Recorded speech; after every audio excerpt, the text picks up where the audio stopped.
national titles in IKF, WK, SCUSA, and Rotax, the Rollison Performance Group put their experience to work for you. Coast to Coast, RPG offers the most comprehensive driver development program.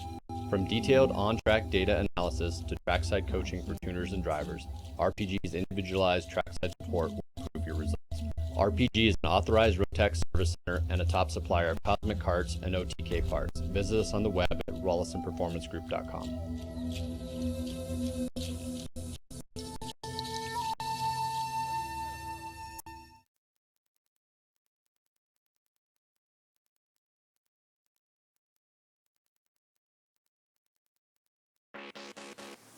The Mazda Road to Indy is the only program of its type in the world.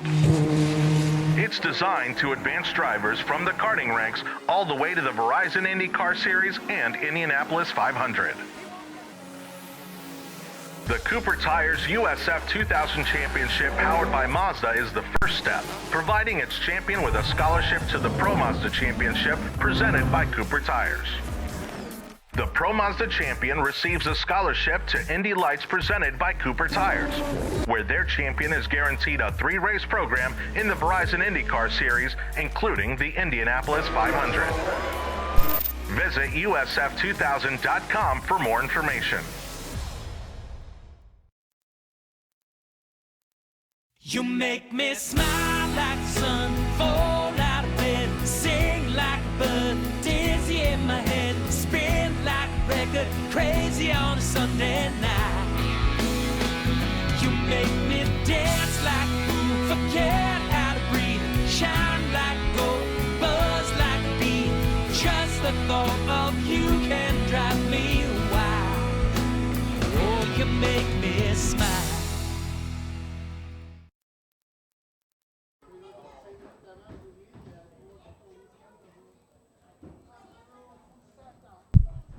Good morning, ladies and gentlemen, and welcome to the Orlando Kart Center. Today is Saturday. It is round 3, and we are getting ready to go racing. Thank you, everybody, for tuning in and watching live on the Florida Winter Tour broadcast, brought to you by kartslive.com. We are here in Orlando, getting ready for the second weekend of the 2015 Cold Stone Rotax Max Challenge Florida Winter Tour. We are here at the Orlando Kart Center today, Saturday, round number 3. Yesterday was Friday. We had 3 rounds of practice, capped off with that official timed practice session, and then we qualified for Sunday first, and then ran a second group of qualifying sessions, which set the grid for today's pre-finals, and that is what we're getting ready to run. But first, we have one LCQ to run. You see it right there on your screen. It is the Junior Max Last Chance Qualifier.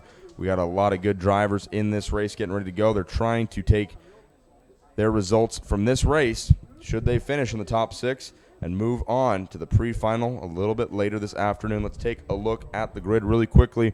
Right now it's about 9:38. They're going to get fired up and roll out onto the track here in about 2 minutes. So once again, getting ready to roll our one LCQ of the day, and then from there we're going to run right into pre-final. So for everybody here at the track, just be ready. Micromax, you guys are going to be first up at 9:42. You're going to roll out, followed by Masters Max at 10:12 is the time we're shooting for there. Mini-Max at 10:32. And then DD2's pre-final will roll at 10:52. This is the Junior Max Last Chance Qualifier. Good shot right there of the grid and paddock area. That window right over to the left of the screen, that's us. Can't really see us waving. Johnny Johnson from Kart 360 standing right by. We're getting ready to roll our first LCQ, our one and only LCQ. Great day of qualifying yesterday. Again, the way we do it over here at the Rotax Max Challenge portion of the Florida Winter Tour is 2 rounds of qualifying sessions on Friday. The first round of qualifying sets the grid for Sunday's pre-final, and then the second round of qualifying sessions sets the grid for today, Saturday's pre-finals. And really an exciting day. You had a lot of people doubling up in pole positions. Micromax saw Diego LaRocque, the Arizona driver, grabbing both pole positions. And I believe starting right alongside of him today and tomorrow, it's going to be Bennick teammate Jack Crawford. So the front row going to be the same for the Micromax drivers Saturday and Sunday. Getting led to the green flag by Mr. Diego LaRocque. Really good day of qualifying for him. Then you also had Leonardo Nienkotter in Masters Max. Nienkotter going back-to-back in pole positions in qualifying yesterday.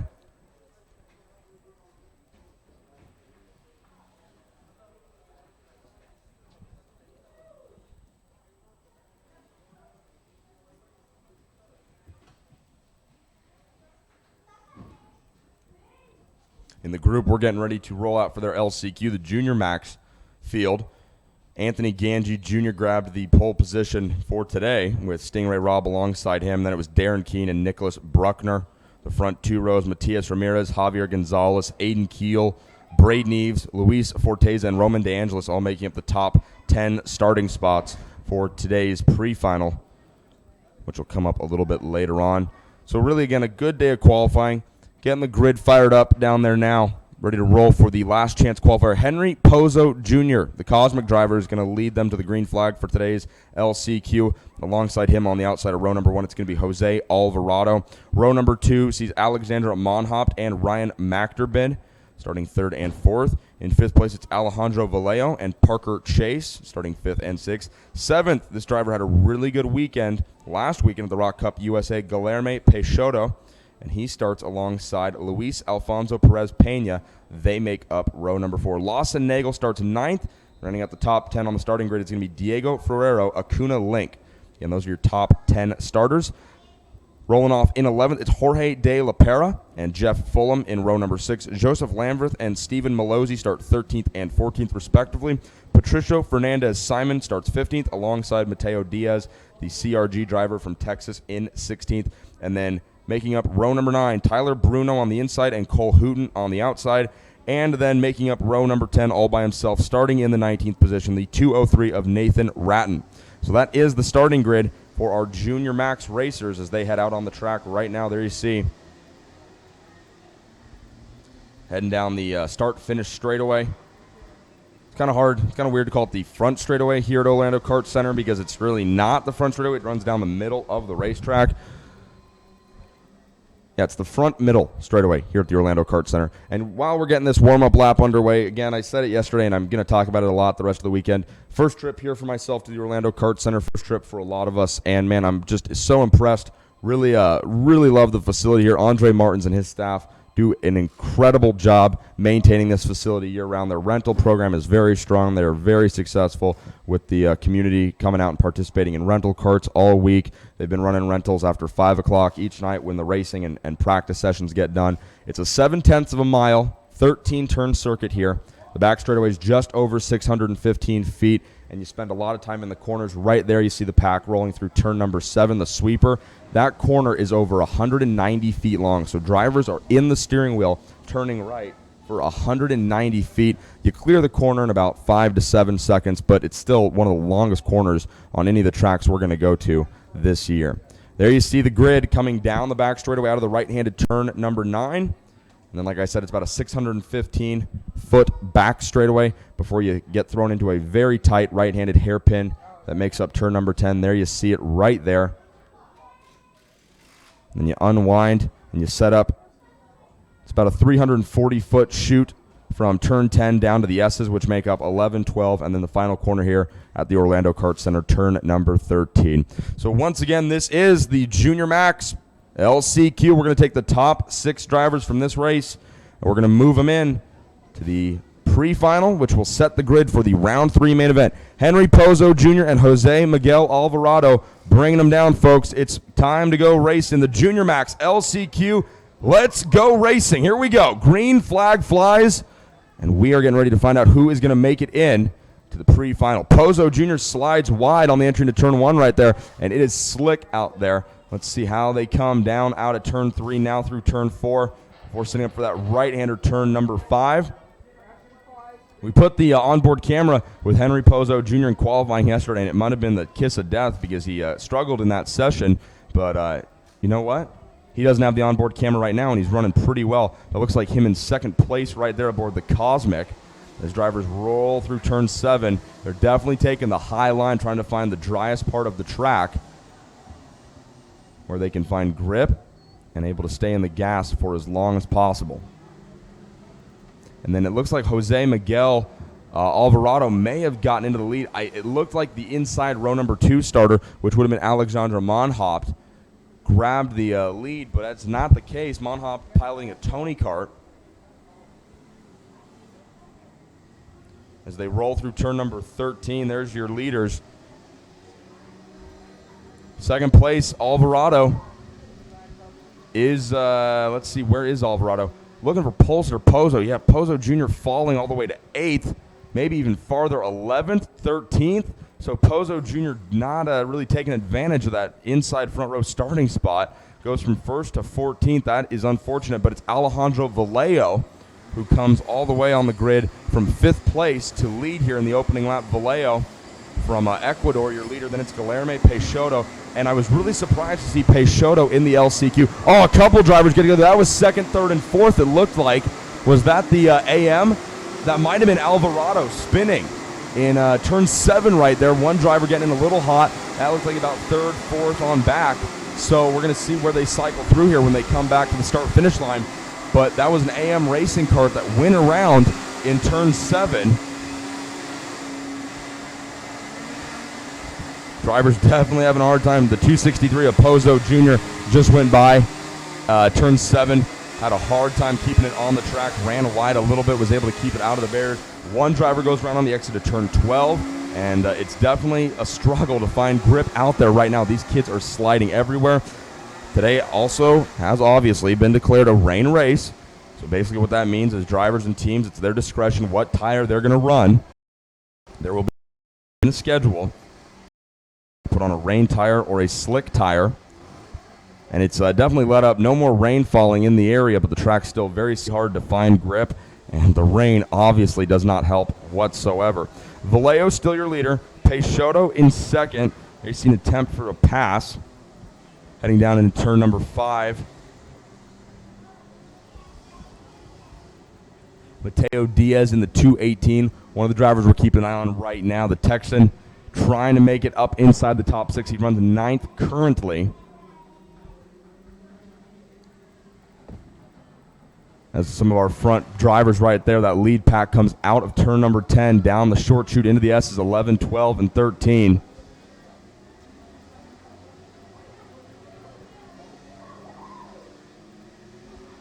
you see the 209 of Cole Hooten chasing down Patricio Fernandez-Simon.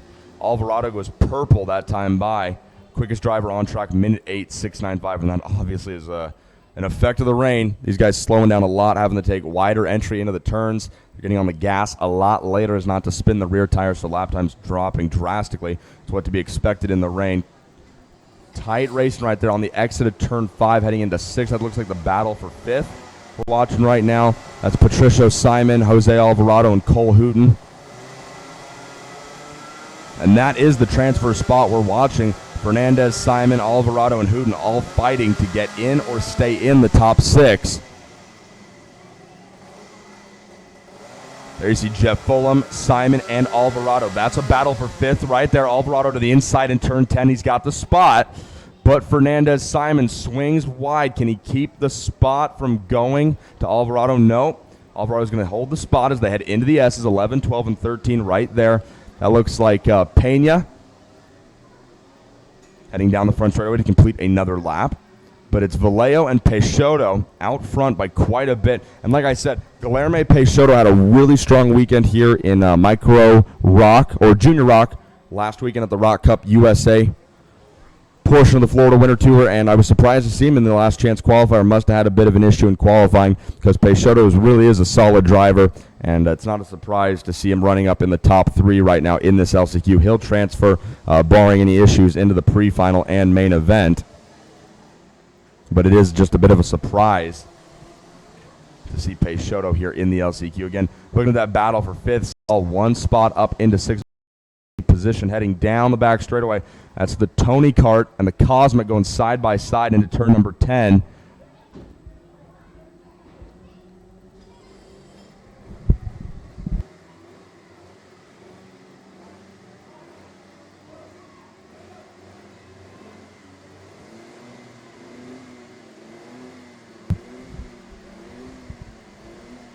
So one thing we're noticing is Kai Collette, the RPG driver, not on our starting grid.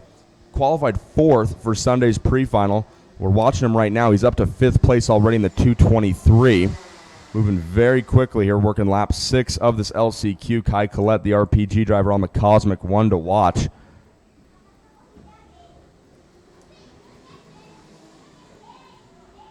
Oh, that's interesting. I'm being told a fuel line issue for Kai Collette kept him from the leaving the grid for Saturday's qualifying session. So that's why he didn't even lay down a lap.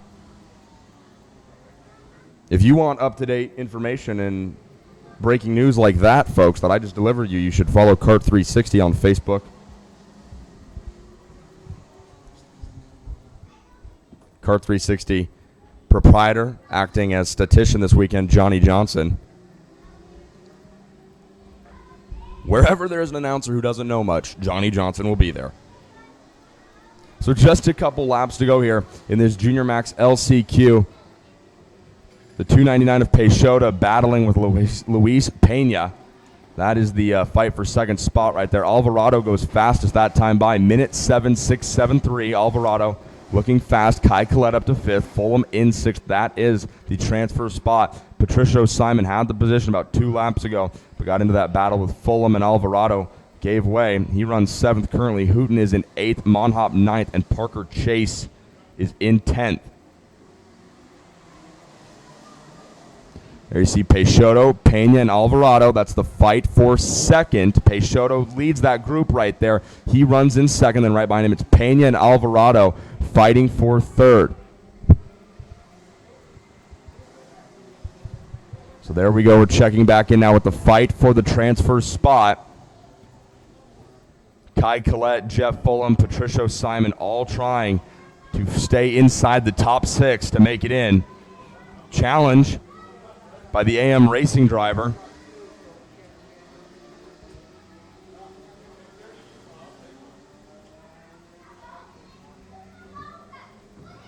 Alvarado and Peixoto fighting right there for second and third place. Peixoto has the spot. Meanwhile, while all this is going on, Alejandro Vallejo, your leader, checking out. The AM driver of Alvarado throwing it to the inside in turn 5, and he's going to get second place from Peixoto right there. Good move by Alvarado. It's going to put Peixoto back to third. And then right behind them, still in fourth, it's Luis Alfonso Perez Pena. Kai Collette and Jeff Fulham still running inside the top 6 in the 5th and 6th spots. Cole Hooten, keep an eye on the 209. He's moved up to 7th, dropping Simon to 8th and Monhop to 9th. So Cole Hooten on the move, the intrepid driver trying to claw his way into the top 6. Jeff Fulham has the spot currently.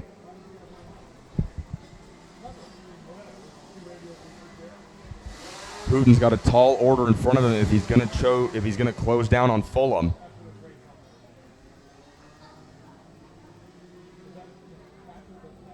I'll tell you what, Alvarado has gotten around Peixoto, but he's sliding quite a lot on the exit of the S's right there. You see it. The checkered flag is going to fly here. The win is going to go to Alejandro Vallejo. Big gap over second place. Alvarado steals second from Peixoto on the final lap. So Alvarado going to come home second. Peixoto is going to transfer on to the rest of the races today in third place. Luis Pena finishes fourth. Kai Collette, really good run after not even making the grid for qualifying, gets up to fifth place. Jeff Fulham earns the transfer spot in sixth. So again, it's Vallejo, Alvarado, Peixoto, Pena, Collette, and Fulham making their way into the pre-final and the main event a little bit later this afternoon. Unfortunately, that leaves guys like Cole Hooten, Patricio Simon out, Parker Chase, Lawson Nagel, the rest of your top 10, unfortunately, will not make it into the pre-final. Ryan McDermott finishes 11th, Mateo Diaz 12th, Jorge De La Pera 13th, Alexander Monhop 14th, and Henry Pozo Jr., your pole sitter,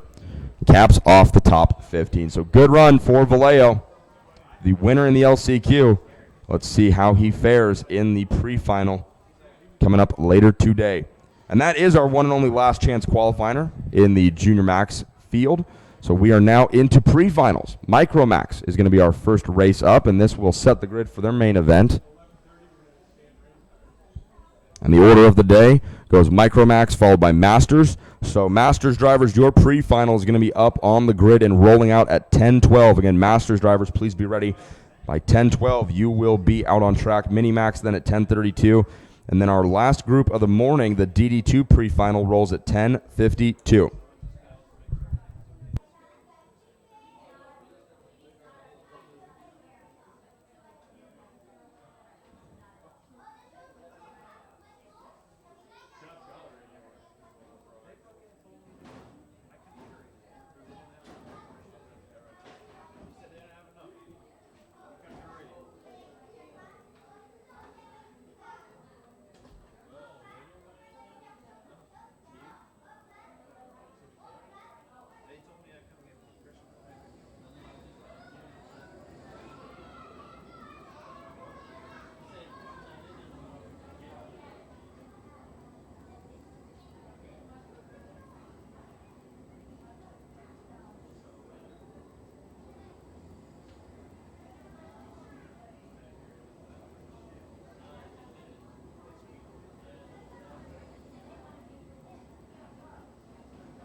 All right, here we go with our first pre-final. There you see the two Bennett carts. I was incorrect, and I apologize.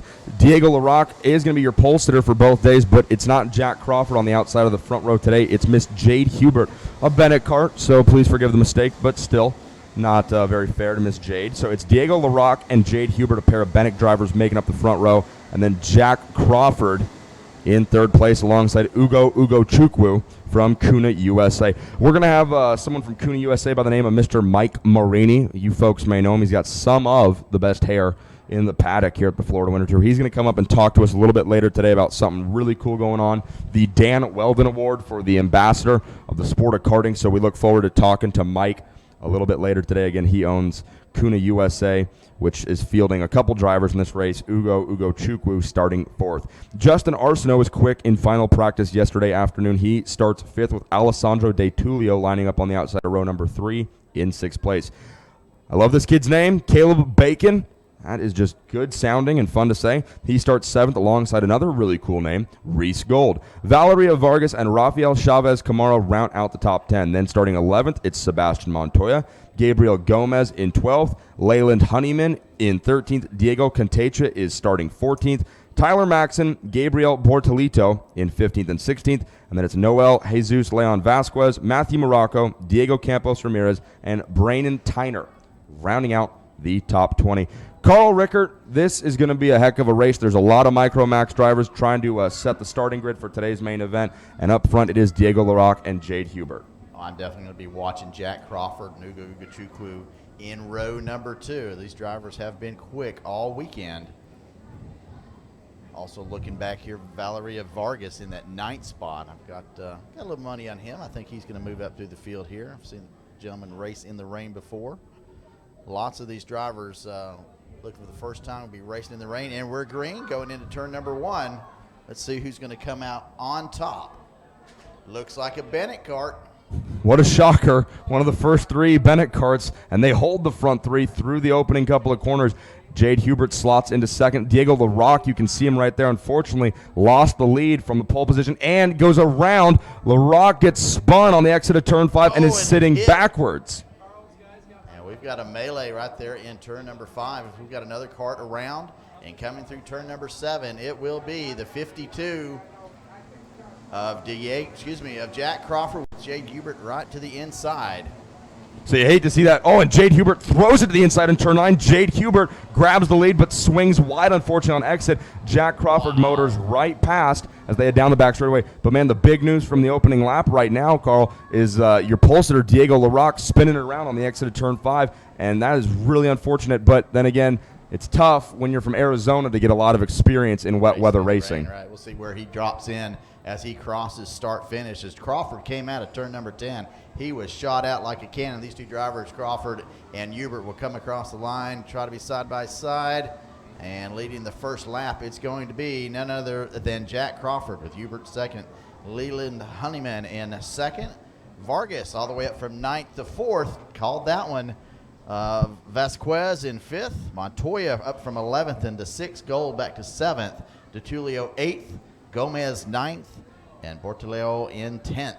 Keep your eye on the number 4, Leyland Honeyman, running in 3rd right now, jumping all the way up from the starting grid. Leyland Honeyman rolled off looking for him on the starting grid, and can't find him, but definitely, 13th, so great opening lap for Honeyman, coming all the way from 13th up to 3rd in the opening lap, and laid down the quickest lap on that first lap of the race, minute 15.396. The AM Racing driver looking really good, and gets around Jade Hubert going down the back straightaway. So Honeyman, 11 position gain in a lap and a half here at the start of this Micromax pre-final. Fantastic. We had another driver spinning in turn 5 that was in the top 10. We'll see who's going to drop back as they come across start finish again. Top 3 drivers with a little breakaway. Going back to your 4th place driver, Valeria Vargas. Vargas leads Reese Gold, who has picked up 2 positions to move up into that 5th spot. So across the line, we'll see what the running order now is. Crawford, Honeyman, Hubert, Vasquez, and Gold in 5th. So Gold on the move right now. Quick time, 1 minute, 14 seconds, .153. Quick time out there, 1:13.6. And we've got a good battle for the lead shaping up right now, Carl. Jack Crawford has the spot, but Leyland Honeyman, the AM Racing driver, right there in the middle of those two Bennecks. It's Crawford, your leader, Honeyman in second, and then Jade Hubert in third. And we're going to scroll down here and look for Diego LaRocque if we can. Again, really bad luck for the Arizona driver. Not able to get off that opening lap very cleanly. Scrolling down, looking for LaRocque wherever he might there be. He is down there in 32nd position. Oh, you hate to see that for Diego. And I talked to his dad on the grid before the morning warm-up, and they were hopeful. They were really they weren't upset. They weren't intimidated by the rain at all. Diego looked ready to go. But again, when you live out on the West Coast in the desert like Arizona, it's just tough to get rain racing experience. It's just a tough draw for Diego. Do they even sell rain tires in Arizona? You know what he told me actually is PKRA, the Phoenix Kart Racing Association, closes the track when it rains. Really? That's what Diego's dad told me. And they go down to Tucson and do a little bit of testing there when they can. But what Aaron told me was PKRA actually closes its doors when it rains down in Arizona, which is rare, obviously. Rafael Chavez Camaro picks up quick time now. First driver into the 1:12s with a 1:12.930. Crawford still leads the way. He's got about a 0.3 of a second gap over Honeyman, and then another 0.6 of a second back to Jade Hubert. Gold still runs in that 4th spot. Now that group of 3 up front is now just a group of 2. That's Crawford and Honeyman. Hubert stuck out there between himself and Gold. And then we're single file racing on back. And your leader spins. Jack Crawford loops it around on the exit at turn number 8 before they can turn the right-hander into 9. So leader Jack Crawford spins, and that's going to leave Leyland Honeyman all out in front by himself, and that's going to bring Jade Hubert up to second and probably promote Reese Gold to third. Jack was able to get it rolling again really quickly out of 8, but your leader loops it, so that's going to promote the driver, the number 4 AM racing cart, Leyland Honeyman, to the lead, and like I said, probably going to move Hubert up into second, Gold to third, I imagine, and we're going to now watch for 2 Bennett drivers making their way back up the leaderboard, both Jack Crawford and Diego LaRocque. Bad luck for the Bennett racing drivers here early on in round 3 of the Florida Winter Tour. And there you see it on your scoring monitor. Leyland Honeyman now scored as the leader. Jade Hubert second. The number 1, a Reese Gold in third. Jack Crawford fell all the way to 6th, as you see him right there, right behind Noel Leon Vasquez, trying to make his way back up the leaderboard. And again, how they finish in this pre-final is how they will start in the round 3 main event coming up later today. Crawford all over the back of Noel Vasquez, trying to get back inside the top 5. There you see, and Crawford's got to be careful because not too far behind him, you got a lot of other really good drivers, Vittorio Cantino and Rafael Camara, but Crawford is really putting the pressure to Vasquez right now. As they enter turn 7, Crawford was literally all over the back bumper of Vasquez. So Crawford trying to make a move down the back straightaway, setting up for a pass on the inside of turn number 10. There you see him side by side. Crawford's going to get the spot as they turn in on corner entry. Now can he hold the position? It looks like he will. Yeah, he's cleared. He's cleared Vasquez, or has he? Oh, man, it's so hard to tell as they head into 11 and 12 right there. They look side by side, but Vasquez is going to lose the spot to Crawford, and that's going to promote Jack up into the 5th place.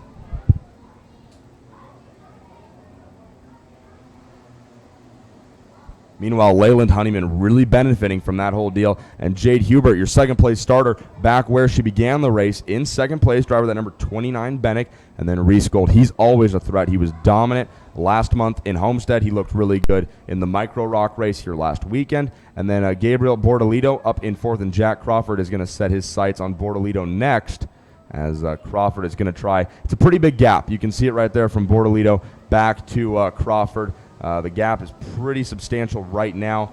Crawford may be looking at about a 5th place finish. That's all right. That's inside of row number 3 as far as starting position is concerned for the main event.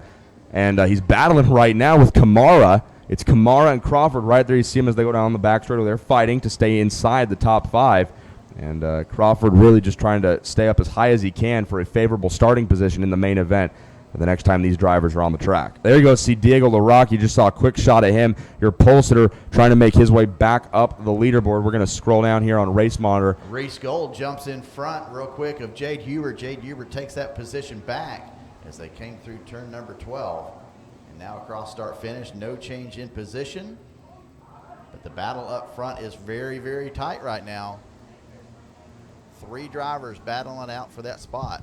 So as we scroll down and check on, but yeah, as Carl's saying, really good fight right there. You see Reese Gold getting back around Hubert. This is the fight for second right now. So that's going to promote Gold to second as they head into turn 6, that late apex left-hander. They unwind, and that's going to put Hubert to third as she's actually battling with Bordolito, it looks like. Yeah, Bordolito's in third in the Cosmic. You see him right there. It's Gold, Bordolito, and Hubert, second, third, and fourth on the track. And Gold's going to get a challenge for second as they head into turn 9. Bordolito to the inside, and he's got it. Bordolito into second. Lap traffic coming up within a 2 to 3 seconds in front of your leader right now, Honeyman. May catch him this lap. We'll have to watch to see if that lap traffic is going to cause anybody any issues back there in that second or third spot. As we continue to keep our eye right here on your monitor, the battle for second place. Bordolito has it. Reese Gold runs in third, and they're doing a pretty good job of pulling away from Jade Hubert as she is going to be scored in the 4th position. Bordolito in second this time as they come by. Gold is in third, Hubert 4th. Jack Crawford and Kamara still fighting back and forth to stay inside the top 5. And then, as we were talking about a minute ago, Diego LaRocque, your pulsator, who spun on the opening lap down in turn number 5, fell to 30th. He's all the way up into 24th by now, so good improvement as the race goes on, but still really tough for your pulsator to go around in the opening lap of the race. And the same happened to Jack Crawford a few laps later while leading. So being up front is a bit of a tough position in this race right now. And it was Leyland Honeyman and Crawford who were fighting for the lead in turn number 8. No contact was made. Certainly don't want to insinuate that. It was totally a clean race going on. Jack just let the back end of the cart get away from him just for a second on the exit of turn 8. It gets very slick over there on the outside of the track. And he went around Leyland, benefiting from the spin, moving up into the lead.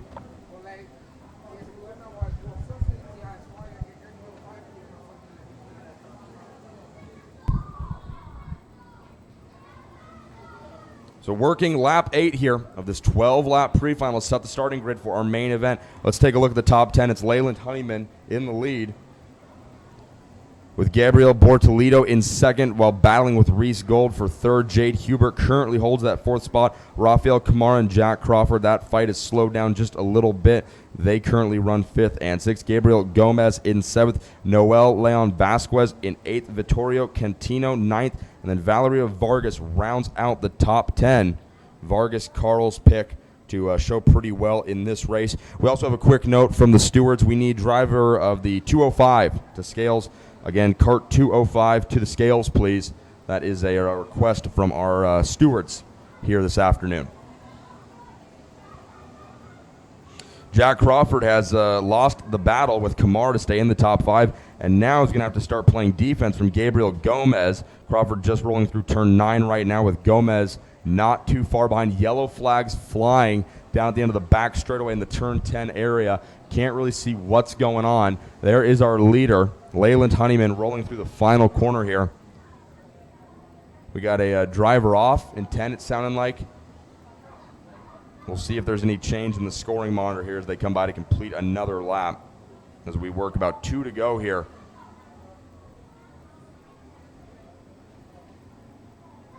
So the big shakeup right now certainly is Diego LaRocque, going from first all the way outside the top 20 on that opening lap. Fell to 30th, maybe even a little bit farther down. Has worked up back inside the top 25 here within a couple laps to go. But it's going to be interesting to see, one, how the track conditions change from the pre-final to the main event later today. Like I said, the rain has quit falling here in Orlando, but the track's still very slick. Certainly a rain tire condition out there. If you're not on rain tires, you're going to have a pretty tough day. But we still have all of our pre-finals to go, so the question is, should the rain stop? And even if we were to get just a peak of sun through the clouds, which honestly looks kind of unlikely, should the track start to dry? Does that play into Diego LaRocque's favor? I have to imagine yes. He's very fast in dry conditions, and should the track just start to dry enough to go back to slick tires, that's going to play huge into Diego LaRocque's hands. But the rain, the great equalizer, really throwing a curveball into things right now here in this Micro Max pre-final. 2 laps to go. Leyland Honeyman, the AM racing driver, your leader, Gabriel Bortolito in second. Then it's Reese Gold holding station in third. Rafael Kamara in fourth. Goes quick that time. Kamara, your fastest driver, minute 12.553. Jade Hubert rounds out your top 5. Then it's Gomez in sixth. Crawford has fallen to 7th after battling with Gomez last lap. Catino 8th, Vargas 9th, and Sebastian Montoya, who started 11th, has worked his way up inside the top 10. Good run for Sebastian here in the Micromax pre-final.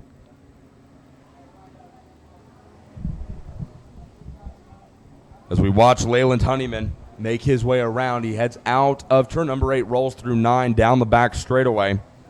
Lap and a half to go.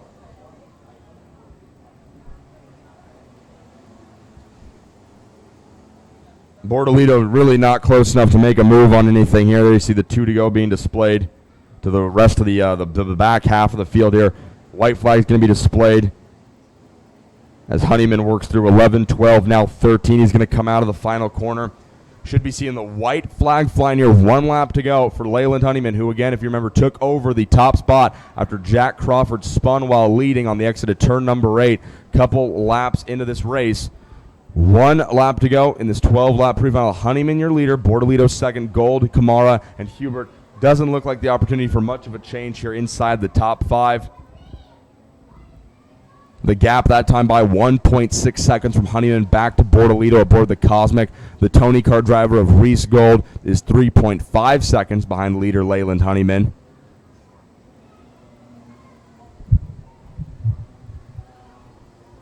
So all Honeyman's got to do here is do what he's done all race and just stay smooth and consistent as he begins to catch up to lap traffic. Half a lap to go as he heads down the back straightaway, still ducking, leaning down, getting everything he can out of that cart. Driving this race like it's the last lap. Every lap Honeyman has been. Working his way out of turn 10, down the short chute. He'll set up for the S's. So after taking over the lead, while Jack Crawford spun in turn number 8, Leyland Honeyman applying the pressure and coming out on top. He's going to lead him to the start of the main event later today, grabbing the pre-final win. It's Leyland Honeyman, folks. Good win for Leyland.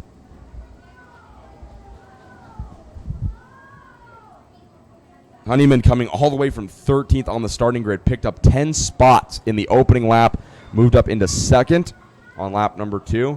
And then it was lap 4, I believe, is when Crawford went around in turn 8. And Honeyman driving away to a 1.8 second win over Gabriel Bortolito. But the good news for Bordolito fans, quickest driver on the track that last lap, minute 12.470. And I always think there's something to be said about the driver who saves the fastest lap of the race for the last lap of the race. That means they're a driver who can save their equipment and still have enough in the tank to push at the end of a run. So Bordolito is going to be a threat for this main event win. Mark my words, starting on the outside of row number 1 later today in the main event.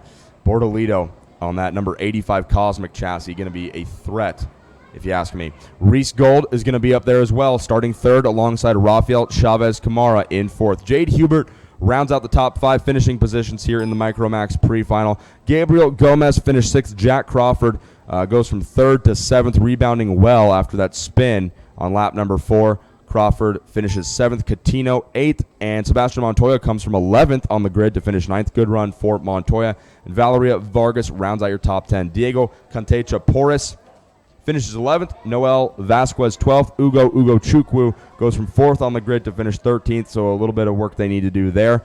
Justin Arsenault and Matthew Morocco round out your top 15. And there's one driver we're still looking for, your pole sitter, Diego Larac. Want to see where young Diego finished. 25th is where your pole sitter was scored, finishing in the 25th position. And we don't highlight that for any other reason than just to see where he's going to be coming from in the main event. 25th on the starting grid. And, you know, should this track start to dry up and we go to a slick tire, everything's going to change once again, just like it did when the rain began to fall. But really tough break for Diego Larac, spinning in turn number 5 on the opening lap. But you can be sure Diego will be coming back. He's going to be fast in the main event. I would not count out Diego for anything. He laid down great speed in qualifying in both sessions yesterday. He's going to be a threat later on today. I'm sure of that. Do not count Larac out. In front of him, it was Caleb Bacon in 24th, James Agozi in 23rd, Brandon Tyner 22nd, Connor Zillish 21st, Aloy Sebastian Falcon finished 20th, Pedro Isaiah 19th, Chloe Chambers 18th, Alessandro De Tulio 17th, Dale Curran in 16th, and then, as we said, finishing in 15th, it is Matthew Morocco. But the win in the Micromax pre-final goes to Leyland Honeyman. He's going to be your pole sitter for the main event in round 3. That is the AM Racing Micromax pre-final. Good show as we are starting to start the starting grids for our main events later today. Coming up next, we go from youngest to oldest. It is the Masters Max drivers on the grid now getting ready to go. That class brought to you by PSL Karting USA. The Masters Max drivers getting ready to roll for their pre-final next. Let's take a look at the starting grid. 15 kart grid, 8 rows, and they look like this. Starting in 16th, it's Luis Jose Tarif lining up alongside Gary Hattersley in row number 8. Starting 14th, it's Alessandra De Luca on the outside of Peter Courteau. Starting 12th, Peter Hecht with UD Ramsey alongside in 11th. The top 10 sees Bobby Green, a Team USA member from the 2014 Rotax Grand Finals. He headed to Spain. He starts 10th with Daniel Gray on the inside of row number 5. Starting 8th, it's Hugo Solorzano with Marco Antonio Oliveras in 7th. Mario Barrios starts 6th with Dallas Karting Complex owner Mike Jones in the 686 lining up 5th. The front 2 rows see Scott Roberts in the 628 starting 4th with Derek Wang on the Fernando Alonso kart starting 3rd. The front row is made up of the 622 Carlos Fonseca in 2nd. And then he won both main events back in Homestead. He's won both poles for this weekend here in Orlando. He's your point leader, folks. Driving that comp kart out of the J3 competition tent, your pole sitter, the 621 of Leonardo Nienkotter, the Brazilian, has been unstoppable in Masters Max competition so far in 2015. Got a chance to talk to him back in Homestead. We interviewed him after his win on Sunday. Says he really enjoys coming over to the United States to race here on the Winter Tour. Loves the competition. You can find him at some of the biggest events here in the country. And it's not a surprise when you show the kind of speed that Nienkotter does that he's going to be up at the front at some of the biggest events throughout the country. Nienkotter will lead him to the start with Fonseca on the outside of row number 1, Derek Wang. He's going to be a driver to keep your eye on from the Northwest. He certainly knows how to get around in the rain, but the track is drying. You can see it right there, that shot at turn 5 out into turn 6. There is a dry line ever so slightly beginning to form. So as our PSL Karting Masters Max drivers get ready to roll out, we see a few drivers coming back on retrieval, and as soon as they hit the track for their warm-up lap, well, it sounds like they're leaving the grid right now. There you see them heading down the back straightaway. There it is. This Masters Max grid for the pre-final presented to you by PSL Karting USA. And like we talked about yesterday, we're going to play an interview in a little bit with Andrew Campbell, team principal and team manager over at PSL Karting. The big news for those guys between now and when we were last in Homestead, they have reached a deal to become new partners with Chassis Burrell. So the PSL Karting guys are going to start seeing them in a lot more red. Andrew Campbell looks like a guy who can get away wearing a lot of red, and that's good because they're now teaming up with the Burrell ART guys to work with them here in North America, Canada, and the United States.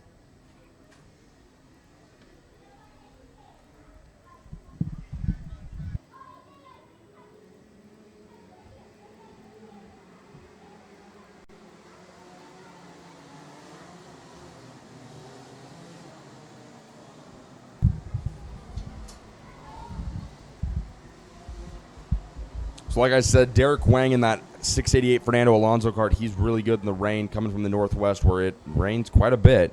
He's going to be definitely a safe bet in wet weather conditions. Scott Roberts, haven't seen him in the wet yet.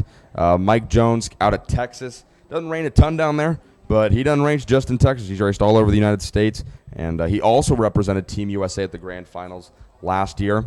So Mike Jones, we're going to be interested to see how he does here in wet weather conditions. And, man, does anybody have anything for Nienkotter, though? In that bright yellow and blue comp kart from J3 competition, does anybody have anything for the point leader this weekend in Orlando? We're going to see right now as they roll out of turn 13. They're going to hit the right-handed dog leg, and they're going to wait to see the green flag. Cam Eggers, our head starter. Let's get this Masters Max pre-final going. What do you say, Nienkotter?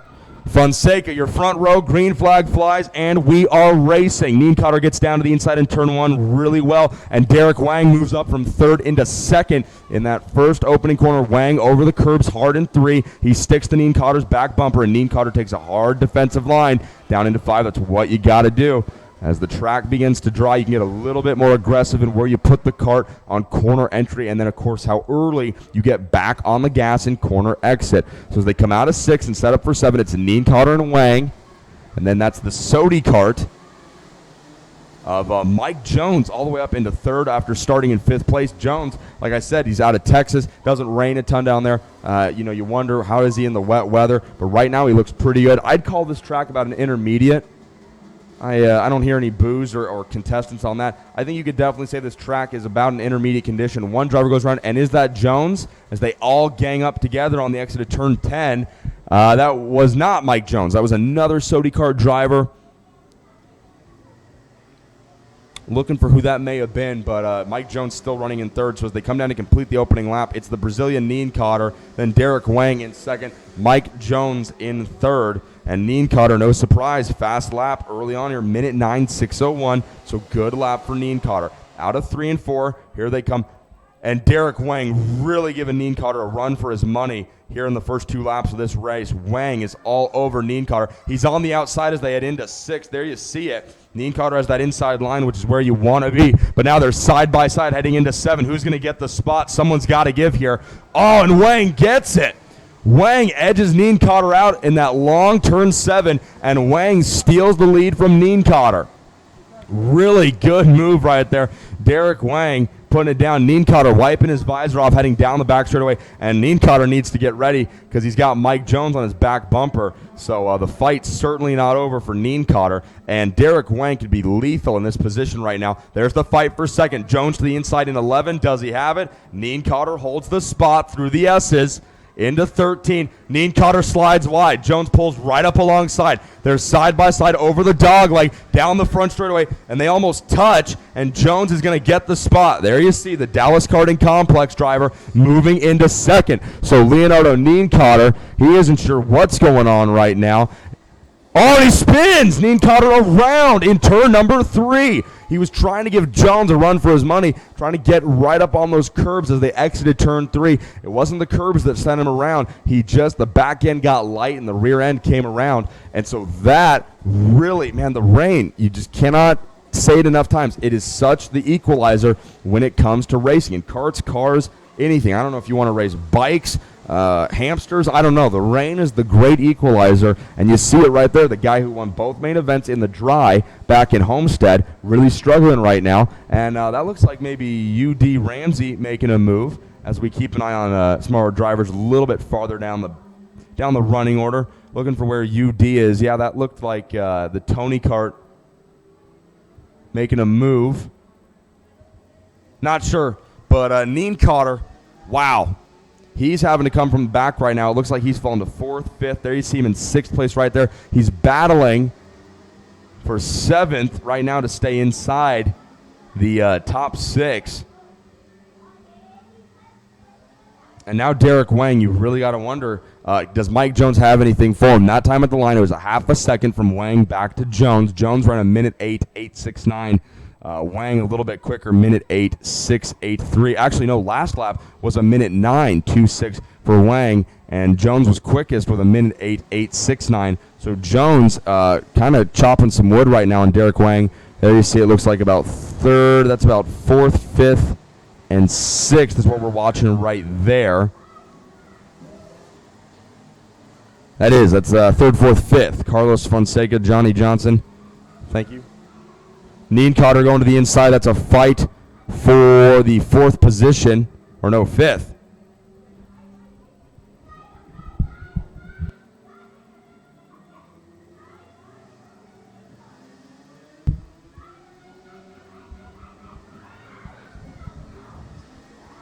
Nienkotter side by side with the Tony kart of Solorzano right behind as well. And this is the fight for about 4th position we're watching right now. Nienkotter has it.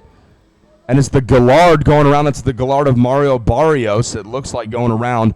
And now Nienkotter sets his sights on the Intrepid of Fonseca. He wanted to take a run at Fonseca down into turn 6 right there.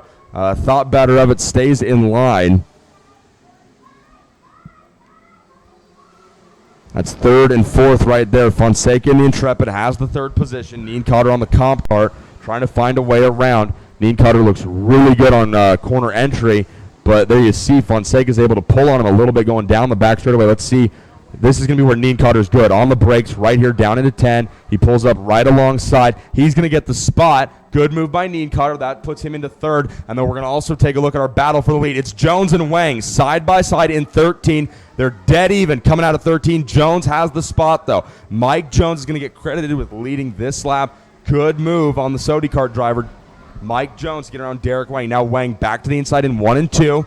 On the FA cart, all those banners just block you for long enough. Jones gets sideways out of 3. These two are muscling it out there right now. They're door-to-door in 5. Wang to the inside. Now they head for 6. The left-hander. Jones has the inside. Wang carrying a lot of speed though on the outside. He's going to try and cross under Jones as they exit 6. Now head for the long sweeper, turn number 7. Jones leads them through. Wang right there in second. They're going to head through 8, 9 in the order they're in, but if Wang can get on the brakes nice and hard, he has a chance to really rival Jones, but he's not even going to wait for 10. He threw it to the inside in 9, and he really messed up his exit right there, unfortunately, and that gives Jones about a 4 kart length lead down into turn 10. Wang does a good job, closes it back up to about 2 kart lengths right there. Oh, but he slides wide on the exit of 10 once again. So Derek Wang, maybe those rear tires are starting to get a little hot, a little greasy. He's losing grip. He throws it to the inside of 13, and he tries to cut Jones off at the legs, but he can't do it. Jones is really good on exit right now. That is where he's beating Wang.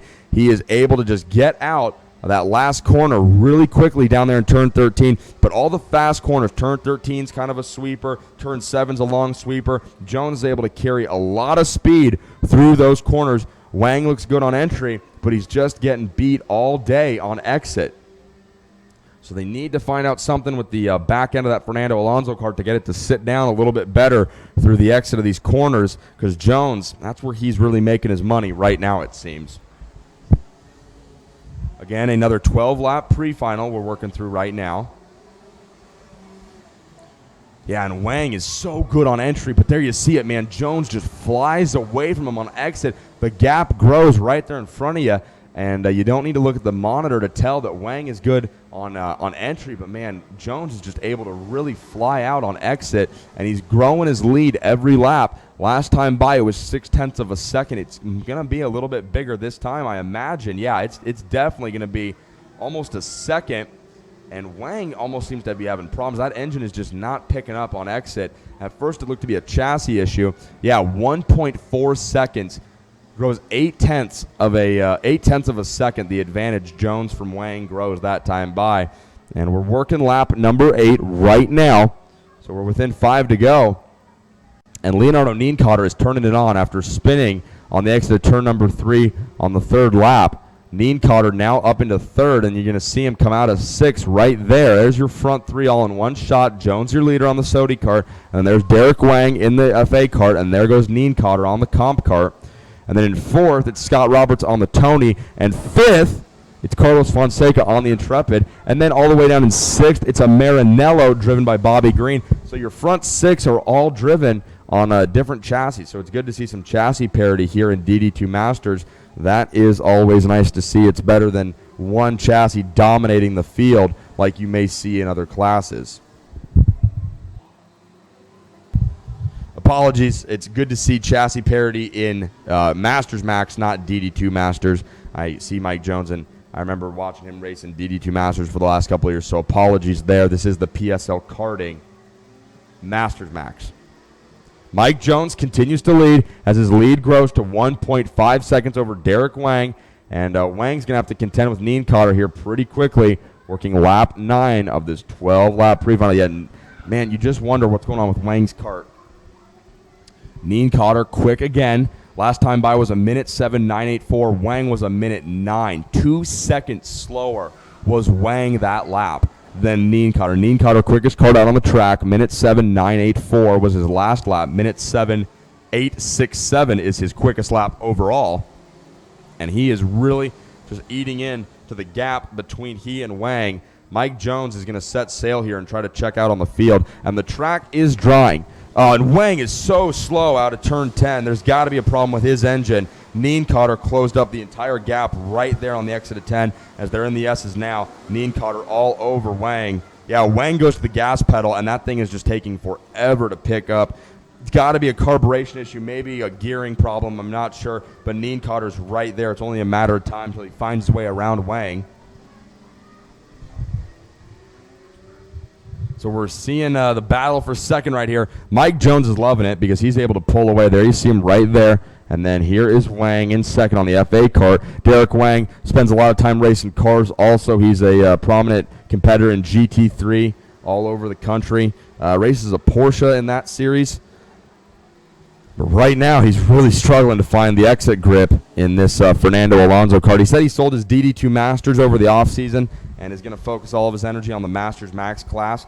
And he's doing great over at the Challenge of the Americas on the West Coast, and he's coming out here to race on the East Coast this weekend at Orlando. This is turn 10. This has been his trouble zone right here. This is where Nienkotter ate up a lot of room. He's better that time off the corner. That's the best Derek has looked on the exit of turn 10, but Nienkotter can smell blood in the water. And then he chops the corner off, it looks like, on the entry into turn 13 right there. He's really taken a very narrow entry. Nienkotter's going to pull up alongside as they go down the back straightaway. Wang kicks it into high gear, and Nienkotter trying to find an opportunity. Wang hops the curbs through 1 and 2, now 3 right there. He's really physical on the curbing here at Orlando. And the curbs here at Orlando have a pretty steep drop-off, so when you hit the curbing, you definitely feel it.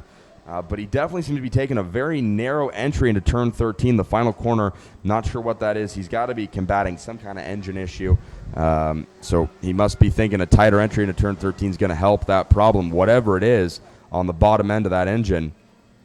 The gas is just, the speed is not there. The low-end torque is not really how he wants it. Looks good right there on the exit of 9. Pulls on Nienkotter quite a bit. That was the really good run through turn 9. Let's see how it is here in turn 10. Wang's lap time's getting better now. Last time by was his quickest, minute 8:343. That's just 100th of a second slower than Nienkotter, but 13 again. He really struggles as these guys are going to come down to see the white flag. There's your leader, Mike Jones, and there you see the white flag flying. Wang still in second. Can he hold off Nienkotter for one more lap? Jones brings him out of 3, now down into 4. They set up for the right-hander, turn 5. Jones has just got to stay smooth.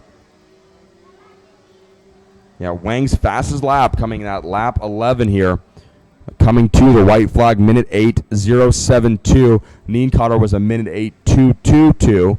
And then Jones was a minute 8:6. So Wang was the quickest driver on track that last lap. But it's probably a little too late for him. Really squirrely on the exit at 8. Can he keep Nienkotter behind him as they go down the back straightaway? Nienkotter pulls up to take a look. This is going to be the drag race down into 10. They're side by side. Nienkotter's there. He's on the inside. He's got it. Can Wang defend? No. That exit speed issue is not going to help him at all there. Nienkotter waits till the final lap on the entry into turn 10 to steal second. Oh, Wang throws it to the inside in 13. They're side by side. Wang takes second back, and he cuts Nienkotter off. Now it's going to be a drag race to the finish line. Jones wins it. Wang runs Nienkotter hard to the outside, and second place is going to go to Derek Wang. Good run for Derek Wang. Fighting engine issues to keep your pole sitter, Leonardo Nienkotter, back there in the third position. That was a really good run, but they hit the pit lane right there, and Mike Jones from the Dallas Karting Complex picks up the win as he waves to his fans from the Dallas Karting Complex right there on the catwalk. Good run for Mr. Jones. Derek Wang, that was a really crazy last lap. Wang lost second place to Nienkotter as they went down the back straightaway. Nienkotter had a very well-executed pass on the entry into turn 10 and didn't slide wide, held his line very tightly. Wang had to wait to get through the S's, but right there, that tight entry into turn 13 put Wang back out in front of Leonardo, and Wang was able to hold Leonardo off for the second place position. But Jones is going to lead him to the green flag to start the main event later today, the PSL Karting Masters Max Pre-final. A very exciting race. Derek Wang comes home second. Your pole sitter, Leonardo Nienkotter, rebounds from the spin very well to finish third. Scott Roberts, fourth. Carlos Fonseca, fifth. Mario Barrios finishes sixth. Marco Antonio Oliveras, seventh. Bobby Green runs to eighth. Hugo Solorzano, ninth. And Alessandra De Luca rounds out the top 10 in the PSL Karting Masters Max Pre-final. Good run for Mike Jones. That was a fun race to watch. Now we've got our next pre-final coming up. It is Mini-Max. This has been a great class of drivers to watch. Mini-Max being brought to you by J3 Competition, Justin Stefani and the guys over there at J3. They have one of the best-looking go-karts I've seen in a long time, that bright yellow chassis on the comp cart and the new graphics kit they've got this year in 2015. No matter where you're at, if J3 is there, their go-karts are looking good and they're looking fast. Michael Alavia in DD2 has been a force to be reckoned with over on the West Coast and challenged the Americas. And then, of course, you got guys like Neen Cotter out here on the East Coast. And the J3 competition is really full of a lot of good drivers. Braden Eves, really good group of drivers over there under the J3 competition tent. So coming up now, it's the J3 Mini-Max pre-final. Matthew Latifi, fast in qualifying, 57.447. Able to edge out Sebastian Rodriguez, who ran a 57.522. That is your front row, Latifi and Rodriguez. Then starting third is Emiliano Richards alongside Dylan Tavella, who's racing out of the Verde Speed Resources tent this Florida Winter Tour. Charlie Swains is tuner. Tiffin Wilrith running Verde Speed Resources. Thinking about making them the unofficial green flag sponsor of the Florida Winter Tour. We're in discussions, contract talks. Nicholas D'Orlando racing with Kuna USA in fifth, and then Sebastian Alvarez, the PSL karting driver, starts sixth. Tyler Gonzalez in seventh with Harry Colton alongside in eighth. Arias Duke Medjin will roll off ninth with a Dylan Gennaro rounding out the top 10. Dylan DeFonce rolls out 11th with Kai Palomino alongside in 12th. Riley Dickinson, the Texan, starts 13th. Don't expect him to stay there long. He will be making his way up quickly, of that I'm sure. Stefano Lascenti starts 14th. Thomas Nepview 15th. Cash Tyner, don't say Tinner, it's Tyner. He starts 16th. Humberto Parada 17th. Matias Brazzalo 18th. Matias Zagazeta, that's a cool name, in 19th. And Marcelo Garcia in 20th. This is the J3 competition Mini-Max pre-final. How they finish in this race is how they're going to start the main event. There's only one row that I didn't address. It's row 11. I'm going to give this name a shot. Emma Delarte, not really the tough name I'm worried about. She starts 21st. Yuvan Sundramurthy is how I believe you say that name. Yuvan Sundramurthy, racing with the Oakland Valley Race Park team. They're pitted all the way down at the end by turn number 3. But Yuvan is here racing, starting in 22nd. Green flag flies, and we're racing. Matt Latifi takes him down into turn number 1, and then moving up into second from that third place starting spot, Emiliano Richards gets a good run up into second. That looks like it's going to put Rodriguez back to third, and then we're looking for Tavella. There's Latifi, and then Rodriguez and Richards battling as they exit 5. Richards trying to hold him off. Dylan Tavella moves up into third. Good run for Tavella. Latifi and Rodriguez run 1-2 just as they started, and then Tavella works his way around Richards into third. Richards runs fourth aboard that Esprit chassis. And then a lot of really good drivers fifth on down. Keep an eye out for guys like Sebastian Alvarez, Nick D'Orlando, Harry Colton, Duke Medjin. All these kids. Easily anybody in the top 10, in my opinion, could contend for the win in either this pre-final or the main event. Tavella, and that looks like Richards doing a little bit of bump drafting down the backside, heading into 11, 12, and 13. Tavella trying to keep that cart underneath him. Dylan racing with his older helmet on right now due to the wet weather conditions. He's got a new helmet painted up. Hopefully that'll be out in time for the main event. It's a really sharp-looking lid. But he's got that old helmet. It's easy to recognize him. He's got that big green visor. It's always easy to tell that's Dylan out there. But running that old helmet from last year just due to the wet weather and wanting to keep that new helmet clean and that big visor. It's nice for these mist conditions and the overcast skies we've got right now. But there you see your leader, Matt Latifi, followed by Rodriguez. Then it's Emiliano Richards in third, Tavella fourth. And Harry Colton has gone from 8th on the starting grid up to 5th. Colton racing with Anderson Racing. A couple drivers getting sideways. That's about 6th, 7th on back. That looked like maybe Thomas Nepview and Duke Medjin getting a little sideways on the entry into turn number 9 back there. Tavella. Oh, and one driver goes around. That's Richards. Richards spins, gets on the brakes just a bit too hard. heading to turn 10, and man, that can happen so easily in the dry and especially in the slick down there at the exit of the back straightaway, man, heading into turn 10, that hairpin, you're really carrying a lot of speeds, and Richards just got on the brakes a touch too hard right there, and the back end came around. You hate to see that, but we've had drivers up in the top 5 in every race so far spin in the opening couple of laps here so far in these pre-finals, and it's just part of racing on a slick, wet racetrack. That's just the name of the game. So that's going to move Tavella up into third. Rodriguez still in second. Matt Latifi, quick driver on track, minute 11, 7.64. There you see Latifi coming out of turn 6, coming back across the racetrack, and then heading down into turn number 7, followed by Rodriguez. There is Tavella. Harry Colton up in fourth. Duke Medgen running fifth. And we're looking to see where that's going to put Richards. Richards scored 13th, rebounding from that spin. And tip of the cap, Riley Dickinson, he started 13th. I said I don't expect him to stay there long. And really an impressive run for Riley. They had engine issues during the morning warm-up and really didn't get many laps in at all, if I remember correctly. So, man, Riley Dickinson, his dad, Drew, is an awesome dude. Drew is just a basket of nerves every race. He's always freaking out and worrying. And I just try to tell the guy, man, your kid's good. He's solid. Don't worry. And Riley's making me look pretty good right now as he's moved from 13th up to 10th. As we see Dylan Tavella taking a look over his shoulder to see exactly where Harry Colton is behind him.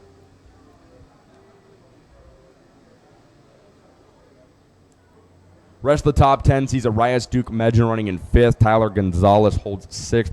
Sebastian Alvarez, that PSL karting driver, in 7th. Alvarez is in 7th. Nick DiOrlando on the Tony Kart runs 8th. Thomas Nepview 9th. And then Riley Dickinson out of Orslon Racing's 10th. Rounds out your top 10. While we got a minute here, we're keeping an eye on this battle for third with Tavella holding the spot, Colton behind him, and Duke Medgen's going to join the battle here as well. But I want to talk about something we mentioned earlier, and hopefully we're going to get Mike Marini up here to join us and talk about it later on today. But the Dan Weldon Award, something that the Florida Winter Tour and the guys over at Kuna USA are working on together. It's a really cool deal. Haven't seen the trophy yet myself, but it is here this weekend. I'm told it's awesome looking. The Dan Weldon Award. Dan Weldon, obviously a great racer, an IndyCar driver that was unfortunately taken from us a couple years ago in an IndyCar crash at the Las Vegas Motor Speedway. Dan was a guy who loved racing anything, especially karting. He would race karts every chance he got. Good, close personal friend of Mike Marini and Mike's wife, Elena. And Mike and Dan were in the works for a lot of big projects in the world of karting, unfortunately, before Dan passed. And so Mike Marini with the folks here at Max Speed have teamed up to present the Dan Weldon Award. It is given to the best ambassador for the sport of karting. Nominations can be sent in, and we're going to get Mike up here. I believe the email address is dwaward@floridawintertour.com. I'm going to check my phone and confirm that email. But the Dan Weldon Award, it's given to whoever we deem a strong ambassador, the sport of karting. One former winner, Alan Rudolph, a guy who really, truly is a great ambassador of the sport of karting. So I'm going to look through my text messages here. Yeah, it's dwaward@floridawintertour.com, and we welcome everybody to email us your nominations right there. If you think of someone, a driver, a tuner, a mechanic, a team owner, an official, a flagger, a corner worker, a mom, a dad, anybody in the sport of karting who you think is a great ambassador of our sport, send us those nominations. Right now, you still see that battle for third, Dylan Tavella. And is that Colton going at it right now? That's Rodriguez and Tavella fighting for second. Tavella and Rodriguez. Tavella ran a bunch of really good laps while we were talking about the DW Award deal and got around Rodriguez. So Tavella holds second right now. That's Rodriguez behind him. There you see Colton in fourth and Duke Medgen in fifth. Latifi is just on fire right now. Minute 11, 2:94. He just keeps getting quicker and quicker and quicker. He's got now a 3.1 second lead over Tavella, but really good run going for Dylan right now as he is all the way up into second, coming up to the halfway point of this 12-lap pre-final.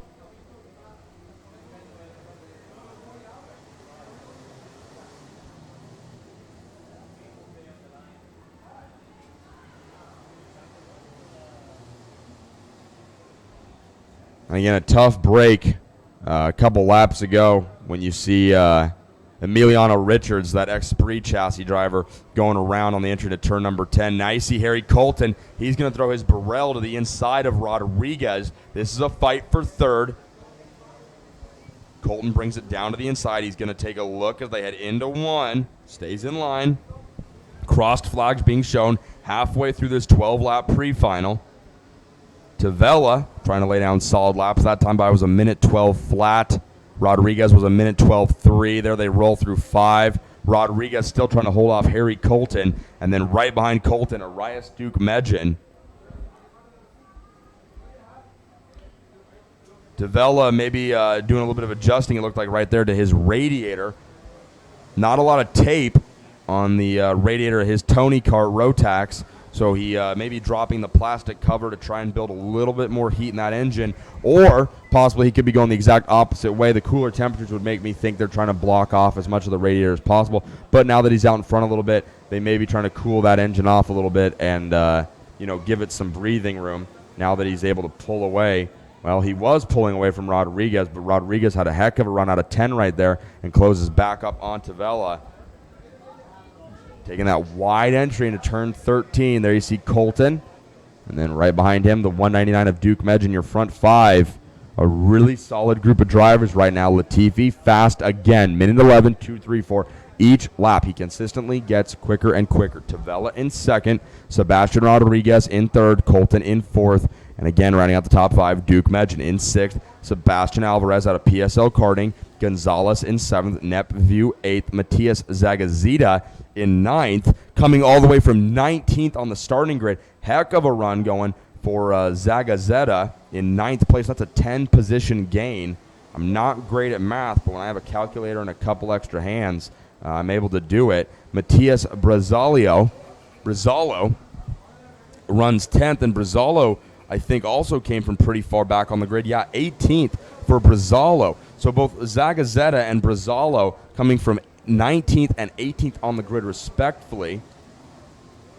Zagazeta runs 9th and Brazzalo runs 10th. Heck of a run for those two guys. There you see Duke Medjin trying to give Colton a bit of a run for his money as we get ready to bring lap 8 to a close here.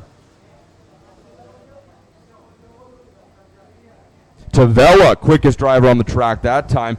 Dylan found speed and a lot of it. Minute 10, 9.51 for Dylan. Really good run.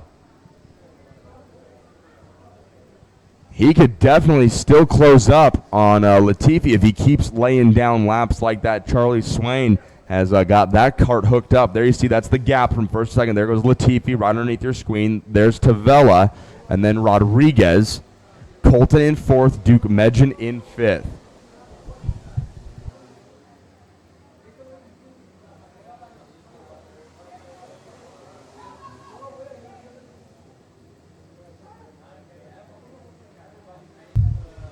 And don't adjust your audio, folks. You did, in fact, just hear me say squeen when I meant to say there goes Matthew Latifi underneath your screen.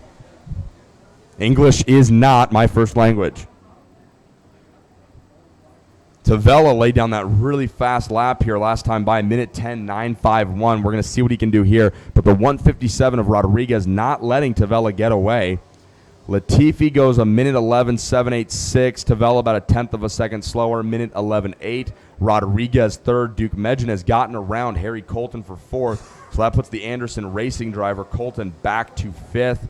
And then Alvarez, that PSL karting driver, just having a hard time breaking into the top 5. There you see him coming out of turn 3. But there is your leader, Matthew Latifi, aboard the Tony Kart. And then it's another Tony Kart, Sebastian Rodriguez. And then one Burrell.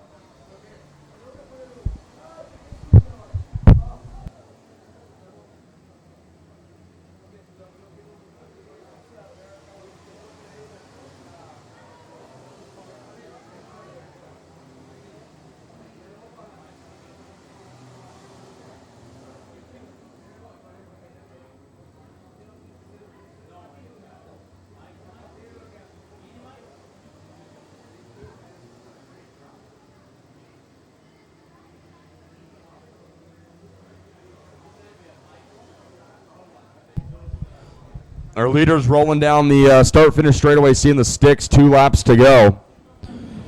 I think time's going to run out for Tavella, even though he is laying down really impressive laps. Matthew Latifi has just been too quick. He's another one of the guys that went back-to-back in pole positions yesterday, joining guys like Leonardo Nienkotter and Diego LaRocque. And don't forget, folks, that Micromax main event is going to be an exciting one. The track drawing with each session, and Diego LaRocque is going to come from 25th on the grid. Oh, I'm being told by our statistician, Johnny Johnson, that it seems to be raining again. And it is. See, that's what happens when you sit down and look at a monitor and you don't watch the window. You don't see the raindrops falling. So for those of you at the track, no, I'm not drinking. It is raining again. And that's going to make that Micromax main event pretty exciting because the rain's starting to fall again. It was falling at the start of their pre-final. That's just going to throw another wrench in the works. White flag flies here, 1 lap to go for Matthew Latifi. And all he's got to do here is stay nice and smooth. He's been putting together, middle of the race, he was just going purple and purple and purple, meaning fast lap of the race after fast lap. He's kind of backed it down right now. He's got a 1.9 near 2-second lead over Dylan Tavella. Tavella with a really good run, coming from 4th on the grid, battled with Rodriguez and Richards there for a while. Richards got on the brakes a little heavy back on lap 2, maybe 3, I believe, at the end of the back straightaway, heading into the right-hander turn number 10. Overcooked it and went for a spin. He's back on the track, having a bit of a tough go at it, though. Richards running 15th at the moment. But Tavella, the beneficiary, as he entered into a battle with Sebastian Rodriguez. Tavella able to get around Rodriguez a couple laps, go right around the halfway point. So Tavella there, you see him right there in second, doing what he can to keep Rodriguez behind him. And he's just got to have a good run through the S's and then make sure to not get into turn 13 too wide. And should he do that, he will be all right. And there we see it right there. He looks good. He's going to be able to bring that cart home in second place. But scoring the win after grabbing the pole, it's going to be Matthew Latifi. There you see, coming across the line to pick up the pre-final win and the main event pole position. Dylan Tavella comes home second. Good run for Tavella after starting 4th. Sebastian Rodriguez finishes 3rd. Arias Duke Medjin 4th. Harry Colton rounds out your top 5. Sebastian Alvarez, the PSL karting driver, comes home 6th. Tyler Gonzalez 7th. Thomas Nepview 8th. Nick D'Orlando 9th. Actually, no, Matias Brazzalo gets him at the end there for 9th. D'Orlando falls to 10th. Again, huge run for Brazzalo. He came from 18th on the starting grid to finish 9th. So Brazzalo, really good run. That main event, he's going to get a lot more laps. Matias Brazzalo, that's the driver you're going to have to keep your eye on. Driver the number 144. He's out of Ecuador. So Brazzalo coming from 18th to 9th in this 12-lap pre-final. That's a really impressive run. But the win goes to Matthew Latifi with Tavella in second and Rodriguez behind in third. Good run. It's going to be our last pre-final of the morning, DD2, presented by Dallas Karting Complex. They are coming up next, and then we're going to hit the lunch break before running the remainder of our pre-finals. But coming up next, it is the Dallas Karting Complex DD2 grid. As there you see it on your monitor, the rain clearly is starting to fall again here in Orlando. And that's just going to make this DD2 race very interesting. And you want to talk about a action-packed race with a lot of really big names. Look no further than this DD2 race, the Dallas Karting Complex DD2 field, highlighted with a lot of big names. One you might recognize if you've been around racing for a while. Not sure if you know him or not. Ruben 3 to 2013, 2012, somewhere around there. Rubens was still starting alongside him. It's the Intrepid side Florida native Nick Neri. They make up row number 2. Then starting 5th, it is Davide Fore, the CRG USA driver, coming over from Italy to hang out with us in the States. And then he starts alongside Dallas Karting Complex's very own Jake French. Your point leader coming into the weekend and round 1 and 2 champion Jordan Lennox Lamb starts 7th with Gavin Reichelt from PSL Karting starting in 8th. Fabian Welter starts 9th with Miss Sabre Cook, rounding out your top 10. 11th is Danny Formal. 12th, Robert Wickens. Nathan Adds, another DKC driver, starts 13th. Jules Cousin rolls 14th. Vasilukas is going to be your 15th place starter. And Harry Gottsacker out of Oklahoma, champion racing driver. Harry Gottsacker rounds out this 16 kart grid. But there you see him. He's at the front of the field on that Fernando Alonso cart. He's racing out of the Ocala Grand Prix tent, also receiving support. Those are all DD2 event ever. Douglas Lundberg right there along talented drivers here in this field, and we're going to get to see some of their talents here in the rain. Rubens Barrichello driving for the Premier races. You're just, I don't know. See how he does in the rain in a DD2, a kart he's never raced. Down your front row with Woodley and Neri behind. Green flag flies, and Barrichello nails the start, gets away quickly. He's going to hold the lead down through 1 and 2. Good start. And then we're waiting to see where Lundberg falls in. He's fighting with Davide Foray for third right there. You see a big gang of karts heading down into 5. But it's the Marinello of Woodley who's going to challenge Barrichello down into 1. Woodley throws it to the inside in 6, and he takes the lead away from Barrichello. How long can that last? Woodley would like to see it last for about 12 laps to the checkered flag of this pre-final. Barrichello, I'm sure, has other things on his mind. Where it's going to be interesting is right here at the end of this back straightaway. Barrichello doesn't get out of 9 as good as Woodley did. Fred Woodley, the kid, looks over his shoulder and sees Formula One racer Rubens Barrichello behind him. That's got to be a pretty cool feeling. And a bunch of racing right there, 3rd, 4th, 5th on back. Big group of karts. But it's going to be Fred Woodley leading him around 13 to pick up the first lap lead. Going to the Canadian, Fred Woodley, Brazilian Rubens Barrichello in 2nd. And then we're going to see how all these guys farther back get sorted out. Foray, the Italian, in 3rd. And then British driver Jordan Lennox Lamb in 4th. And Canadian Lundberg in 5th. So how about that for an international field? 2 Canadians, a Brazilian, an Italian, and a driver from Great Britain occupying the top 5. Highest running American is Nick Neri from Anderson Racing in 6th. Danny Formal in 7th. Robert Wickens, another Canadian, in 8th. Gavin Reichelt, he's from New York. That's close to Canada, in 9th. And he's from Lithuania, I believe, aboard the Energy chassis. If anybody from Lithuania would like to email us suggestions on pronunciations, it would be greatly appreciated. Fred Woodley, that's not a hard name to say, though. He goes purple last time by. Minute 4, 7:34. Good lap for Woodley, as Barrichello was a minute 5. And now Barrichello is starting to get a little bit of pressure from David Foray. That's posting laps like that. Minute 4:18.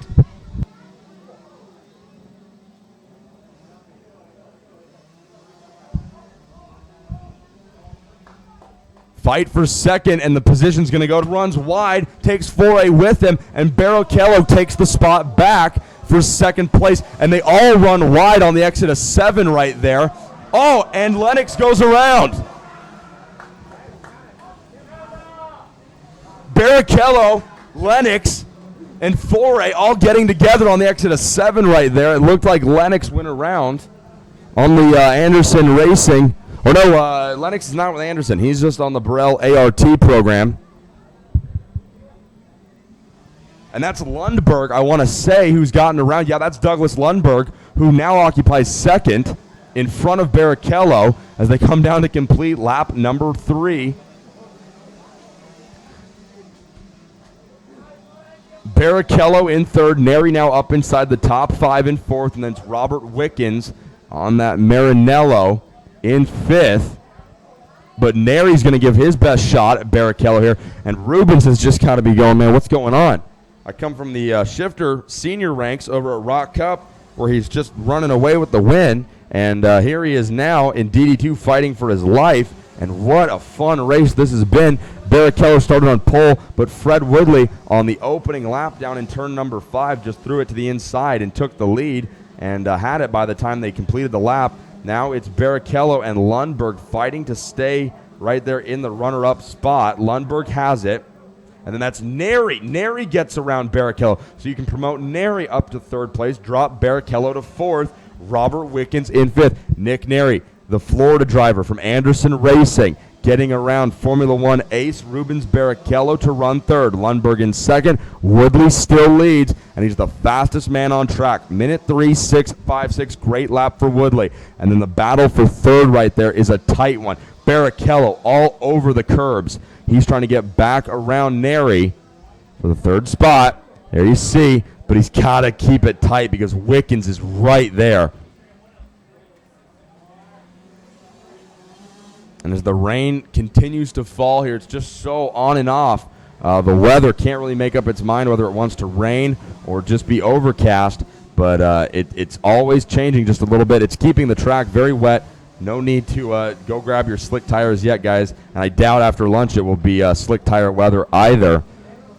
But a really good race right now for third between Neri and Barrichello. Barrichello takes the spot back. And then there we see some really close racing. It looks like 4A and possibly Lennox battling for about 5th, 6th on back, 6th and 7th rather. Barrichello has gotten third back away from Neri. So Barrichello is going to go up to third this time by, but Neri not giving him any room to breathe. Meanwhile, Woodley pulling away. He currently has a 6-second lead. Are you kidding me? 6 seconds of an advantage over Douglas Lundberg. Somebody call the National Guard. Fred Woodley is running away. Lundberg runs second. Barrichello's third. What's the fight we're watching there? Right there. That's fighting for 5th. And then behind them, Wickens runs 7th. Formal 8th. Cousin 9th. And Gavin Reichelt, the New York driver, running in 10th.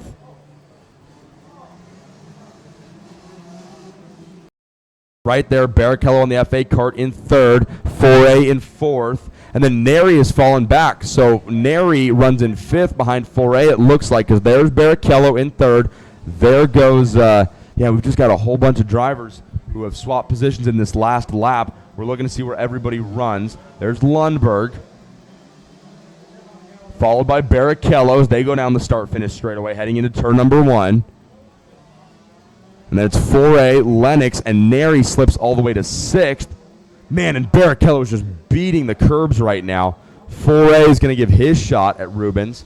There we go. Lennox, Neri, and the Marinello of Wicked 6. Lennox has the spot. And then it looks like Neri is side by side with him, and Wickens is right there in the Marinello. Neri works the outside of turn number 7. Wickens slides right in between those two Burrell drivers. He's going to hold, what is that, about a 6th spot right in. There goes Barrichello, number 10. As they unwind out of 10, it's Lennox, the Marinello, then the Burrell, the Anderson Racing Burrell of Neri, and then right behind Neri, it's probably going to be Danny Formal, it looks like. As we find ourselves working lap 8 of, again, another 4. These leads still at about 6.3 seconds. Man, you get caught up watching these battles. 3rd, 4th, 5th on back, the ones we're watching right now. And Woodley is just checking out as he works his way through turn 7. He's able to really drive the kart as hard as he wants. Lundberg come through 7 in 2nd. Barrichello 3rd. Davide 4A in 4th. Then it's going to be Lennox in 5th. Wickens in 6th. No, that's Neri in 6th. Wickens in 7th. Formal in 8th. Then behind them in 9th is Jules' cousin. And there goes Sabra Cook as well. She runs 10th. Gavin Reichelt seems to have fallen out of the top 10. Woodley working his way through 13 to complete another lap. Here comes Lundberg, Barrichello. Behind Barrichello, 4A, Lennox, Neri, Wickens.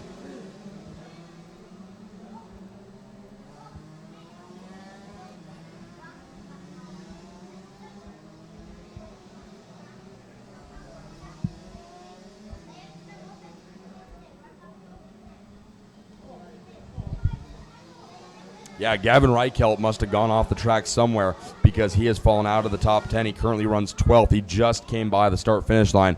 Slow lap for him. And don't look now, but Rubens Barrichello is quickly gaining on Douglas Lundberg.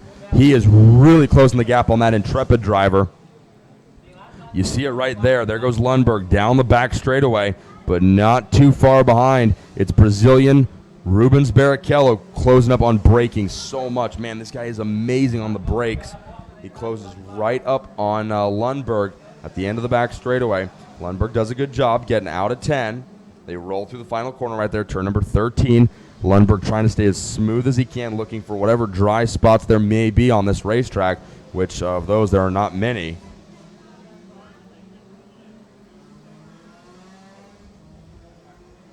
Next time by, we should be seeing 2 laps to go for our leader, Fred Woodley.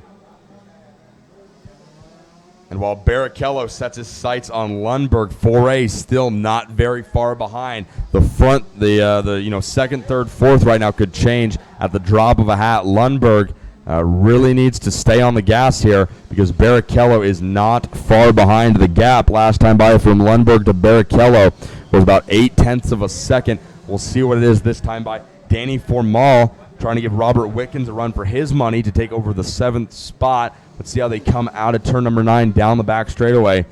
Formal staying in Wickens' tire tracks.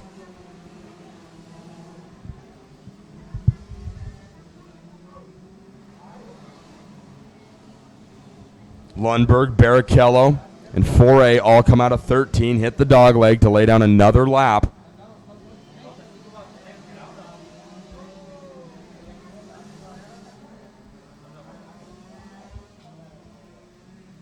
Really good shot right there of our leaders, really clipping the curbs through turn 3. Lundberg seems to have stabilized. The gap from Lundberg back to Barrichello was 0.8 of a second. Now it's 0.7 of a second. So Barrichello cutting in by about 1/10 each lap. If the margin should continue to shrink at that rate, obviously, coming up to C2 to go, it's not that big of a threat. Yeah, that's math. Again, don't ask me to do that much earlier in the morning than right now. But yeah, if he continues to cut in about 1/10 of a second each lap, he's going to need roughly 6 to 7 more laps to really see him challenge Lundberg for that second position. And I just don't see that happening right now. Our leader, Fred Woodley, making his way out of turn 13.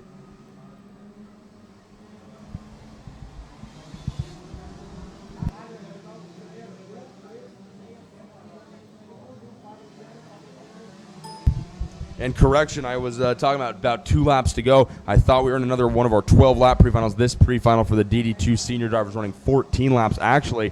So Barrichello still has time to cut into Lundberg's lead. It's now down to 0.4 of a second. So Barrichello chomping about 0.3 of a second into Lundberg's lead that last lap. And if he continues to do that, then we're going to have a fight for second place in our hands.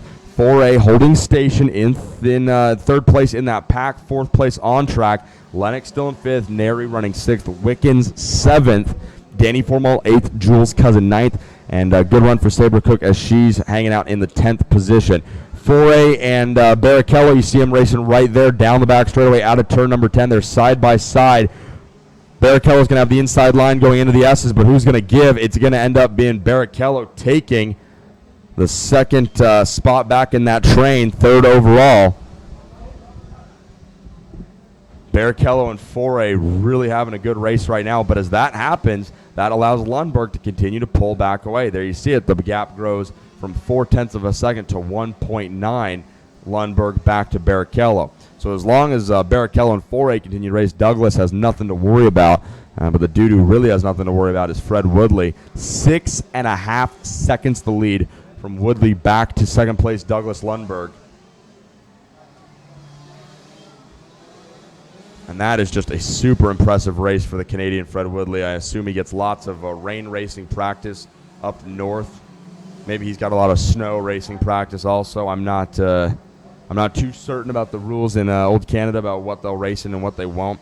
But you know it rains up there a lot. Oh, man, and 4A really gets in a little too hot at the exit of the back straightaway. He almost hit Barrichello on the entry to turn number 10. And there you see he really had to get on the brakes hard, and it caused him to get on the gas late, run that corner wide, and Barrichello's lead grows exponentially right there.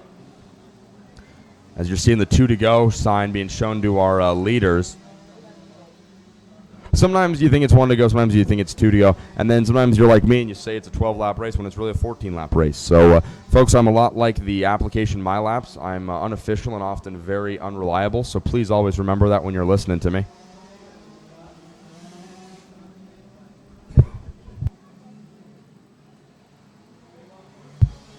So, yeah, David 4A going to have to really play catch-up on these last 2 laps after getting into turn 10 a little too hot. He kept the kart from going around, but he lost all the momentum he had gained on Rubens going down the back straightaway and really chasing him these last couple of laps. Fred Woodley just has to stay smooth here. Douglas Lundberg, I don't think he's really going to have to worry about Barrichello too much, as funny of a thing as that is to say. If you're on a racetrack with Rubens Barrichello, you should probably always be worrying about him. He's a threat. But within a lap and a half to go here, Fred Woodley's now been shown the white flag. There goes Lundberg, Barrichello, and Foray. They're all going to see the white flag as they run second, third, and fourth. Nick Neri, your highest running.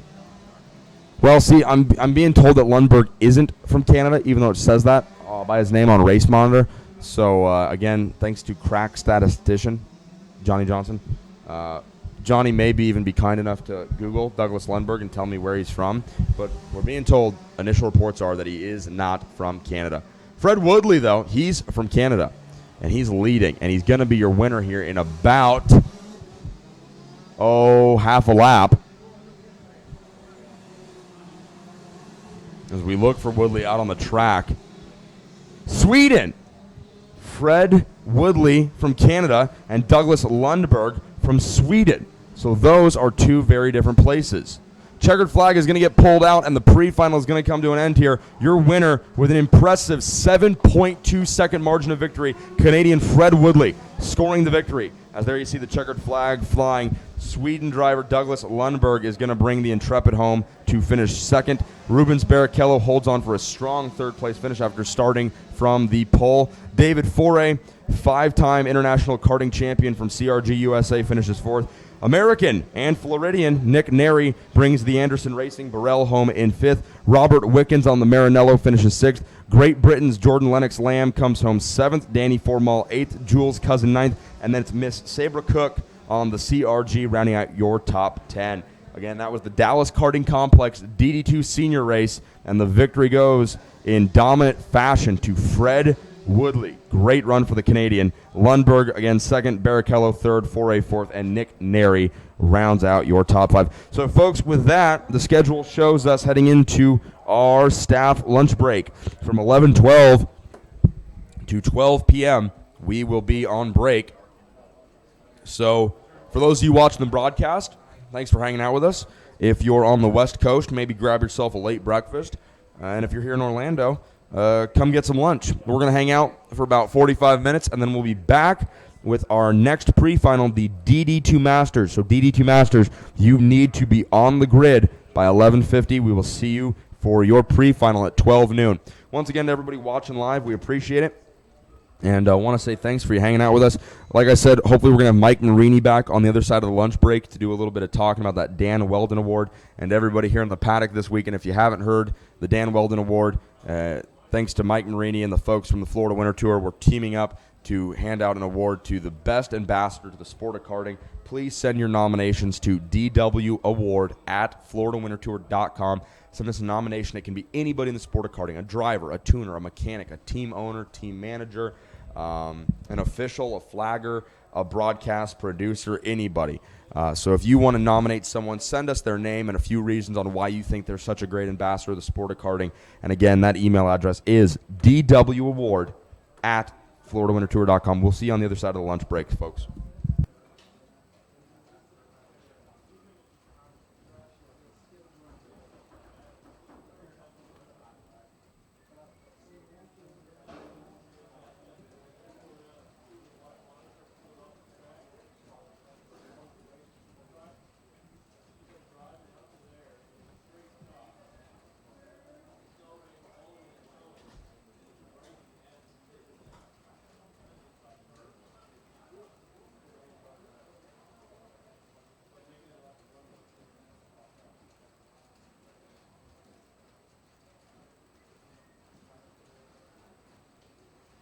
Attention in the paddock, attention in the paddock. Once again, guys, from 11:30 to 1:30 in the afternoon, you are allowed to check in a second set of rain tires. That is also meant for micro and mini max drivers. You can check in a second set of rain tires. That is from 11:30, which is going to be in about 20 minutes. So from 11:30 to 1:30 in the afternoon, you can check in your second set of rain tires. That is for all classes, including micro and mini max. You must do that after registration. Again, 11:30 to 1:30. Second set of rain tire check-in will be taking place at that time.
tank for the racing, and then also for the problem.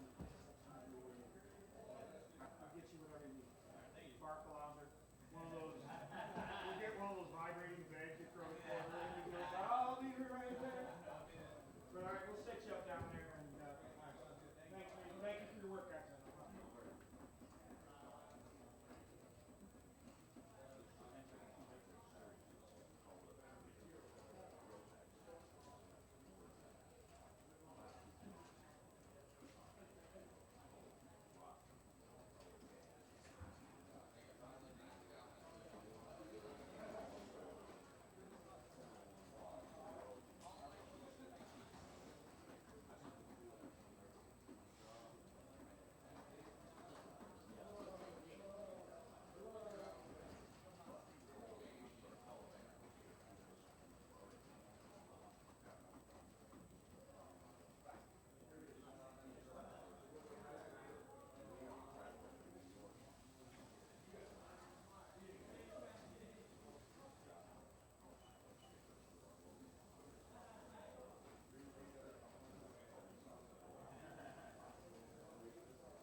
put it in that bag? Oh, that bag.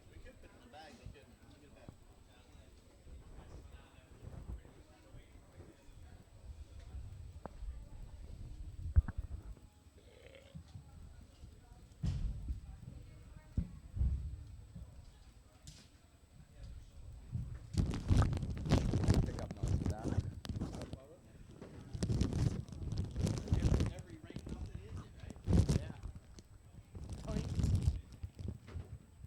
give more for, what's his name to talk about.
You make me smile like the sun, fall out of bed, sing like a bird, dizzy in my head, spin like a record, crazy on a Sunday night. You make me dance like a fool, forget how to breathe, shine like gold, buzz like a bee, just the thought of you can drive me wild. Oh, you make me smile. Receives a scholarship to Indy Lights presented by Cooper Tires, where their champion is guaranteed a 3-race program in the Verizon IndyCar Series, including the Indianapolis 500. Visit usf2000.com for more information.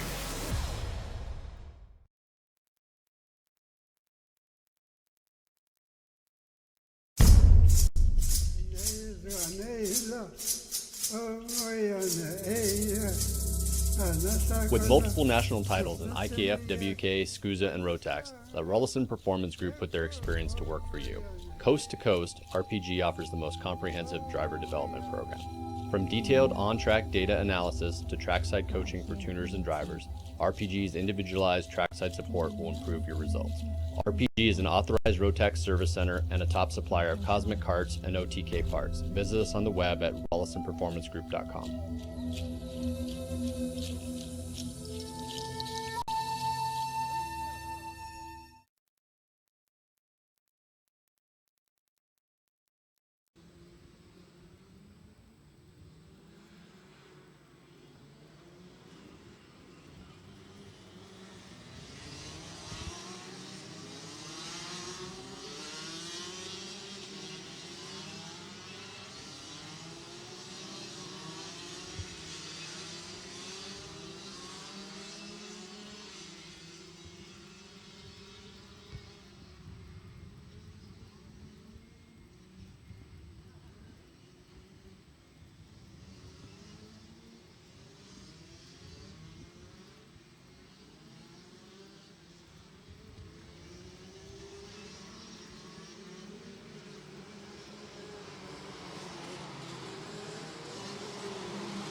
Welcome back, ladies and gentlemen. It is time to roll with our next group of pre-finals. To all of you watching back home live on FloridaWinterTour.com, we're here at the Orlando Kart Center.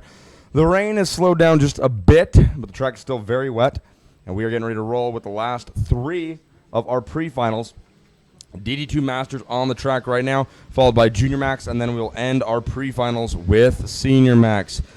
Take a quick look at the grid as our front row brings them down through turn 13. Miko Lane and Igor Mukin are the front row, with Richard Highstand and Luis Schiavo making up row number 2. In row 3, it's the Frenchman Christophe Adams and the Canadian Stuart Clark. We'll take a look at the rest of the starting positions after we get the green flag. We are now racing. Here we go, down into turn 1 and 2. The drivers fighting to keep position through those very narrow right-handers that start the course off. Now they come out of turns 3 and 4. Miko Lane leads them down around turn number 5. And then up the hill they go to turn number 6. The late apex left-hander Lane, the driver from Finland, out in front. He brings them out of 6 down the straightaway now to the right-hander, turn number 7, the long sweeper. Behind him is the 503 of Igor Mukin as you see him roll through turn 7 right there. Out of the 8-9 complex, the left-right-hander combo right there. Now down the back straightaway they go. Hitting that second gear about a quarter of the way down the back straightaway. Then into the right-handed hairpin turn number. On the entry into turn number 10, and I'm looking for Lane. Where is our early leader, Miko Lane? Oh, the 2 drivers up at front make contact. That's going to open the door for, looks like Stuart Clark to get in there and make some noise as he runs in third. Camilo Matiz takes over. Muke in second.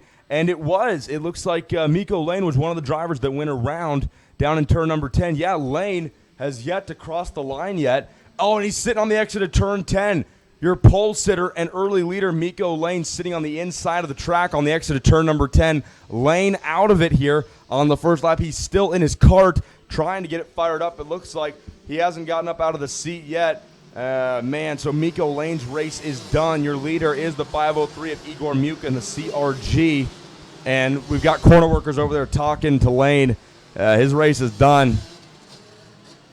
They push him to the side of the track. Oh, you hate to see that. Miko had some unfortunate luck. He pulled off on the final lap coming to the checkered flag on Saturday of the Rotax DD2 Masters race last month in Homestead in round number 1.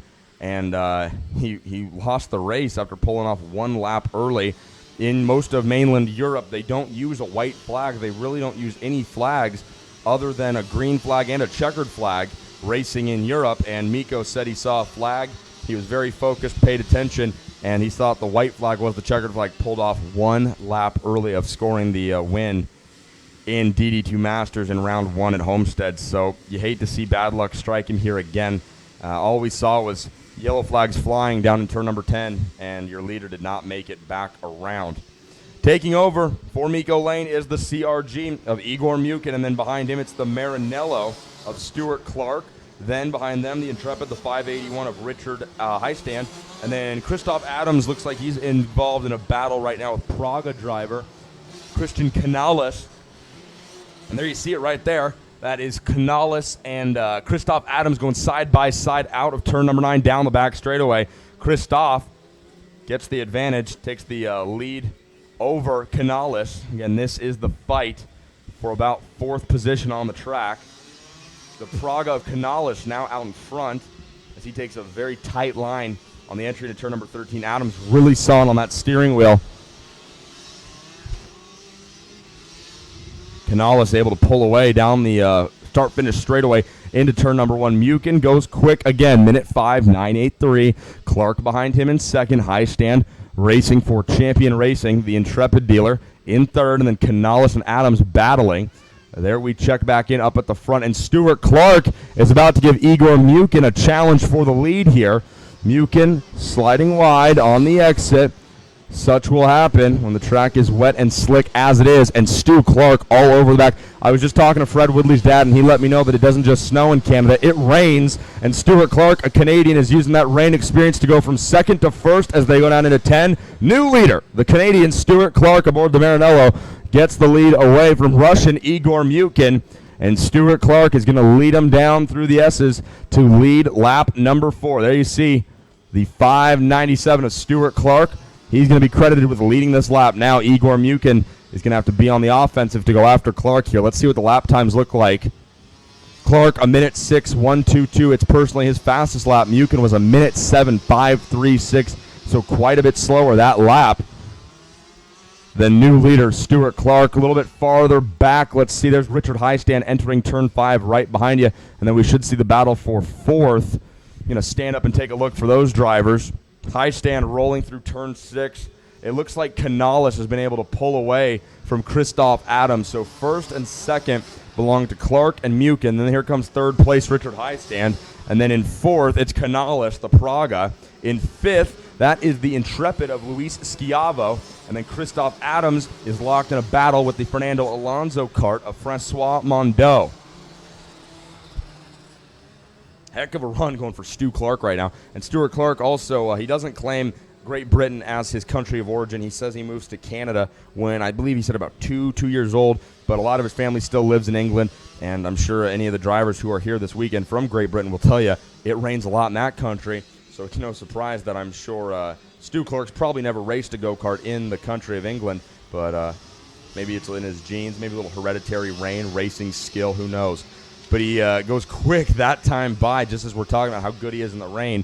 Normally when I talk about how good a certain driver is, their go-kart ends up breaking or they end up driving off track.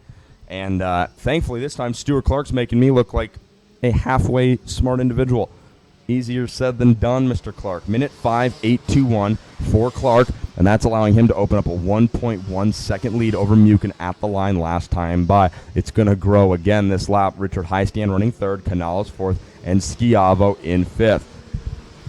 Speaking about Stuart Clark, I was talking to him yesterday in between qualifying sessions, and he's talking to me.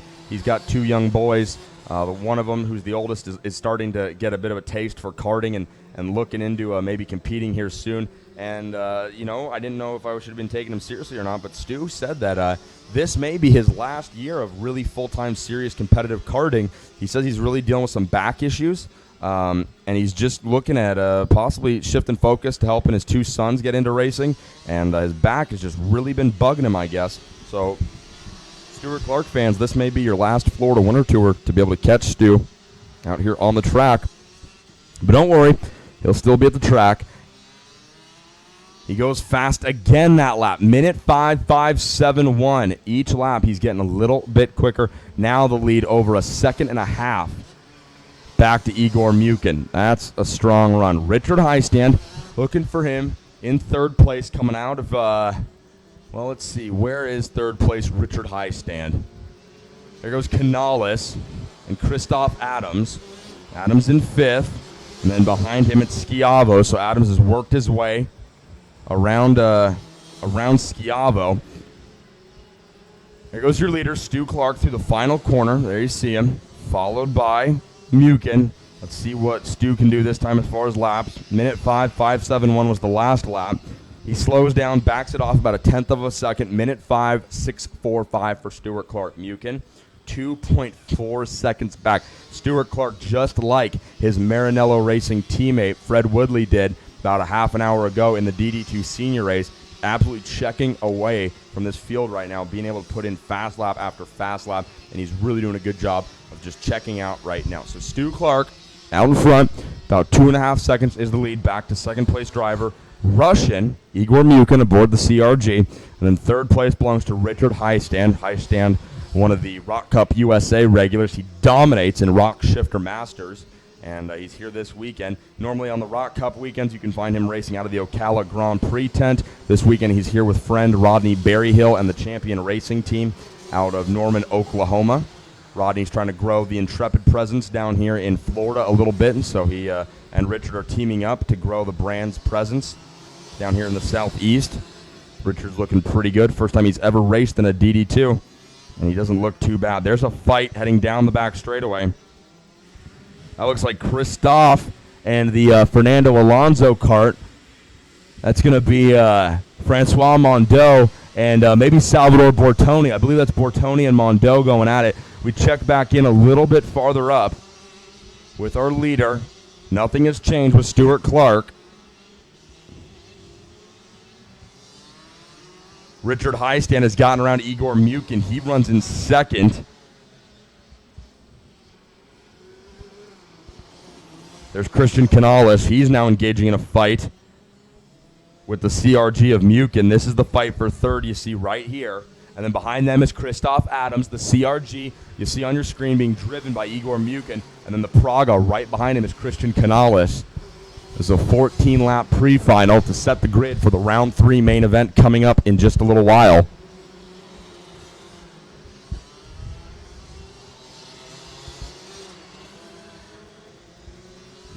Shot right there is Stu Clark coming across the line to click off another lap.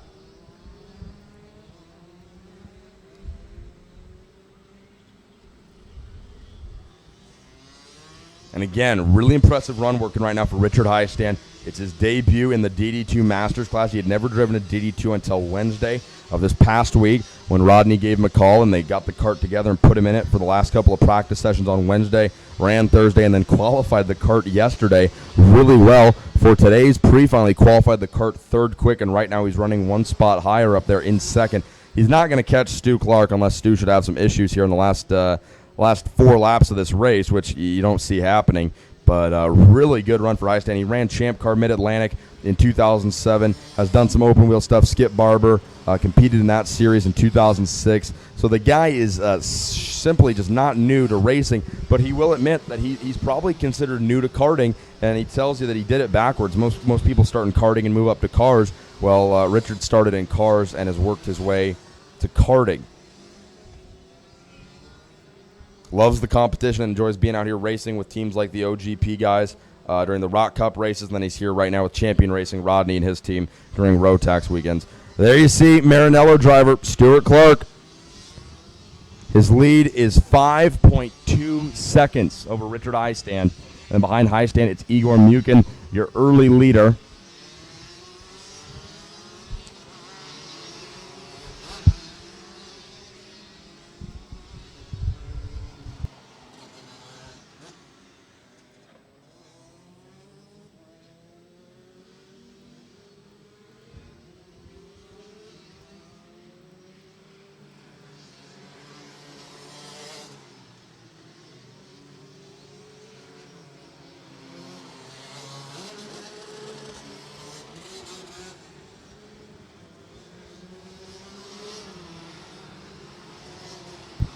So there we pick up the battle between Christoph Adams and Canales. Canales aboard the Praga, holding off Christoph Adams. This is the fight for fourth, and Canales looks really good on corner exit. He's able to pull away going down the back straightaway.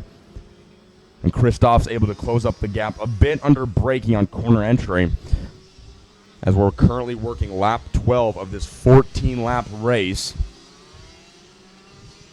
There you see Stuart Clark, your leader, coming out of 6, down into 7. Very smooth on the steering wheel, not really being too aggressive, not sawing back and forth on the wheel.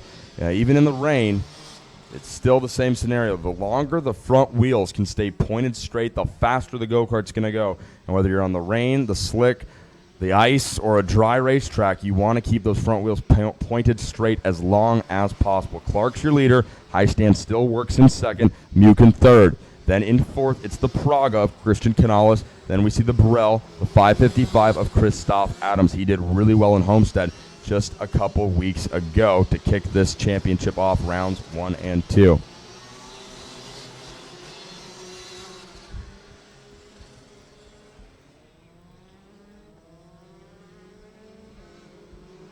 Clark's lead has shrunk a bit. It was as high as about 6.2 seconds about 5 laps ago. It's now down to 5.1 seconds, but that still is a massive lead. And the thing that we all need to remember here is when this main event hits the grid in about an hour and a half's time, 2 hours, Miko Lane's go-kart is going to be repaired.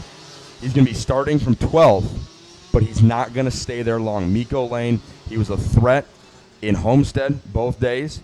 If it weren't for that mental error on Saturday, he would have been a threat for the win. He's going to be a threat today as soon as they get that kart repaired. All I know was they went down into turn 10 on the opening lap. Yellow flags flew, and he came out of the corner slow and then pulled off to the side and retired. My guess would be somebody got into somebody and some front-end damage occurred, and he just couldn't get going. But the way the kart wasn't even moving on the inside lane of the track makes me think possibly an engine issue, chain came off, something like that. As the leader, he very well may have been hit from behind and caused an engine issue. Just whatever the issue was, not sure. But he will be back on the starting grid coming from 12th in the main event. It's going to be a long race, and Miko Lane is going to be a threat. Mark my words on that. Stu Clark goes purple here in the last couple of laps of this pre-final, going a minute 5.402. That's a heck of a lap.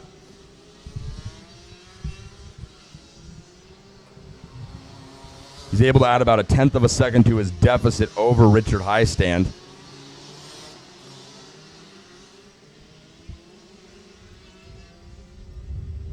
And you know these guys had to have seen Miko Lane sitting on the inside of the track at the start of the back straightaway down there. And they know that he's retired and Stu Clark is out in front by a mile. And all that stuff is good. But they know that Miko is going to be a force when they get this race going again later today for the main event. Keep your eye on Miko Lane is all I'm saying. Canales and Adams still going back and forth here as the white flag flies over your leader, Stuart Clark. 1 lap to go for the Maranello driver. He's got a pretty easy road ahead of him. Richard Highstand, he's got a lot of room ahead of him and behind him. Clark goes purple again, minute 5:2.92. He's progressively getting faster and faster in the late stage of this race. That is impressive. And there you go, out of 13, coming down the front straightaway to see the white flag.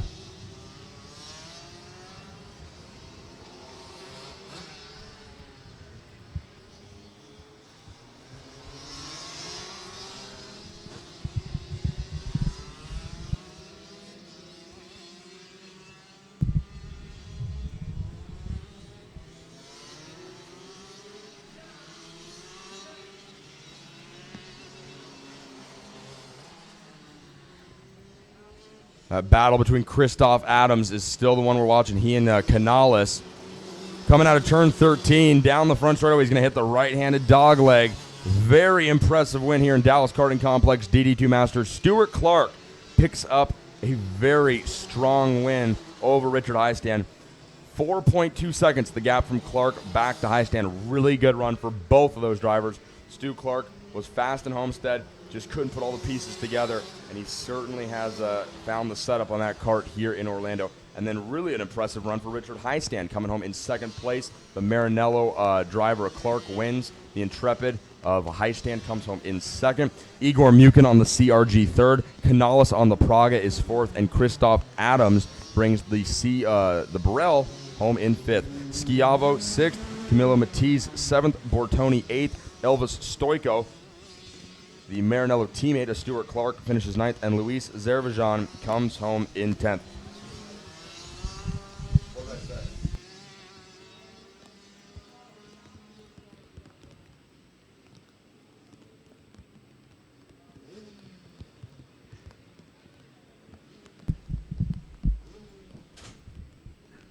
So good race there in DD2 Masters. Stuart Clark picking up an impressive 4.2 second win over Richard Highstand, who again is on that Intrepid. And then Igor Mukin rounding out the top three. Coming up next, it's going to be the Junior Max Racers. That class brought to you this weekend by CRG USA. Junior Max getting ready to come up next.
So on the track now as the rain picks up. It's the heaviest it's been all day here.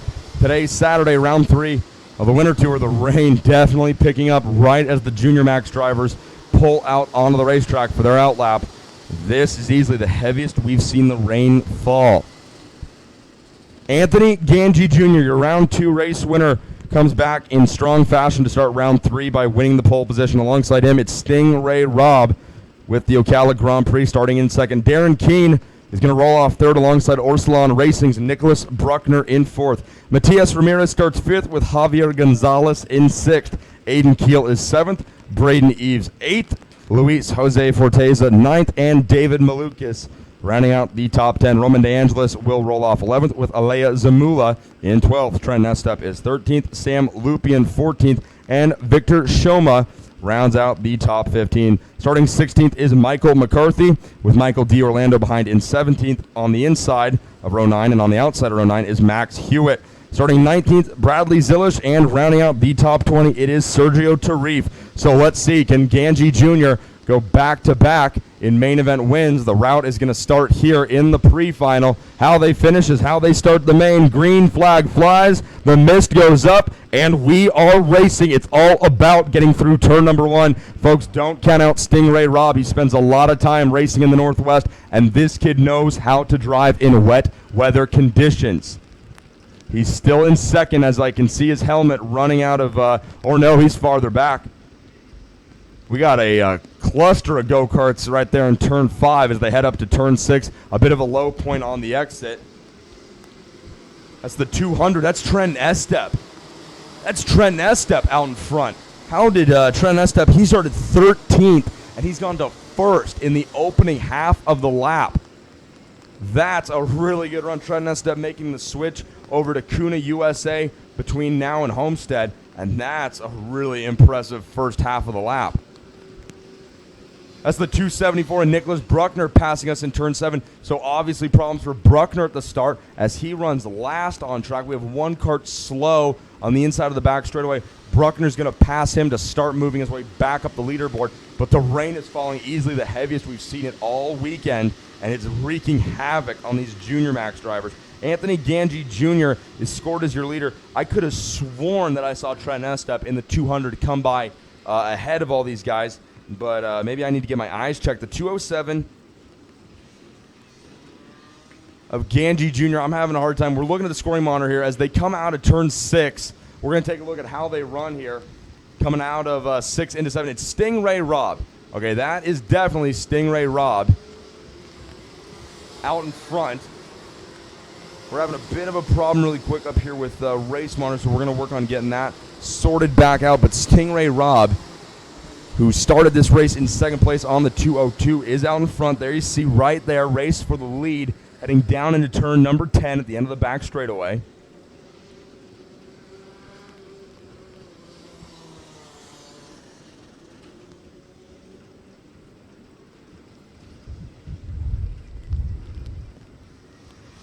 Rob racing in second place right now, and I think that's going to be Matias Ramirez.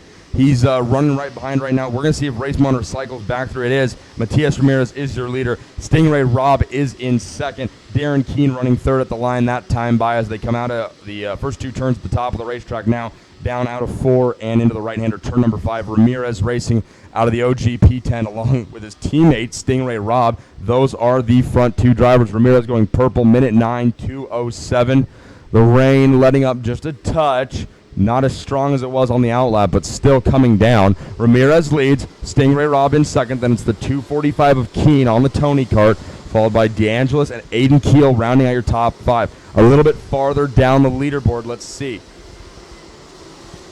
Running in 11th place, you got Trent Estep, David Malukas in 12th, Mike D. Orlando in 13th, Joe Serrano in 14th, and Kai Collette running P15 right now.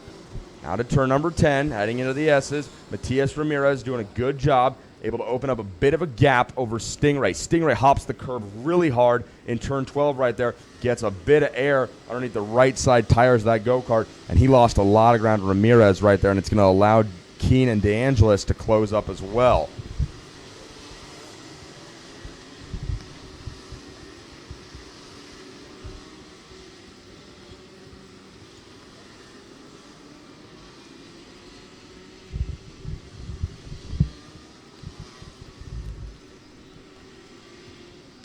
DeAngelis really working right now, trying to catch up to Stingray Rob. He's in that red Tony car. You see it right there running second in the line. There goes Rob, and then right there is DeAngelis. And then behind DeAngelis is the Burrell of Aiden Keel, who's racing with Darren Keene. Those two drivers fighting for 4th and 5th out on the track.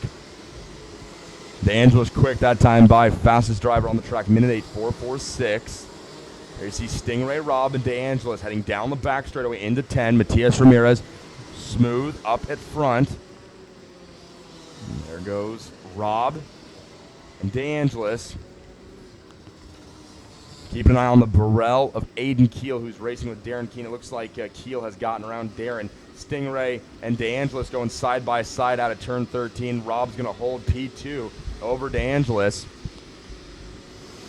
And then Aiden Keel in the Burrell has gotten around Darren Keene. Keene slips to 6th after letting Javier Gonzalez by as well. Rob takes a look over his right shoulder as they head into turn 5. Now back up the track to turn number 6. Keene, McCarthy, and Lupien all battling right there, 7th, 8th, and 9th, and on back. Keep an eye on Trent Estep in 11th. He started in 13th. He's slowly moving his way up.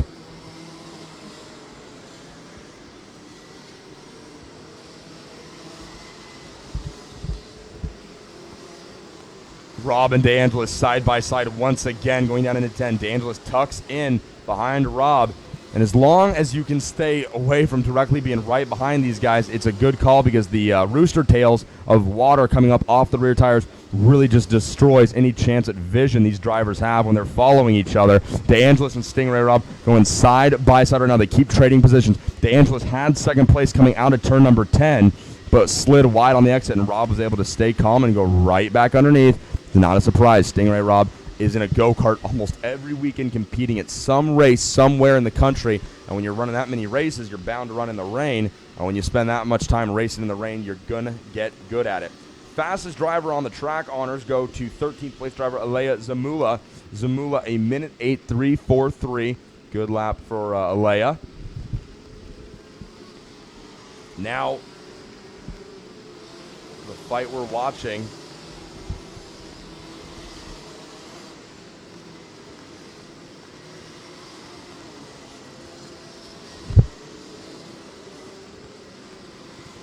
See Rob still holding the Burrell. Now it's Aiden Keel who's gotten around DeAngelis. That's the fight. Now the new fight for second place between Rob and DeAngelis has stopped. It's now between Rob and Aiden Keel, the Burrell driver, as they come through turn 13. Looking for Roman DeAngelis. We may have lost Roman. There he is a little bit farther back. He's lost quite a bit of ground. And the rain again picking up full umbrellas out on the catwalk here. Michael McCarthy joins Burrell driver Aiden Keel inside the top 5. As it's Keel in 3rd, McCarthy in 4th, and then Lupien on the Fernando Alonso in 5th. Bray Neves, the J3 driver, goes fastest this time. Minute 7.496 for Bray Neves on the comp kart chassis. Ramirez pulling away from the rest of the field. He rolls through turn 7. He currently has a 3-second lead over Stingray Rob, who still has his hands quite full with Aiden Keel. And Roman DeAngelis dropping all the way down to 10th place after fighting for 2nd with Rob a lap ago.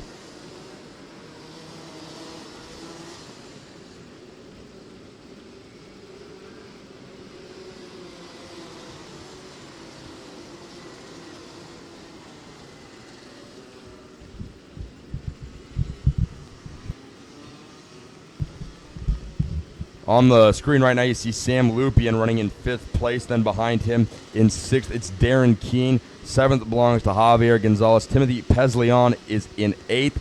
Now as they come across, you see the position switching just a little bit. Pesleon falls to 9th. Juan Velasquez rounds out your top 10, bumping Roman DeAngelis down to 11th. Also, keep an eye on Nicholas Bruckner.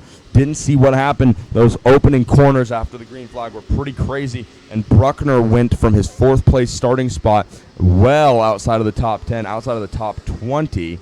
Currently on track, Bruckner has scored his 23rd. Pretty quick laps, minute 10, 177. He's about a tenth to about a half a second, anywhere in that range, quicker than the drivers around him.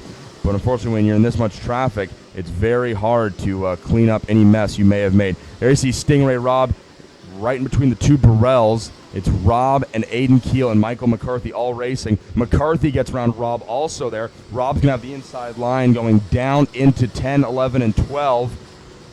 Rob gets back into third. Now he gets the second spot away from Aiden Keel. They're side by side. Keel has the preferred line. They're 3 wide out of the dog leg. Now Rob to the inside, going down the start-finish straightaway. He's going to take second place back as they head into one. Those carts were 3 wide. It was a Burrell on each side and Stingray Rob on the Tony cart in the middle. He's got the second position back. McCarthy gets done. Keel in second.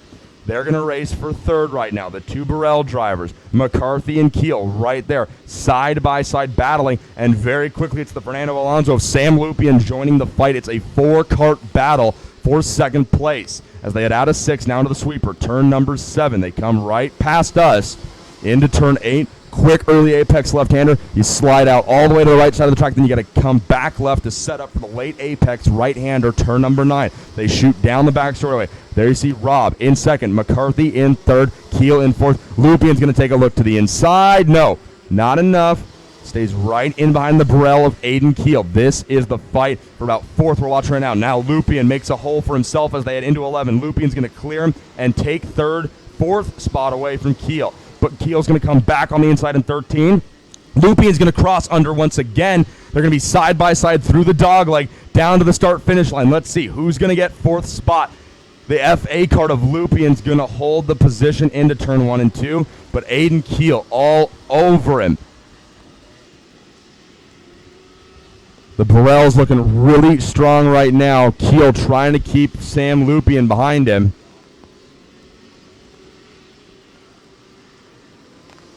As they come out of 6, there you see Stingray Rob in second, McCarthy in third, Keel in fourth, Lupien in fifth.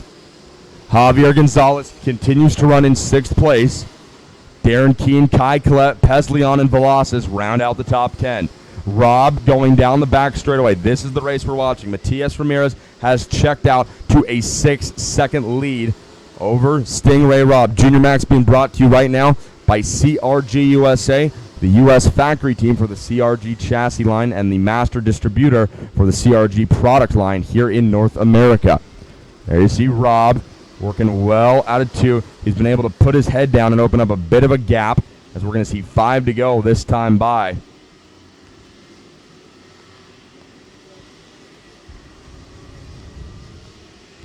Matias Ramirez really doing a great job. His lead now is 6.6 seconds. That is a heck of a race by young Matias Ramirez. Matias offered me some constructive criticism when he saw me driving rental carts. He said I wasn't very good, and I said, you know what? That's why I announce, and that's why you race. Stingray Rob scored the round 1 victory at the Challenge of the Americas in Tucson, Arizona back in January, and then he came down to Homestead, Miami, where he scored the round 1 victory on Saturday at the Rotax Max Challenge here at the Florida Winter Tour in Homestead. He's a really good young kid. He made his first trip to the Grand Finals back in December. He represented very well. If I remember, I want to say he was the American in the field on Saturday in the main event. And Stingray, just a really good kid. You can't say enough about him. Happy to see him have so much success here on the national level.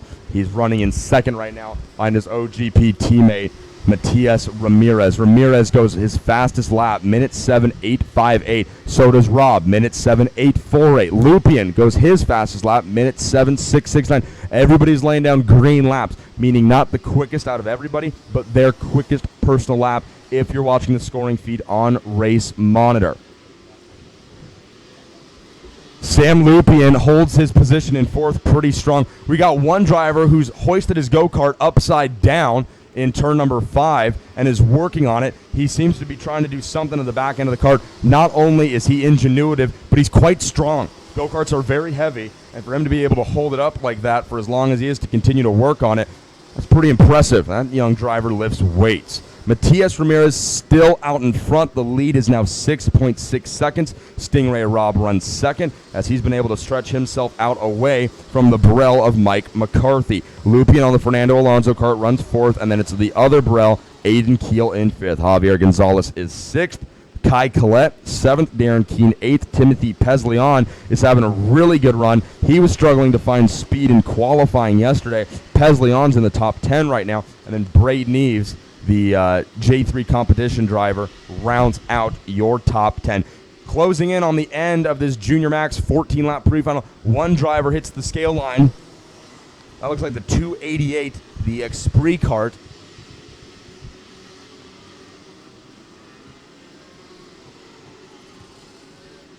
So yeah, the 288 of Santiago Tarif retiring from the race early as he drives underneath the catwalk and hits the scale line early. Unfortunately, his race done just a couple laps shy of the checkered flag. He will be back for the main event. Matias Ramirez, though, now 7.7 seconds. The gap from Ramirez, your leader, back to his OGP teammate, Stingray Robb. The rain's still falling, as heavy as we've seen it all day and all week here in Orlando. Good pass by the 208, the energy cart.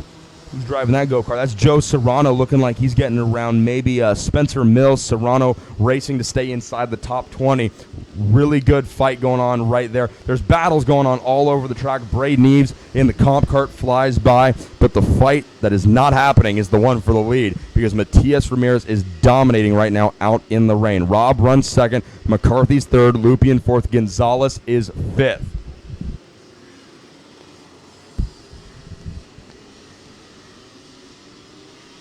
That looks like the fight for third place. We're checking in right now. Yeah, that's Mike McCarthy and Sam Lupian. Lupian on the Fernando Alonso cart's been charging hard all race. He's comfortably now inside the top 5, and he's setting his sights on Mike McCarthy, the Anderson Racing driver on the Burrell. This is for third place, and more importantly, inside row number 2 starting spot for the main event coming up later this afternoon. There you see another battle. We're trying to catch back up with McCarthy and Lupian. This is a little bit farther back inside the top 10 right here. Where are we watching right now? That looks like about maybe 11th, 12th so far on back. Driver sliding wide on the exit at turn number 10. Stingray Robb working through turn 13. McCarthy still has the spot over Lupian as they come down the back straightaway. White flag is flying.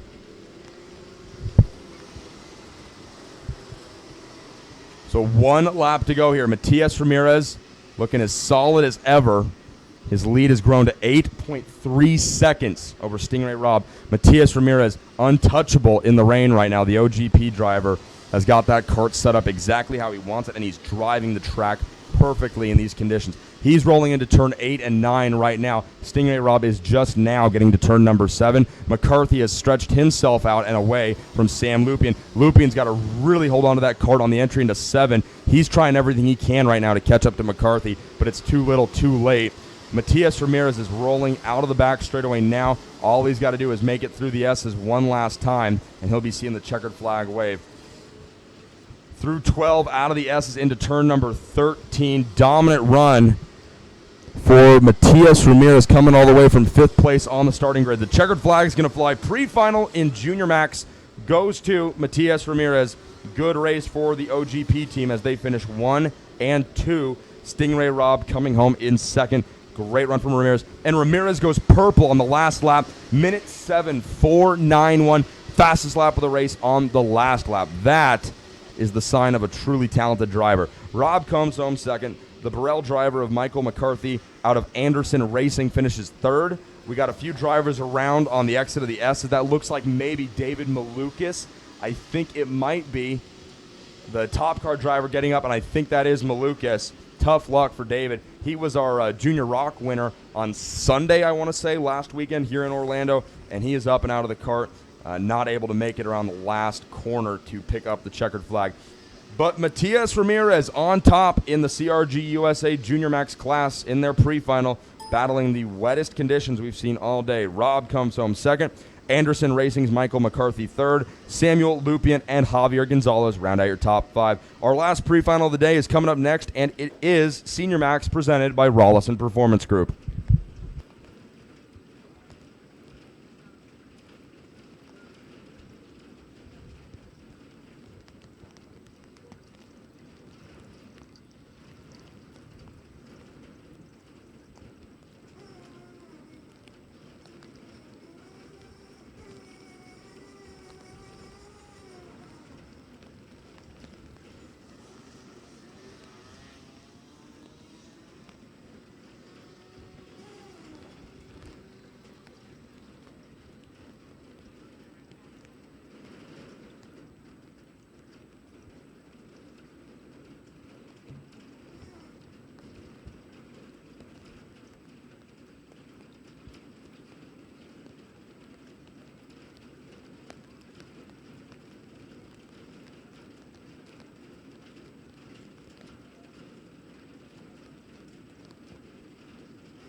All right, here we go. Welcome back, ladies and gentlemen, to our last pre-final race of the day. It is the Senior Max pre-final. Senior Max being brought to you this season by Rollison Performance Group. Mike Rollison and the group over at RPG, fielding a bunch of very competitive go-karts this weekend, as well as the entire Florida Winter Tour. Oliver Askew is going to kick things off for us, as he has for a very long time at the Florida Winter Tour. He's starting from the pole position. Dan Roper from Orslon Racing will roll off second. Ed Brand from CRG USA is third. Kyle Kirkwood from Ocala Grand Prix starts fourth. Austin Garrison, another OGP driver, is fifth, with Gianfranco Manzafero in sixth. Patricio O'Ward on the FA kart starts seventh, with Christophe Paquet in eighth. Morgan Healy ninth, and Matt Solarchek rounds out your top 10. Here you see him snaking their way out of turn number 13. The wind blowing about 10 to 12 miles an hour here in Orlando right now. The rain still coming down, and the sky is not getting any brighter. The green flag is going to fly, so that should make you happy at least. Oliver Askew does not get a very good start. He lost a bit of ground right off the green flag, but he's able to recover coming out of turns 1 and 2. He is your leader. Askew out in front. And then it's a whole bunch of go-karts behind him. Kyle Kirkwood looking very strong as he comes up through the field. Kirkwood slots into second, and he brings his OGP teammate Austin Garrison with him. So Oliver Askew, who races for Anderson Racing, but used to race for Ocala Grand Prix, leading his two former teammates, Austin Garrison and Kyle Kirkwood. Garrison gets pushed wide on the exit into 7, as that looked like maybe Manzafero slid on the exit of 7. Pushed Garrison just way off track. Garrison lost 3 spots on the whole deal, but everybody made it through the corner safely, and we continue to race. Oliver Askew, like I said, now competes under the Anderson Racing tent. Do not let that be mistaken, but he is a former OGP driver, and he now leads a couple of his old teammates, Kyle Kirkwood and Austin Garrison. Kirkwood has lost the second position. As they come across the start-finish line, Oliver Askew is going to be credited with the lead, that time by Ed Brand, the Great Britain driver. Oh, and a bunch of drivers getting together on the exit of turn number 13. Few carts getting knocked around. Everybody continues to roll, but tight racing at the back end of the pack here. Just goes to show you how competitive the Florida Winter Tour truly is. There are no easy spots out here. Oliver Askew is going to lead him down into 7 for the second lap. Brand behind him on the CRG in 3rd. Kirkwood in 4th. And then it's the 306 of Patricio O'Ward in 5th. Dan Roper scored in the 4th position. Kirkwood 3rd, Brand 2nd, Askew 1st. Want to remind everybody here at the Orlando Kart Center that Cody Schindel is here with Canadian Karting News, shooting all the best photos of you racing in the dry, the wet, and everywhere else. So if you want to get some really cool looking photos of you out there racing this weekend, please head over.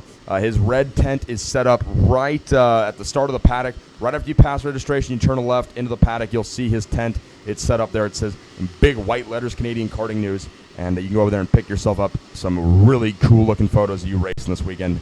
You will not regret it. Oliver Askew is going to be getting some photos of him leading this race.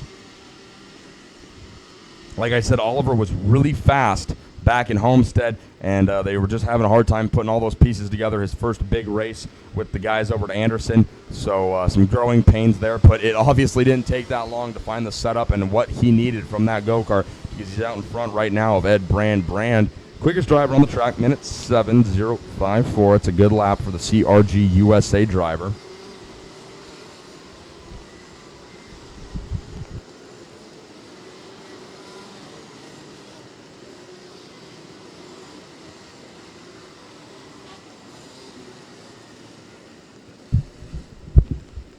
Good run. He started the race in 2nd place. He's currently scored his 4th on the track. It's the Orslon Racing driver of Dan Roper.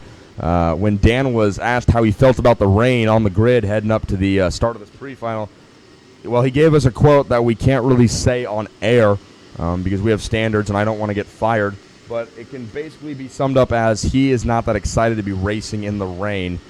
But what's surprising is that he's bummed about it, and he's doing so well right now, running 4th. Showing good speed. He ran a minute 7.681. That's his fastest lap of the race on lap 3, which we just completed, working lap 4 now. Ed Brand, you saw him right there, no front end grip in that CRG. They're really working to get the front end to just sit down and have as much grip as they can. It's not always necessary, but sometimes the heavier drivers are known to do a little bit better in wet racing conditions, and it's just because the more weight you have sitting up over those front wheels, the better chance you have of them getting pushed down into the pavement and having a little bit more grip.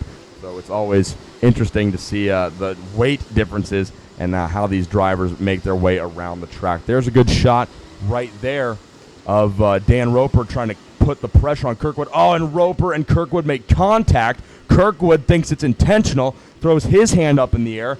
He comes out on the positive end of things as it's Roper who goes for the half spin in turn number 13, and Dan getting a little hot into turn number 13, makes contact with the back bumper of Kyle Kirkwood, and Kirkwood, as you can see, throws his hand up in the air, thinks it's intentional, and Dan Roper is obviously not going to be very happy about that whole situation. We'll see where Roper rejoins the field.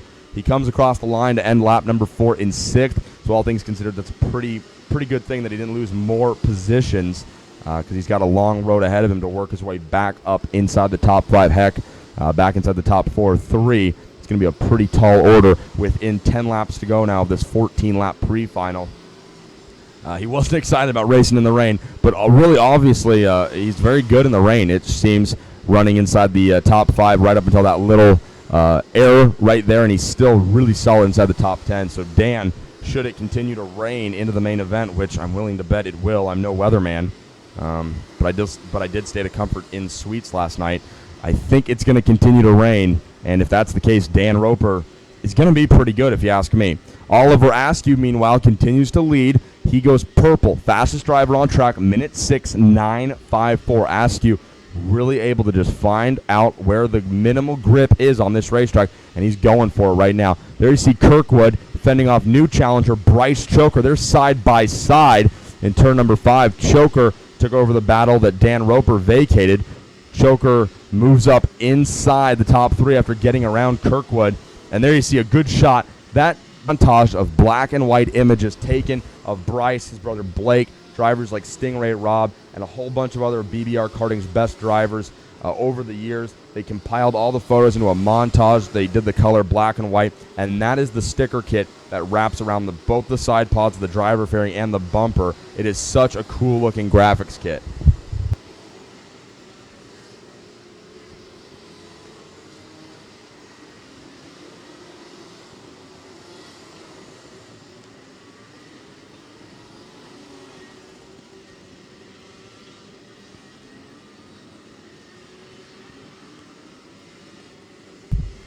Askew goes purple. Once again, fast lap to the Anderson Racing driver. Minute 6:760. He's doing a good job pulling away from Ed Brand. 2.3 seconds the gap from Askew back to Ed.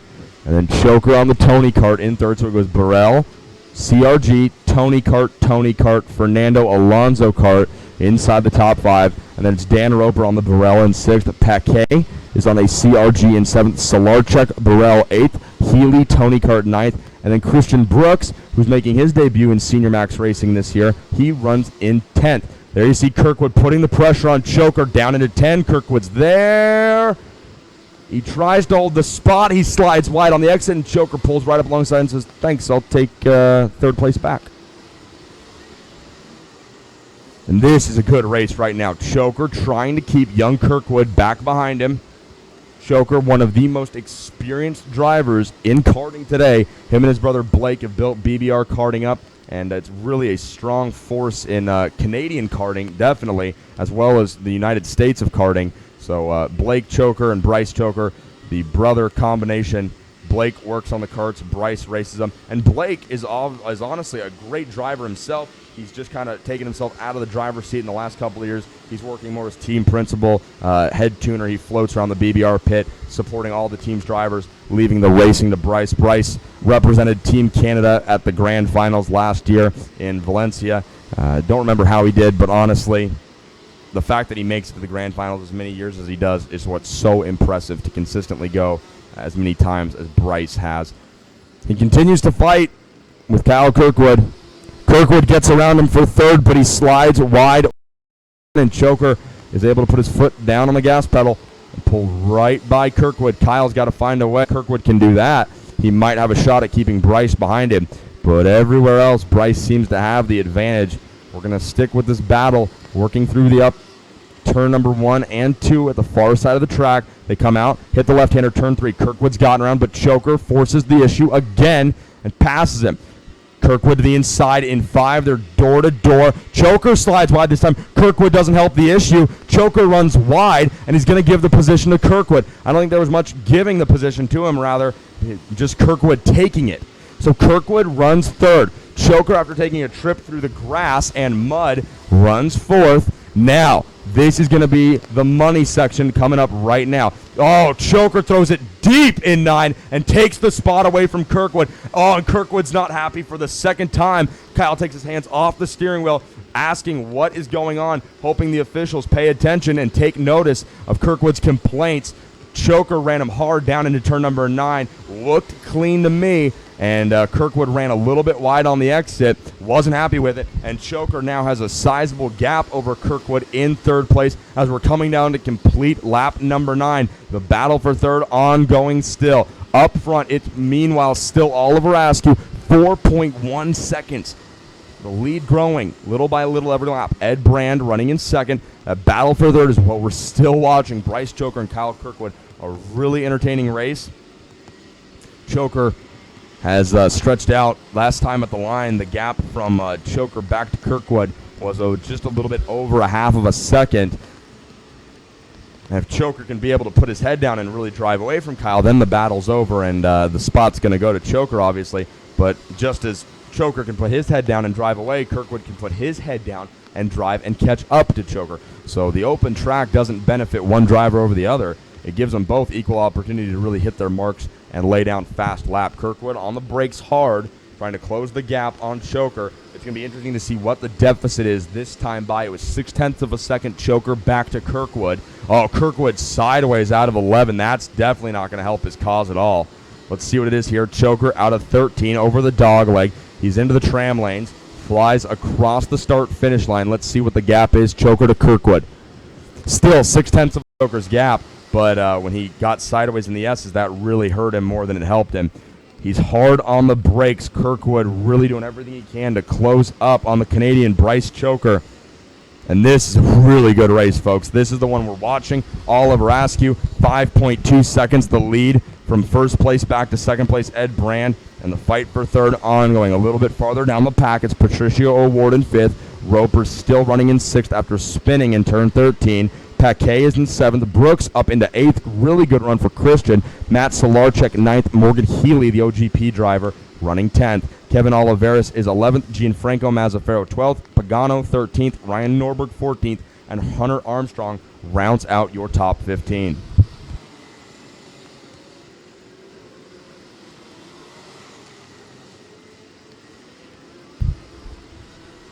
So coming down to complete lap number 11. The battle for 3rd still ongoing. As you can see by the rooster tails coming off these karts, the water still very heavy on the track. Orlando Kart Center, pretty smooth racetrack. There are low points, just like any track, where water's going to sit. And Kirkwood has once again found his way around Bryce Choker on the exit of turn 4. Now out of 5 they come, heading for 6. We're heading into the last couple laps here. Who's going to get 3rd place? And I know I always make a big deal out of this, but to me it's important. We've seen so many times at Homestead, and especially here last weekend at the Rock Cup, whoever starts 3rd has that inside row 2 starting spot, and you really get hung out to dry in the first 2 right-handers here off the green flag.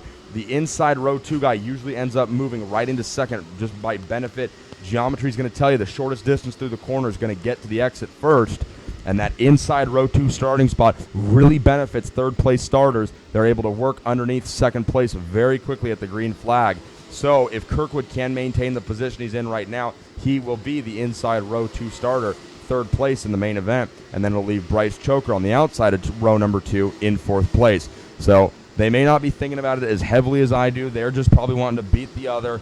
But that's especially 5. The front end very squirrely, but he's able to keep control, close the gap pretty well on Kirkwood, but Kyle was really fast on the exit of 5. Now out of 6, they cross the track to the right side, set up for the long sweeper, turn number 7.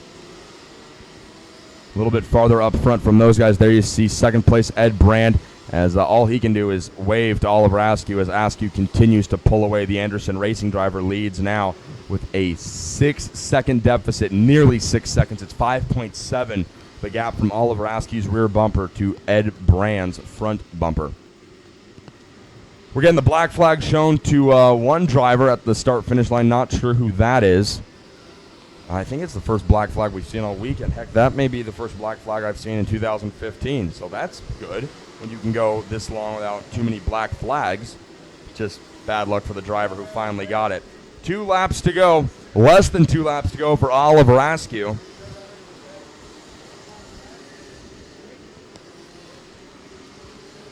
As Askew works his way out of turn 6, now through turn 7, he's starting to catch up on lap traffic. That will be an issue. He's going to have to negotiate it pretty carefully, but he's got the time. He's got the luxury of time on his side to negotiate it and pick the right spot to get around. His lead is 5.8 seconds over Ed Brand. Oliver certainly doesn't need to rush getting around this lap traffic. That would be the worst possible way to lose this pre-final, sliding off the track while trying to get your way around some lap traffic. I don't expect Oliver Askew to make that mistake. That's not a mistake he makes very often. Looking back right there at Kyle Kirkwood, he continues to maintain the 3rd position as Bryce Choker is going to do everything he can here in this last lap to find a way around the OGP driver of Kirkwood. White flag flies. Bryce has got 13 corners left to try and make something happen. 7/10 of a mile here at the Orlando Kart Center. 2, now 3 corners down. They're working through 4 now. They head to the right-hander 5. Choker's been great on the brakes in this section. He's not able to close that much up on Kirkwood. Kyle looks over his right shoulder, takes check of Choker. He sees he's got a lot of room. Kyle's just got to stay smooth right now. Out of 6, they cross the track to set up for the right-hander turn 7. They roll through the sweeper. Kyle's in good shape. Meanwhile, Oliver Askew works out at turn 13. He's going to be picking up the checkered flag here. But he's not in 13 quite yet. In fact, I'm looking for Oliver out on track right now. There he is, working his way through the S's. So now he is out of 12, rolling through 13. Way out in front of Ed Brand. Checkered flag is going to fly, and it's Oliver Askew, the Anderson Racing driver, picking up the pre-final victory. That was an impressive run by Oliver. Ed Brand finishes second 5 seconds later. And Kyle Kirkwood is going to come out of the final corner able to hold Bryce Choker off. Kirkwood finishes in 3rd. Choker 4th. Patricio O'Ward 5th. Dan Roper rebounds well to finish 6th. Christophe Paquet 7th. Christian Brooks 8th. Matt Solarchuk is going to come across the line here in just a moment to pick up 9th. There he goes. And then rounding out your top 10, it's the OGP's very own Miss Morgan Healy. So good run for Oliver Askew. Dominant run. Drives to a near 5-second margin of victory. We're going to see if maybe we can grab him to come up here and talk. So stick with us, folks. We'll be right back, and hopefully we'll be joined by Mr. Askew.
So we're live, Oliver Askew. Your hair looks great, so don't worry too much about it. You don't look like me, thankfully.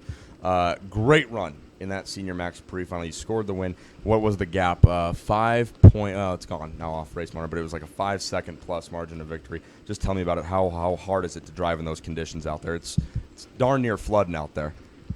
Especially when you're behind somebody. It's, I caught lap traffic with a few laps ago, and I couldn't see anything because of all the spray. But yeah, we had really great speed. I was able to pull a gap in the beginning and then just took it easy, make sure I didn't make any mistakes, and brought it home.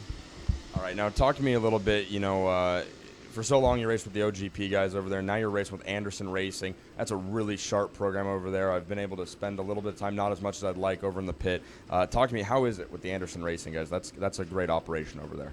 Yeah, they're all really good people. They're really professional, and the chassis is amazing also, especially in the wet.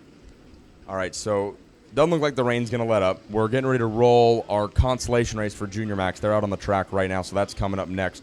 But what's the plan for the main event? It looks like the forecast shows rain's going to at least continue, if not get worse. So what's the early plan for strategy heading into the main event for round 3 here? I'll talk to Peter Kalman, my mechanic. We'll make a few changes for the final. We have the speed, so I'm happy. What's the hardest part about racing in the rain? You talked about being behind guys, getting that rooster, that spray up into the visor, and really having a hard time. What's the hardest part about racing in the rain out here? For me, the hardest part is placing the cart exactly in the perfect position on the track. The lines are really, you have to be perfect in every corner, or you're on the rubber and then the car pushes out to the outside of the track. So the line is everything. How hard is it to find front-end grip out there right now? Because there seem to be some low spots in the track out here where rain's sitting a little bit heavier than other spots. So it seems like when you guys are going in on corner entry, the front end is just skating away from you. Is that an issue, or is that maybe just how it looks up here? That's just how rain racing is. You usually go into the corner and you slow down the cart with the front end, and then you come out off the rubber to, for the grip. And yeah, there's a bunch of standing water out there also, so I'm dodging the puddles wherever I can. Awesome. Well, Oliver, congratulations on a really impressive run in that Senior Max Pre-final. The main event's coming up a little bit later. Best of luck to you. Thanks for coming up and talking to us. Thank you for having me. All right, Oliver Askew, ladies and gentlemen, your Senior Max Pre-final winner. Thanks, Oliver.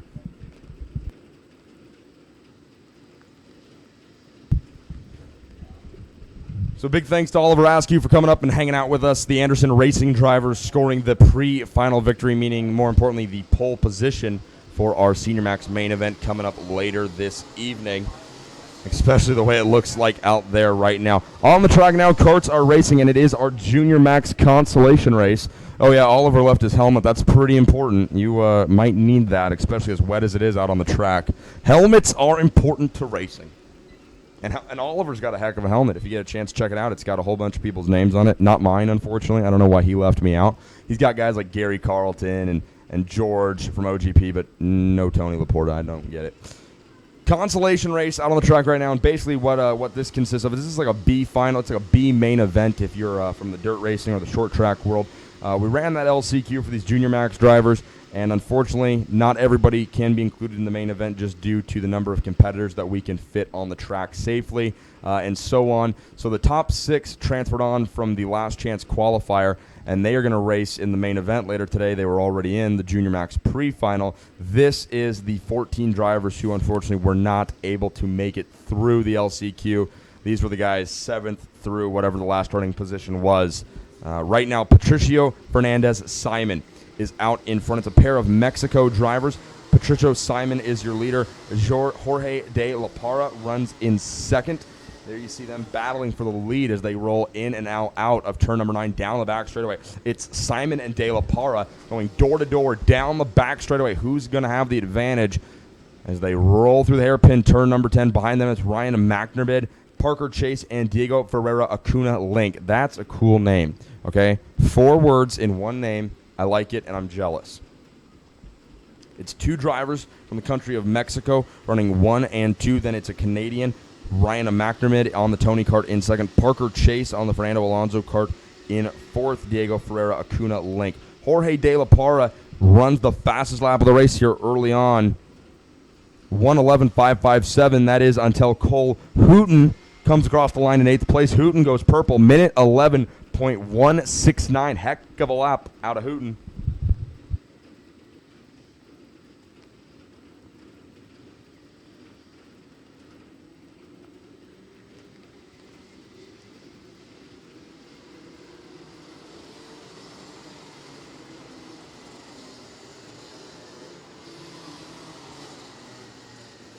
LaFara is out in front. Patricio is in 5th. We're getting a lot of emails, which we appreciate. We always encourage our viewers to email us at live@floridawintertour.com. You can email us if you're watching the broadcast back at home, or if you're here at the track and you have a note or something you'd like us to know, you can email us there too. Got a bunch of shout-outs coming in today. We're going to start out with one from Michael McCarthy. Go get him today, Michael. So proud of you, the Blackwells. So Michael McCarthy getting a shout-out. We got one now from Kai Palomino.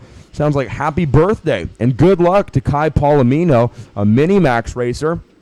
Kai Palomino, if it's your birthday, happy birthday, young man. What do we got here? Stuart Willis letting us know that drivers in Arizona do race in the rain. Mr. Willis, we appreciate that. And Diego LaRocque is going to be a force in this main event, I'm sure. He had a little bit of bad luck in the pre-final, but the Arizona driver will be fast. Matthew Morocco, number 6. His mom, looking live from Italy, would like to wish him good luck. Matthew Morocco, you are getting a shout-out live from Italy. That's pretty cool. We got a few more shout-outs here. One for Hunter Armstrong. Good luck, Hunter. Sent from your family in Michigan. Mona Arden says that. Good luck, Hunter. We got an email about African safari trips. One viewer's a really big fan of our cameraman. We appreciate that. Good luck, Hunter, from your Michigan fans. Another shout-out to Hunter Armstrong. He's getting a lot of support. That's cool to see. How about one to have a great pre-final? Elvis Stoico is who I'm assuming that is, unless Elvis Presley is in the building. I've seen you race in snow, and rain is just melted snow, so have fun. Canada is proud of you, and safe racing for all. That is a note from an Elvis Stoico fan. So, Elvis, someone out there has seen you race in snow, and that sounds pretty awesome. Jorge De La Parra continues to lead. Simon in 2nd, Parker Chase in 3rd, and it's Cole Hooton moving his way from 8th up into 5th. Fast lap of the race, minute 10:4.48. That's a heck of a lap. Hooton moving up quickly here as we work lap 4 of this B final. It's a 12-lap consolation race, or as Max Speed's chief steward, a.k.a. Judge of Fact, a.k.a. Tim Hannon, calls it, the Consi. But Cole Hooton is flat flying right now. He is the only Intrepid in the field, it looks like. It is Hooton the Intrepid. 1, 2, 3, 4, 5. There he is, the white helmet and the gray suit, running in 5th as he sets his sights on Diego Acuna Link. Huna was fastest last lap. Now Parker Chase takes purple, minute 10:270. Another shout out here to Anderson Racing Team from us back at Anderson Race Park in Palmetto. Good luck from Matthew Barnaby. That's a really cool shout out, Anderson Racing. Malozzi, I'm watching from home. Finish with 1st. Brosco. Anthony Brosco sending that to Stephen Malozzi. We got one email here. Hi, can you say to my nephew, Eloy Lopez, I couldn't be more proud of you. That is very cool. His aunt Myra from Taiwan. Thank you, Myra, for tuning in. Another shout out to Stephen Malozzi. Come on, Stephen, number 211. We're watching and wishing you we were there. Kristen Chechkon, I think. That's a cool shout-out to Stephen Malozzi. And we got a few more we're going to get to in just a minute. But, again, if you have an email shout-out, a driver or a team member here in Orlando you'd like to send a shout-out to over the track, PA, and the broadcast, email us at live@floridawintertour.com. Carl and I have been really enjoying a lot of the emails. Some of them we can't read over the air, but the rest of them we really do enjoy reading. So thanks for everybody sending us those shout-outs. Jorge De La Parra is motoring on now past the halfway point of this consolation race in Junior Max. Patricio Fernandez Simon runs in 2nd. Parker Chase still in 3rd. Ferrero Acuna Link in 4th. We see a battle right now between Parker Chase and Acuna Link. I believe the Fernando Alonso kart being driven by Parker Chase, running in 3rd, trying to chase down Simon in 2nd. As they roll through turn number 7, there's a cameraman. He's probably getting pretty wet out there. Oh, and that's Simon. Simon goes around in turn number 8. So that's going to move Parker Chase up into 2nd, and Patricio Simon falls from the lead pack after he goes for a spin. We've seen a lot of karts lose control. That Turn number 8 is such a fast turn, that left-hander, you flick the steering wheel, and then you slide to the right side of the track, but you've got to get back over to the left side to set up for the right-hander turn number 9. We've seen quite a few karts lose control right there in that short shoot between turns 8 and 9. A very technically challenging section of the racetrack. De La Parra comes across as your leader. Parker Chase goes purple, quickest driver on the track, minute 10:091. Good lap for Chase after benefiting from Simon's spin, moving up into second. Acuna Link runs third, and Cole Hooten, he's still very fast. He's slowly moving his way up. Cole Hooten started this B final, looking for him on the starting grid. He started from the pole, and he must have slipped down when we were doing that interview with Oliver. So Hooten, very fast, and it makes sense. He started the race from the inside of row number 1. He's slowly working his way back up after what must have been running off track or a mistake on the opening lap. But it's Parker Chase, the Fernando Alonso kart we're watching right now. Purple that last time by, minute 10:091. And folks, after this, we're going to move right into our main events for round number 3. The championship chase here at the Florida Winter Tour heating up in all of our classes as we're now at round 3, officially the halfway point of the 2015 Cold Stone Florida Winter Tour. And I don't care if it's raining, I don't care if it's snowing, if it's dark outside, or if it's sunny, or if it's nighttime or daytime, Cold Stone makes great ice cream. And we said we were going to get some in Homestead. Carl promised he'd drive me, and we never did. Tom Ellis, one of our grid guys who we are going to hope is going to come up and join me for one of the race calls later, he never took me. He was supposed to take me to go get sand, and that never happened, thankfully. So tough luck on the Cold Stone ice cream, but I hear a rumor that we may have some Cold Stone at the podiums maybe Sunday evening. Also, it's important to remind everybody that we are having the welcome party this evening. It's going to be a little wet, going to be a little damp, but there's going to be free food, and we expect everyone to come hang out for the dinner party tonight. We are running about 10 minutes off schedule when we get to the main events. All main event sessions are going to be 10 minutes later than their posted time on the schedule, so please, competitors, be aware of that. We are going to run 10 minutes behind on the schedule. That is intentional. We do appreciate everyone coming up and letting us know we're off schedule, but just so you know, that's the plan here. Coming to the end of this Junior Max consolation race, Jorge De La Parra still out in front. There you see the white flag flying. Parker Chase runs in second. Acuna Link, quickest driver. Cole Hooten rebounding very well after starting from the pole, falling down outside of the top 10, now all the way up inside the top 5 in 4th. Patricio Simon 5th. Lawson Nagel 6th. Stephen Malozzi 7th. Ryan McDermott 8th. Bruno 9th. And Diaz in 10th here on the final lap of this Junior Max B final. The main events are coming up next, and those are going to be such good races. And folks, I want to give a shout out to one of the local eateries here in Orlando, Florida. We've been spending a lot of time there over the last couple of days.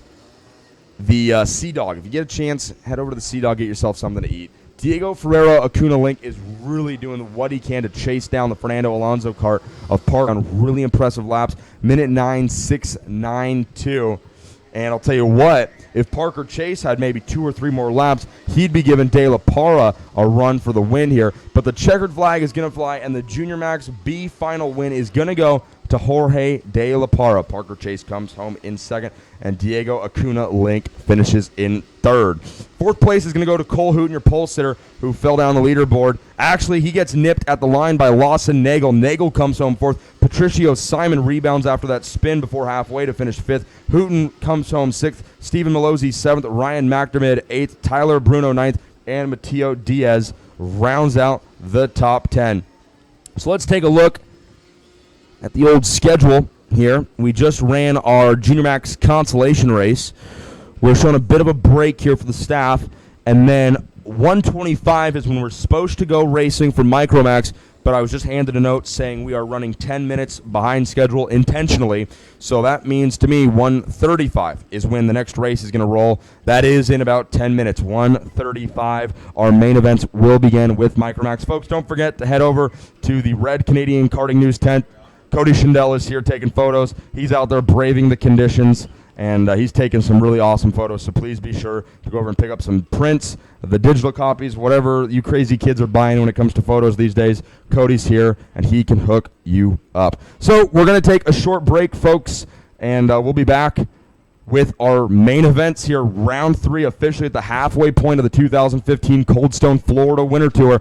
We're having fun. It may be a little wet and slippery out there, but that's not going to stop us from having some great racing. We're going to be back in about 10 minutes, folks. Stick with us. This is live coverage of the 2015 Cold Stone Florida Winter Tour at the Orlando Kart Center.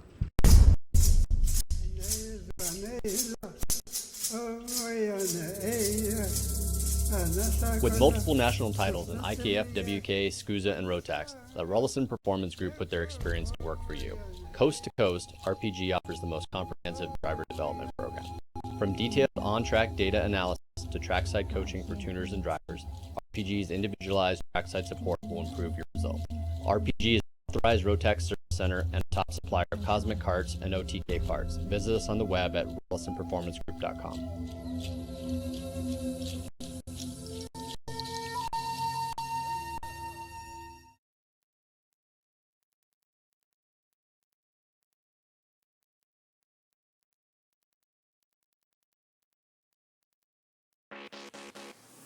The Mazda Road to Indy is the only program of its type in the world.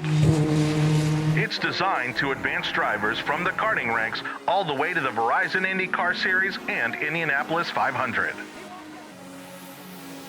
The Cooper Tires USF 2000 Championship powered by Mazda is the first step, providing its champion with a scholarship to the Pro Mazda Championship presented by Cooper Tires.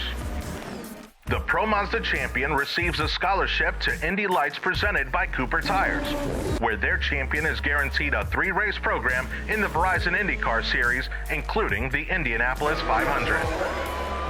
Visit USF2000.com for more information. You make me smile like the sun, fall out of bed, sing like a bird, dizzy in my head, spin like a record, crazy on a Sunday night. You make me dance like a fool, forget how to breathe, shine like gold, buzz like a bee. Just the thought of you can drive me wild. Oh, you make me smile.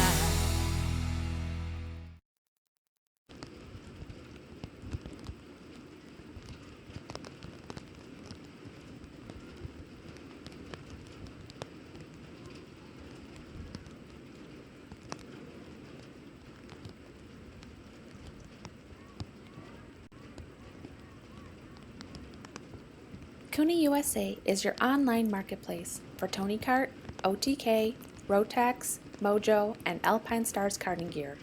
With a fully stocked truck and trailer at each event and a national level race team and driver development program, Cooney USA's trackside sales program is open every event weekend, and Team Cooney USA drivers are consistently a threat for race wins and podium results. Cooney USA is a proud supporter of the 2015 Cold Stone Florida Winter Tour, powered by Max Speed Entertainment, and the Cooney USA Super Pole Award. Visit us online today at CooneyUSA.com.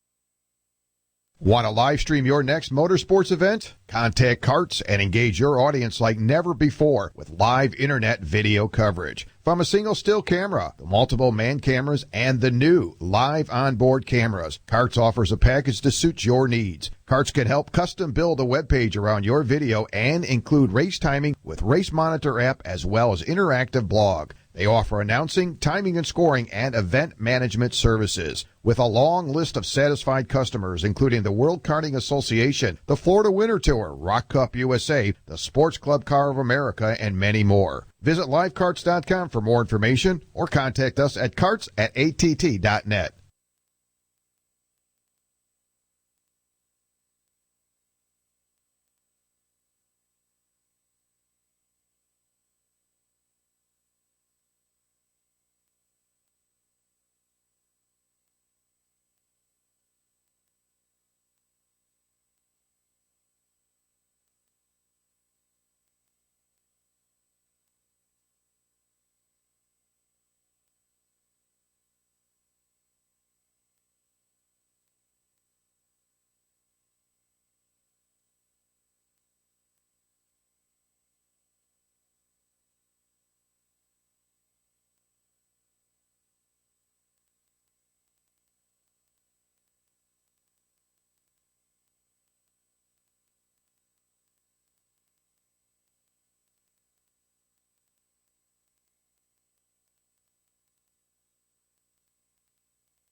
Here we go. It is time to go main event racing, ladies and gentlemen. Get the popcorn and then get a plastic bag to put the popcorn in because it's raining so gosh dang hard out here right now. And then probably get a rain parka and a rain hat and some rain boots.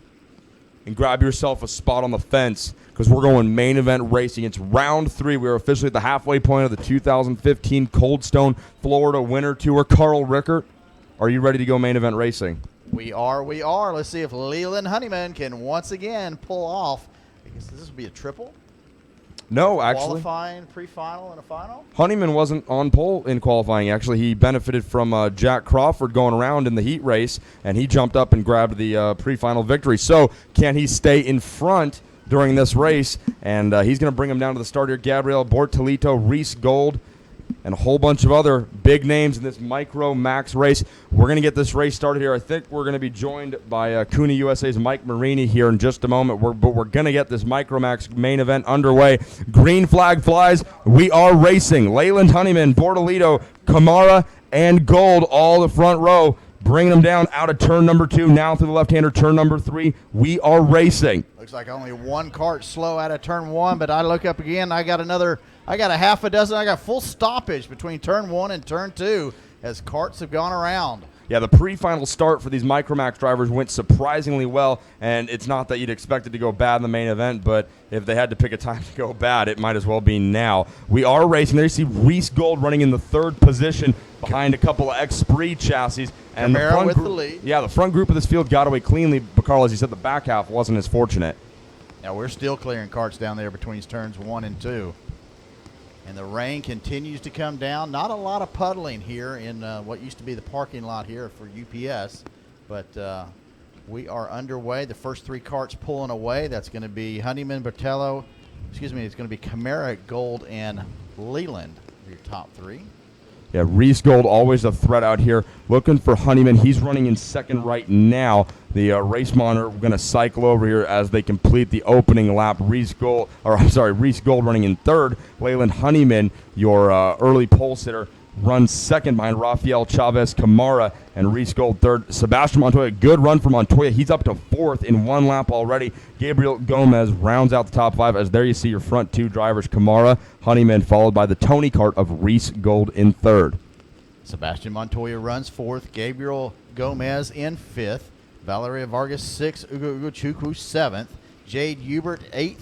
Gabriel Bortello in 9th. And Jack Crawford back to that 10th position. Let's look for a good run from Jack on the Bennett cart. Yeah, Jack Crawford was leading early on in the pre-final when unfortunately he lost control of the cart out on the exit of turn number 8, went around heading into turn 9. He was leading, handed the top spot over to Leyland Honeyman, and Honeyman was able to drive away to the pre-final win. So Jack Crawford is one driver to keep an eye on, and Diego LaRocque. He scored both days pole positions in the pre-finals. He spun in turn number 5 on the opening lap of the pre-final and really was never able to recover that well. He finished 24th, 25th if I remember. So both of those Bennett drivers, Crawford and Diego LaRocque, keep an eye on. Also, one more Bennett driver to remember, Jade Hubert. Camara is going to increase that lead. It was a half a second the first time by, and now it's going to be 1.7 seconds, so a 1.2 second increase in lead over Reese Gold in 1 lap. And you can see right now he's pulled away a short straightaway back from Reese Gold in that 2nd spot. Honeyman still runs 3rd. Montoya, great start for him in the 4th spot. Gomez still runs 5th. Ugo Chukwu 6th. Looking down the order. Hey, we do want to let everyone know watching the broadcast and here in Orlando, the 28 of Paige Crawford was involved in an incident, we're being told, but the important thing is she is okay. We're getting that word from race stewards out on the track. Paige Crawford, driver, that number 28, she is okay. That is something we want to pass along. Looking at the 52 of Jack Crawford battling out there with Gabriel Bortello as they come down the long straightaway now. They were nose to tail as they came through turn number 7. And they'll still look that way now as they come down to turn number 9.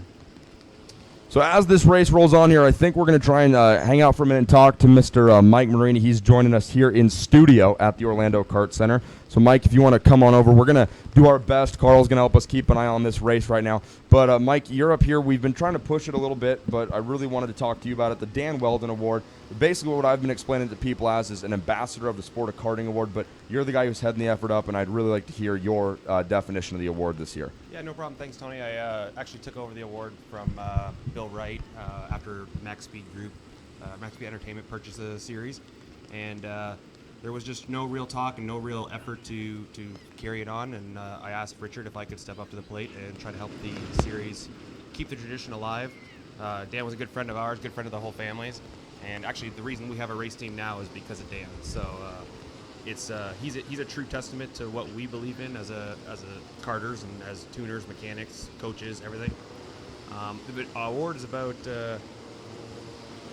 driver. It could be for a driver, it could be for a team, mechanic, announcer. Tony, just keep your head up. I appreciate your nomination. It could be for corner worker, promoter, driver, anybody out there, as long as they're a participant in the Florida Winter Tour and they are a great ambassador to the sport. We've had a few nominations so far, some really good ones. Going to be tough to pick a winner this year, but I think with the help of everybody from Max Speed Group, we'll be able to put their name on the trophy and award it to them at the final round in Ocala.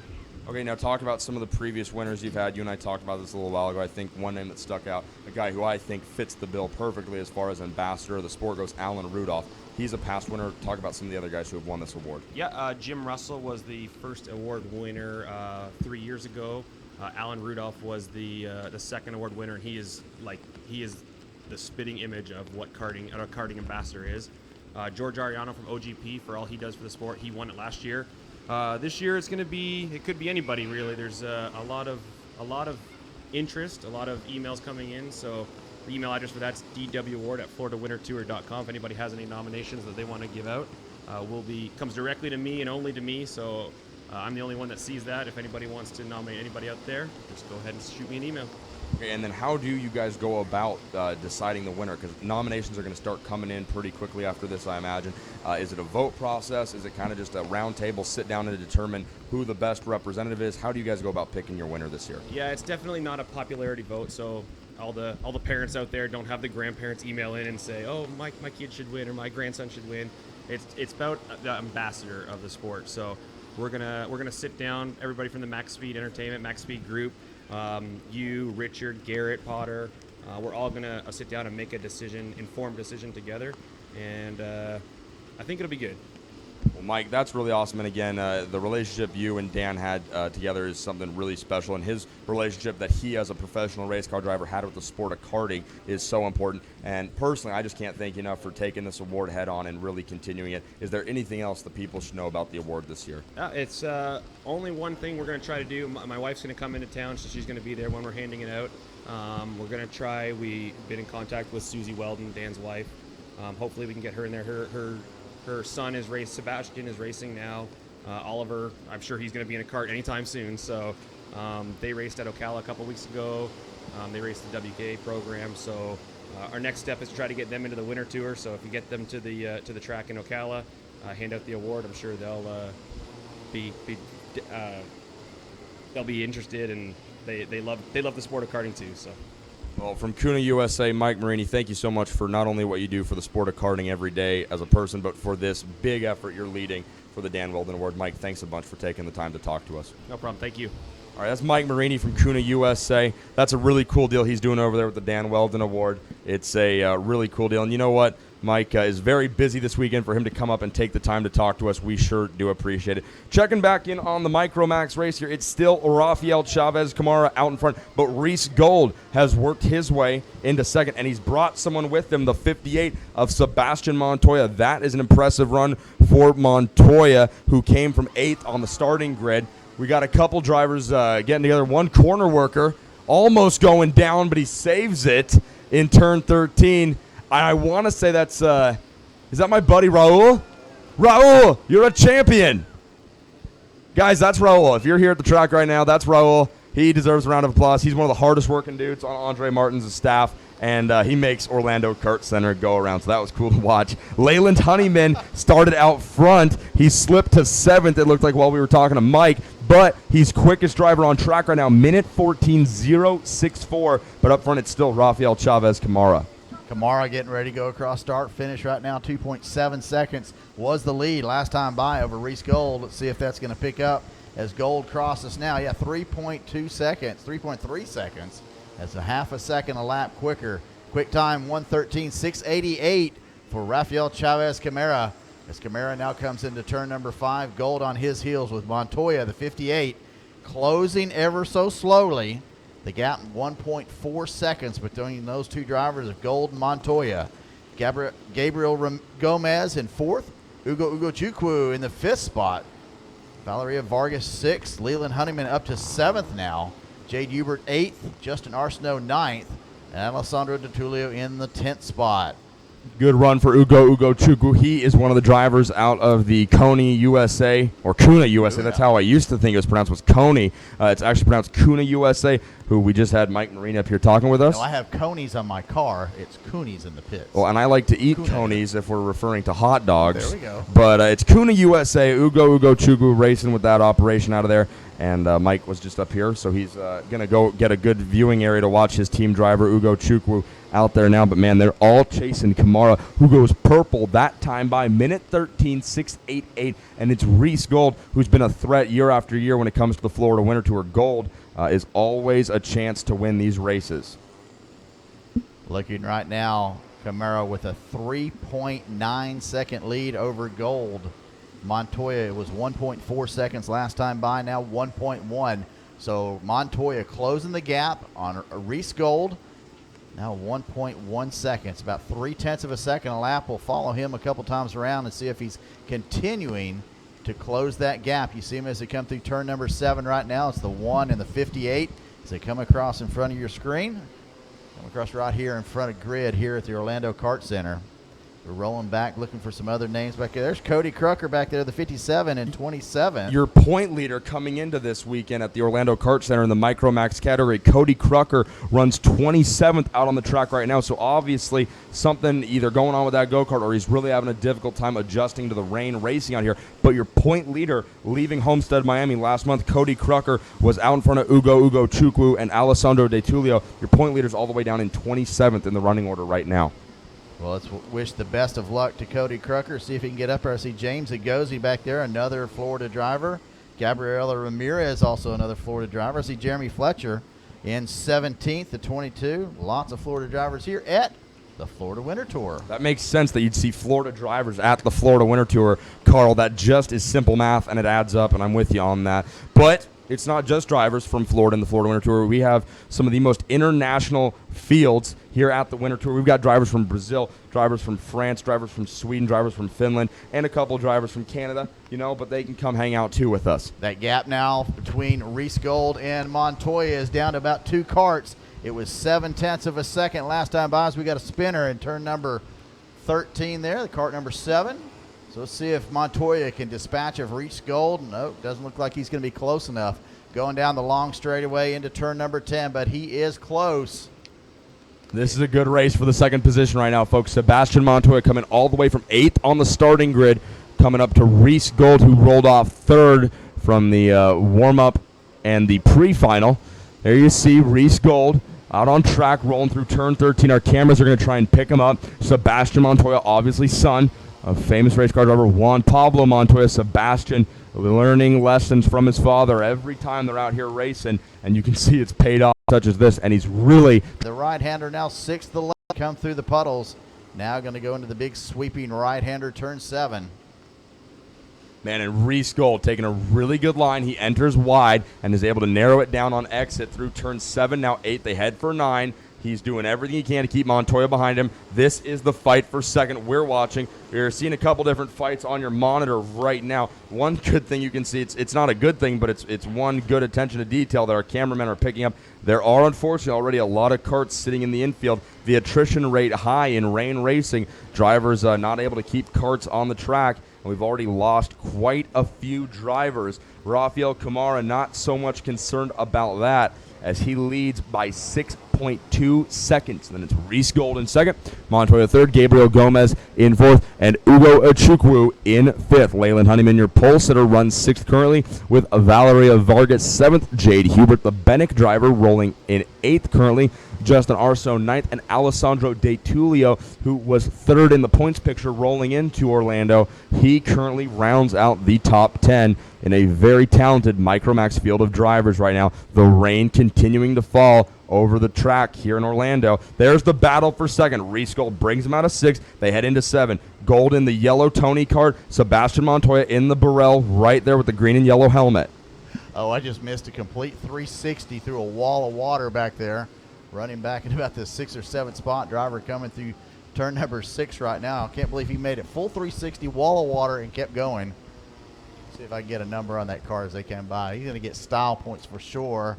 That's the 36 of Justin Arson. Up inside the top 10, I'm sure the spin isn't going to help him much at all. But again, on your monitors, you see the battle going to come down to complete lap number 12 here, closing in on the end of this 14-lap main event. Carl, it's getting down to the end of it here. Yes, sir. Reese Gold's been able to pull away a little bit of a gap. It's now half a second back to Sebastian Montoya.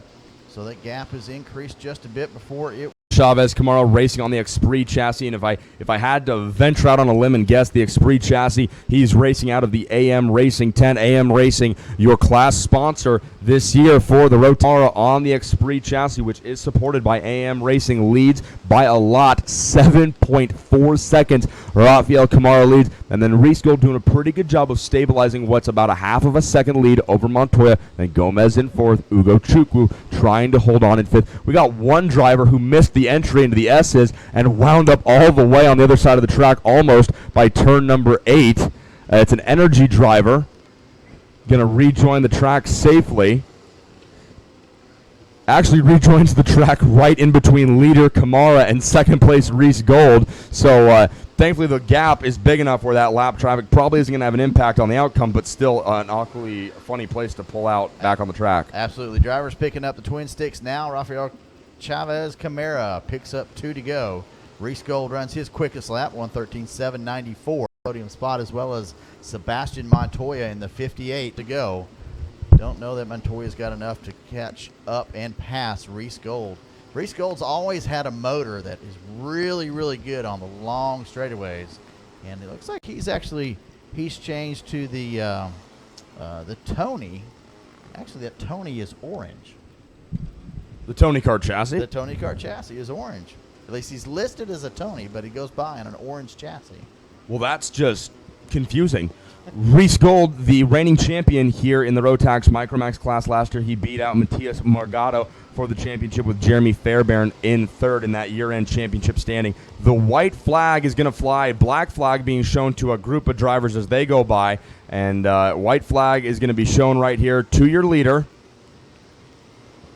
Rafael Chavez Camara. And I'll tell you what, Carl, shameless plug right there, but the dude waving the white flag, his name's Cameron Egger. His father, Chris Egger, is the race director. His sister, Maddie Egger, is one of the stewards here at Rotax. And I'll tell you what, that dude can wave a set of flags, and I enjoy it. And I think the drivers really enjoy it because they can always tell what's going on. Two drivers get together. They almost both spin. They both say that it looks like two of maybe the Mexico drivers, both in those green and black Tony karts. There goes your leader in the 88, though, through turn 7. Half of a lap to go. Rafael Chavez Camara through turn 8. Now out of 9, down the back straightaway on the Esprit chassis.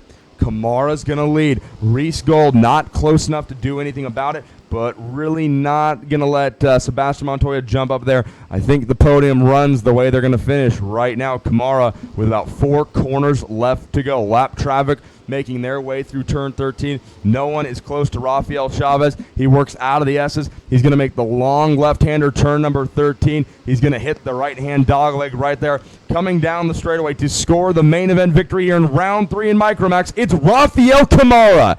Good run for Kamara as the double checkers fly. Second place is going to go to Reese Gold, who was able to hold off Sebastian Montoya. The podium is going to be Kamara, Gold, and Montoya. Heck of a race there between Gold and Montoya. but Reese is able to hold off Sebastian. Fourth place goes to Gabriel Gomez, and in fifth place, it's the Kuna USA driver of Ugo Chukwu. Good run right there by all of your top 5 drivers. Sixth place goes to your pole sitter, Leyland Honeyman. Good run for the number 4 Esprit driver. Valeria Vargas, 7th. Miss Jade Hubert has a really good run in 8th. Proud of her in that top 10 finish. Justin Arsenault holds on after doing a complete 360, as Carl pointed out, in a puddle of water. He finishes 9th. And then Alessandro De Tullio rounds out your top 10. Matt Morocco comes home 11th. Pedro Isaiah 12th. Vrainen Tyner 13th. Dale Curran 14th. And Diego Porras completes the top 15. But your winner, once again, folks, it's the number 88 of Rafael Chavez Camara. Reese Gold finishes 2nd, and Sebastian Montoya 3rd in our AM Racing Micro Max Round 3 main event. Stick with us, folks. Coming up next, it's going to be the PSL Karting Rotax Masters here at the Orlando Kart Center.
So we're back with our second main event of the afternoon, and it's up, and that's pretty hard to do when it's as cold and wet and rainy as it is out there right now. Not that cold, Florida in February, so it's pretty tropical down here. In the words of Will Ferrell, we're going to get tropical.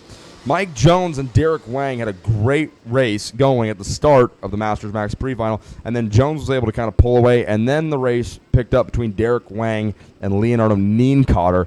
Really good battle, last about 2 or 3 laps there between Wang and Nienkotter. Scott Roberts is going to start 4th, Carlos Fonseca on the Intrepid in 5th, Mario Barrios in 6th, Marco Antonio Oliveras 7th, Bobby Green, I know that guy, he's in 8th, Hugo Solorzano is in 9th, and Peter Corteau rolls off 10th. Gary Hattersley starts 11th, U.D. Ramsey 12th, Daniel Gray starts 13th, Peter Hecht 14th, Luis Jose Tarif 15th, and Alessandra De Luca will start 15th. So here we go, our second main event of round 3. They're coming down into the tram lanes, waiting for the green flag, and we are racing. Here we go.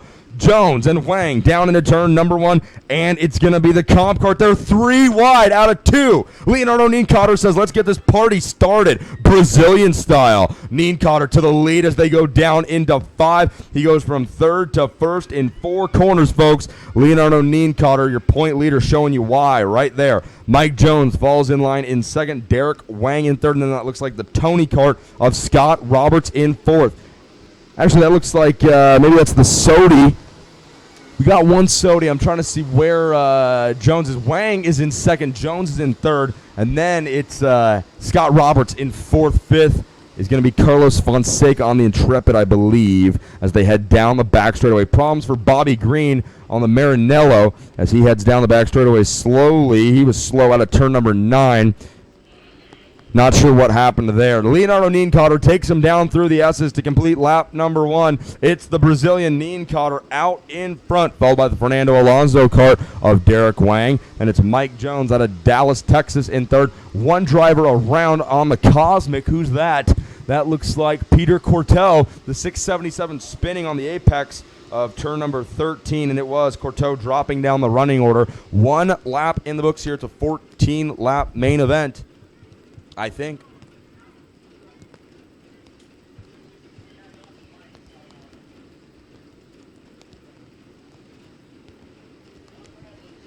It is a 14-lap main event here in Masters Max, so that means Leonardo Nienkotter has a long way ahead of him to keep these guys all behind him. Derek Wang, he's making his Florida Winter Tour debut here in 2015. He runs 2nd on the FA card, doing really good out on the West Coast in Challenge of the Americas. And then Mike Jones, the DKC team, they sponsor the DD2 and DD2 Masters races here on the Florida Winter Tour in 2015. But Mike Jones and the Dallas Karting Complex have contested every round of the Winter Tour so far. We are at the halfway point, round number 3 this weekend in Orlando. Tomorrow, round number 4. And then from here, we head to Ocala next month for rounds 5 and 6 and the championship rounds of the Winter Tour. And you know what, folks? It's not getting any drier out there. Unfortunately not. Declared a rain race early in the morning before warm-ups even went out. That looks like a good pass by U.D. Ramsey right there. He's racing back around. Well, he's trying to get out of the basement, actually. He's 16th, 15th. That's the battle going through turn 13 just a moment ago. Up front, though, is Leonardo Nienkotter laying down a very fast lap. Minute 9.491 for Nienkotter. Behind him, it's Wang. Minute 9.672. So Wang about 0.2 of a second off Nienkotter's best lap. Jones in 3rd, Roberts 4th, Barrios in 5th. Max Masters presented to you this season by the folks over at PSL Karting USA. Andrew Campbell, Dominic Stefan, all those guys over there. They're going to take care of you with whatever you need. So go over there and see the PSL Karting folks. They made the big announcement. They are teaming up with Burrell, or Byrell, as they say over in Europe. Andrew and Stefan and all those guys over there could not be more excited about the change, going over to Burrell and racing the red chassis. Talked to Andrew yesterday and Thursday, and they're expecting to really start to see a change by Ocala as far as the team's presence, what kind of carts they're on, trailer, the clothing, the suits, all that's going to change in the next coming months. But the big announcement between Homestead and here is that they have teamed up with a new chassis partner, and it is Burrell. Leonardo Nienkotter He's on a pretty sharp-looking chassis. It's that new comp kart chassis out of the J3 competition tent. And Neen Cotter has really, whether it's in the rain, whether it's in the dry, Neen Cotter can make that comp kart turn, and he can make it go fast in a straight line. And if you can do those two things, you're going to be pretty successful in kart racing, folks.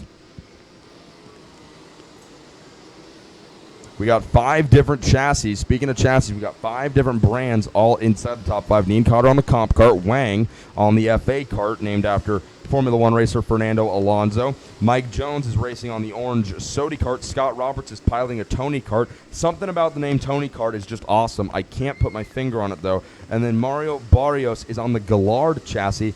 I don't want to sound ignorant, but I do all the time anyway. I think that's the only Gallard here this weekend.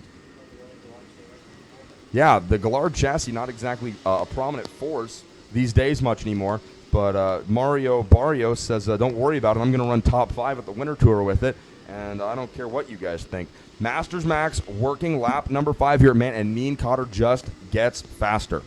Actually got to meet Gallard. Was that Peter DeBrule a couple years ago. Actually, my son was driving the Gallard chassis for a year and a half or so, and under the tutelage of Peter DeBrule. Very, very nice gentleman.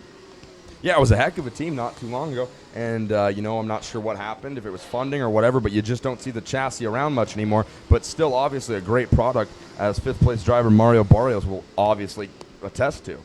Love watching these drivers out here as they come around through turn 7, as they try to get the body English leaning to the outside of the turn, trying to get that rear inside tire to lift so they can get that kart to rotate.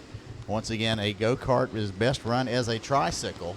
Exactly. 3 wheels through the corner is how you're going to be the fastest out here. That solid rear axle is only going to make you push unless you can get it lifted up in light in the rear, inside rear. No differential in these go-karts like you'd find in a street car or race car. So obviously to combat that, the chassis are designed to twist and flex and literally bend through a corner, and you lift up the inside rear tire in whatever corner you are working through. Leonardo Neen Cotter is pretty good at making that inside rear tire lift up. As you see, he's going to roll down into turn 7 right there on your screen. And then behind him, it's Derek Wang and Mike Jones, your front 3. Luis Schiavo picked up the championship in Masters Max last year. He's not racing in the class. I believe he has moved up to DD2 Masters, so he got a bit of a promotion. Schiavo, your reigning Masters Max champion, competing in DD2 this weekend. And then one guy that I know pretty well, Scott Falcone, in second, as we see Mike Jones make an attempt for second at the end of the back straightaway. He's there. He's alongside. He's past Wang. But again, it's all about staying tight on the exit of 10.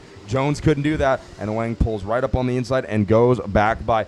Scott Falcone, though, as we were saying, finished second in the championship in this class last year, and then it was Raul Costa in third, Brian McCaddy fourth, and you have to go all the way to fifth before you see one of the drivers who was out on the track right now in last year's points championship, and that was Bobby Green, who finished 5th last year, and he's out on the track right now, currently running in the 8th position behind Marco Antonio Oliveras. Like I said, Schiavo running in DD2 Masters. Falcone not competing at the Winter Tour this year. Raul Costa was in Homestead. He must have missed his flight to Orlando. That's the only thing I can imagine that would keep him from such an event. Scott Roberts ended up in 9th last year. Scott Roberts running 5th in this final. Scott Roberts out of the Ocala area. I've seen him as a local driver to the Orlando Grand Prix. That's where we'll be next month, coming up in a couple weeks. And I can't wait. It's time to go to the Horse and Hound for some steak. You know, we've been having a great time here in Orlando. We had such a fun time rolling with the Max Speed Group at Homestead. Orlando, it's been more of the same. Tim Hannon has probably eaten at the Sea Dog every single night he's been here. And you know what? I've joined him for most of those meals. And the Sea Dog is an excellent restaurant, and I recommend it to everybody here this weekend before you get out of Orlando. Head down. It's right by it's right on Marabella, I believe. I don't know streets. And it's a good restaurant, though. Good time. And Neen Cotter, the first driver into the 108s, 108.932. Wow, with a 3.1 second advantage over Wang. So Wang and Jones continue to battle it out for that second spot. Those drivers you see there on screen as they're coming around through turn number 5 now, the left-hander 6. And you can see there's a little bit of water there at the exit of turn number 6. Now Mike Jones takes a look on the inside of Wang as they roll down into 7. Wang hit that turn 7 entry, and as soon as he turned the wheel, the cart went straight. As you see Scott Roberts doing the same thing, as the water is starting to definitely puddle right there in 7 as these drivers are having a difficult time maintaining the line. As Oliver Askew told us during his interview up here, it's all about getting front-end grip. Down into turn number 10, Derek Wang and Mike Jones side by side on the entry into turn number 10. Wang still pretty good on exit, able to keep Jones behind him. But like you said, Carl, the front end, sometimes you'll put wheel into it, and that front end just shoves straight forward. It's all about finding as much front-end grip as you can here on a wet racetrack like we have in Orlando today. Nienkotter still out in front, going purple once again. Minute 8.840, great lap for the Brazilian Leonardo Nienkotter. Absolutely. 108.840, 2 laps under the 109 mark. Oh, we've got third place. Is that that's Mike Jones has hit the puddle coming into turn 5 and stopped, and he's going to lose just 2 positions. Let's see if he can get that kart back up and running as he comes through turn 5 very slowly, as he's still not back up to speed. Must be a huge puddle between turns 3 and 4 that he just nailed. I think you're definitely right, Carl. I've spent a lot of time researching this track, and by that I mean I've driven a lot of laps in rental He's carts. Hitting the side of his head. He knows he messed up. Yeah, he hates it, and as you're saying, I do believe there is a low point right there on that entry into the right-hander, turn number 5. The track does kind of fall away from you as you near the apex. There is a low point down on the asphalt out there, so water does have a tendency to stand right there, and that's not the first driver we've seen spin over there today. A lot of drivers. Diego Larocque lost control in that corner at the start of the pre-final from pole, and that turn has been giving a lot of drivers fits in the rain. That's a pretty quick corner, although it's just a flick to the left and come back to the right. I've seen several drivers being caught out there in the dry. Oh, we got a bunch of karts stacked up here in turn 13, as that is Mike Jones trying to catch back up. As he now enters turn number 1. Looks like he may have Bobby Green in front of him right now. Yeah, tough luck for Jones right there in turn 5, losing control of the kart. And you said it, he was hitting his head as he came by. Mental error on his part. He's pulling off, too. Oh, no, that Jones means pulling off. So that makes you wonder if when he hit that puddle, if maybe the engine got some water in it, it's low on horsepower. It's better to save the equipment at this point and be able to live and fight another day tomorrow than to die by the sword out there right now. But you see a good shot of Leonardo Nienkotter. He's not living or dying by anything. He's thriving out there, and he is leading. He's got a 4.6 second lead over Derek Wang. Wang in second. Mario Barrios on the Gallard. We're going to see a Gallard. There's a really good chance we could see a Gallard on the podium. Wow, that's a flashback. Peter right there. DeBrule, where are you, buddy? You tell you what, who was it? Ryan Norberg finished on the podium in Rock Senior, I think, last weekend, and he came to the podium in a vest. I haven't seen somebody wear a vest on the podium since the 80s when I was in college. I mean, that's how old of a throwback that was, and we might see a Gallard on the podium today. That's pretty cool. Leonardo Nienkotter goes purple once again, getting even quicker. Minute 8.732. Still amazed as you see Carlos Fonseca as he gets ready to come through this big turn 7 as he leans to the outside to get that inside wheel up and off the ground. Scott Roberts not having a real good time as he comes through turn number 7. Yeah, it's all about using the body weight of the driver to manipulate the chassis, pulling up on the front end to get grip on corner exit, leaning to the outside of the kart on corner entry, all trying to get that chassis to jack the inside rear wheel to rotate the kart through the center. Again, no differential, no shocks, no springs in these go-karts. It's such a physical game to make these karts drive the way they need to in the dry, let alone here in the wet. Last year, I remember commenting on Daniel Formal as he was doing that. Looks like he was trying several different positions, body positions, leaning to the one side or the other. And looks like we've got a driver off at turn 8. So we got a yellow flag here in 7.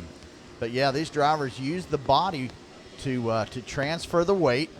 That is probably the biggest tuning point that you can make in a go-kart, is moving that central weight of that body with the seat or the upper chest. It's always good to try different positions while driving, Carl. I've said that since day one. Derek Wang, right there on your screen, running in second. Leonardo Nienkotter, he's always working in different positions, and it pays off because he currently has a 6.2 second lead. This race now we are working lap 12 of 14. We're nearing the end here, and Leonardo Nienkotter is just a few laps away of going 3 for 3 so far on the 2015 Tour. Well, it is raining as hard as it has all day. The puddles are as deep as they've ever been. You can see these drivers come through. The rooster tails are huge. And just still, I continue to watch over there between turn 3 and 4, waiting for somebody else to hit that wall of water. We lost a Micromax earlier. Thank goodness he got out of it. Yeah, we still haven't fished Diego LaRocque out of that puddle. But the track bends the entire time out of turn 3. You're honestly really in the wheel, turning to the right just a little bit, almost the entire way up until turn 5. So it's not a surprise that the back end of these karts gets light and comes around on them. It's just, I've said it a bunch, it's such a technically challenging track here at Orlando Kart Center. I've heard from a lot of the drivers, it's one of their favorite tracks we go to all year, all around the country, and I'm a huge fan of it. I haven't had a chance to drive it in anything faster than a rental kart, but I have gotten close to setting a few track records if anyone's interested. But this track has lent itself to such good racing, and it's been a lot of fun to watch. The drivers really do enjoy it. Andre Martins has built a great facility here. He's the only guy I've ever known to get grass to grow in a parking lot, Carl. Yeah, Andre repaved this track a few years ago, and then quickly after he repaved it, he actually tore up the asphalt where you see grass and planted grass. So he has come. He's a mad genius, is what he is. Andre Martins is a mad genius. He definitely likes to improve things. And you got to love the color on the curbing, the Brazilian colors on the curbing here. You learn something at every go-kart race you go to. Leonardo Nienkotter is a big fan of the track. He's a big fan of the layout because he's dominating on it right now as we work lap number 13. As actually lap 13 has gone by, we work lap 14 of this main event. Very close to the end here. Nienkotter's lead has grown to 6.6 seconds over second-place driver Derek Wang.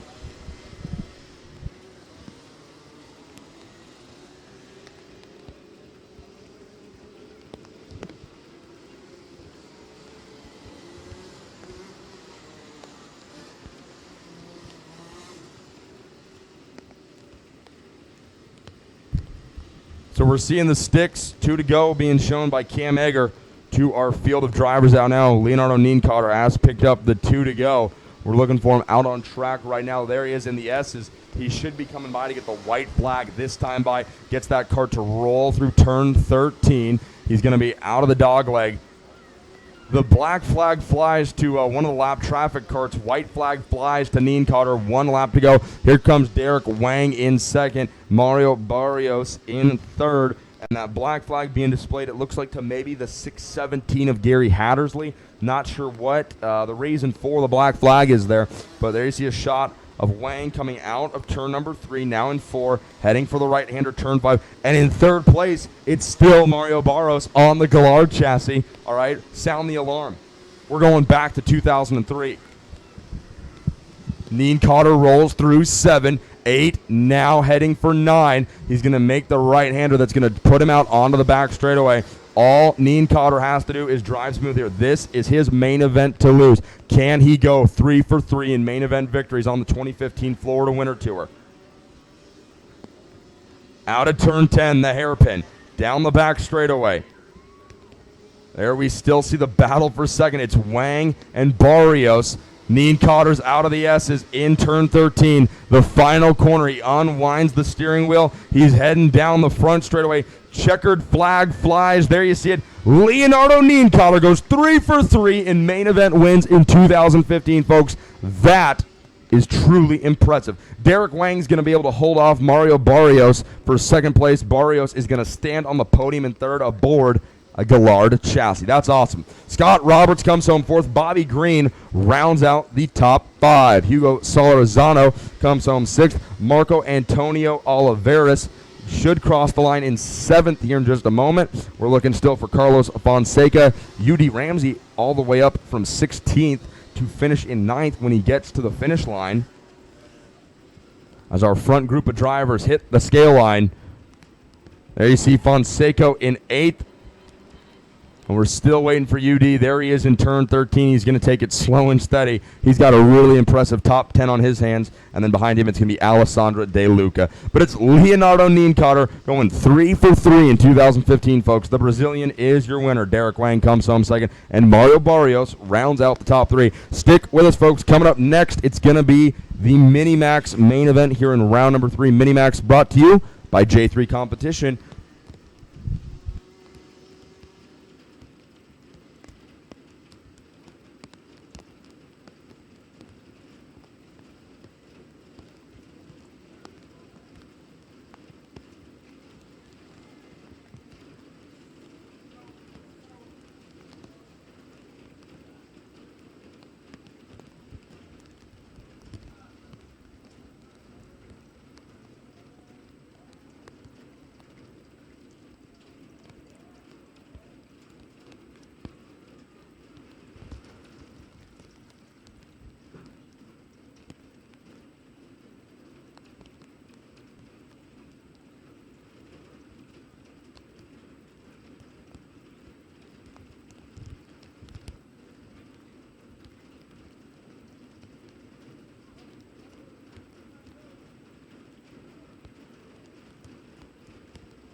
All right, here we go, getting ready for our Rotax Mini Max Final. It'll be 14 laps.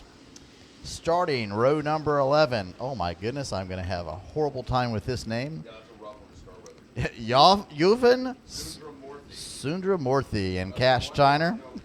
That's the one name I know. There you go. In row number 11. Row 10 will be Emma Delarte and Marcelo Garcia. Row 9, Dylan Gennaro and Kai Palomino. Row 8, Emiliano Richards and Stefano Lucent. Row 7, Humberto Pereda and Dylan DeFonse. Row 6, Nicholas D. Orlando and Riley Dickinson.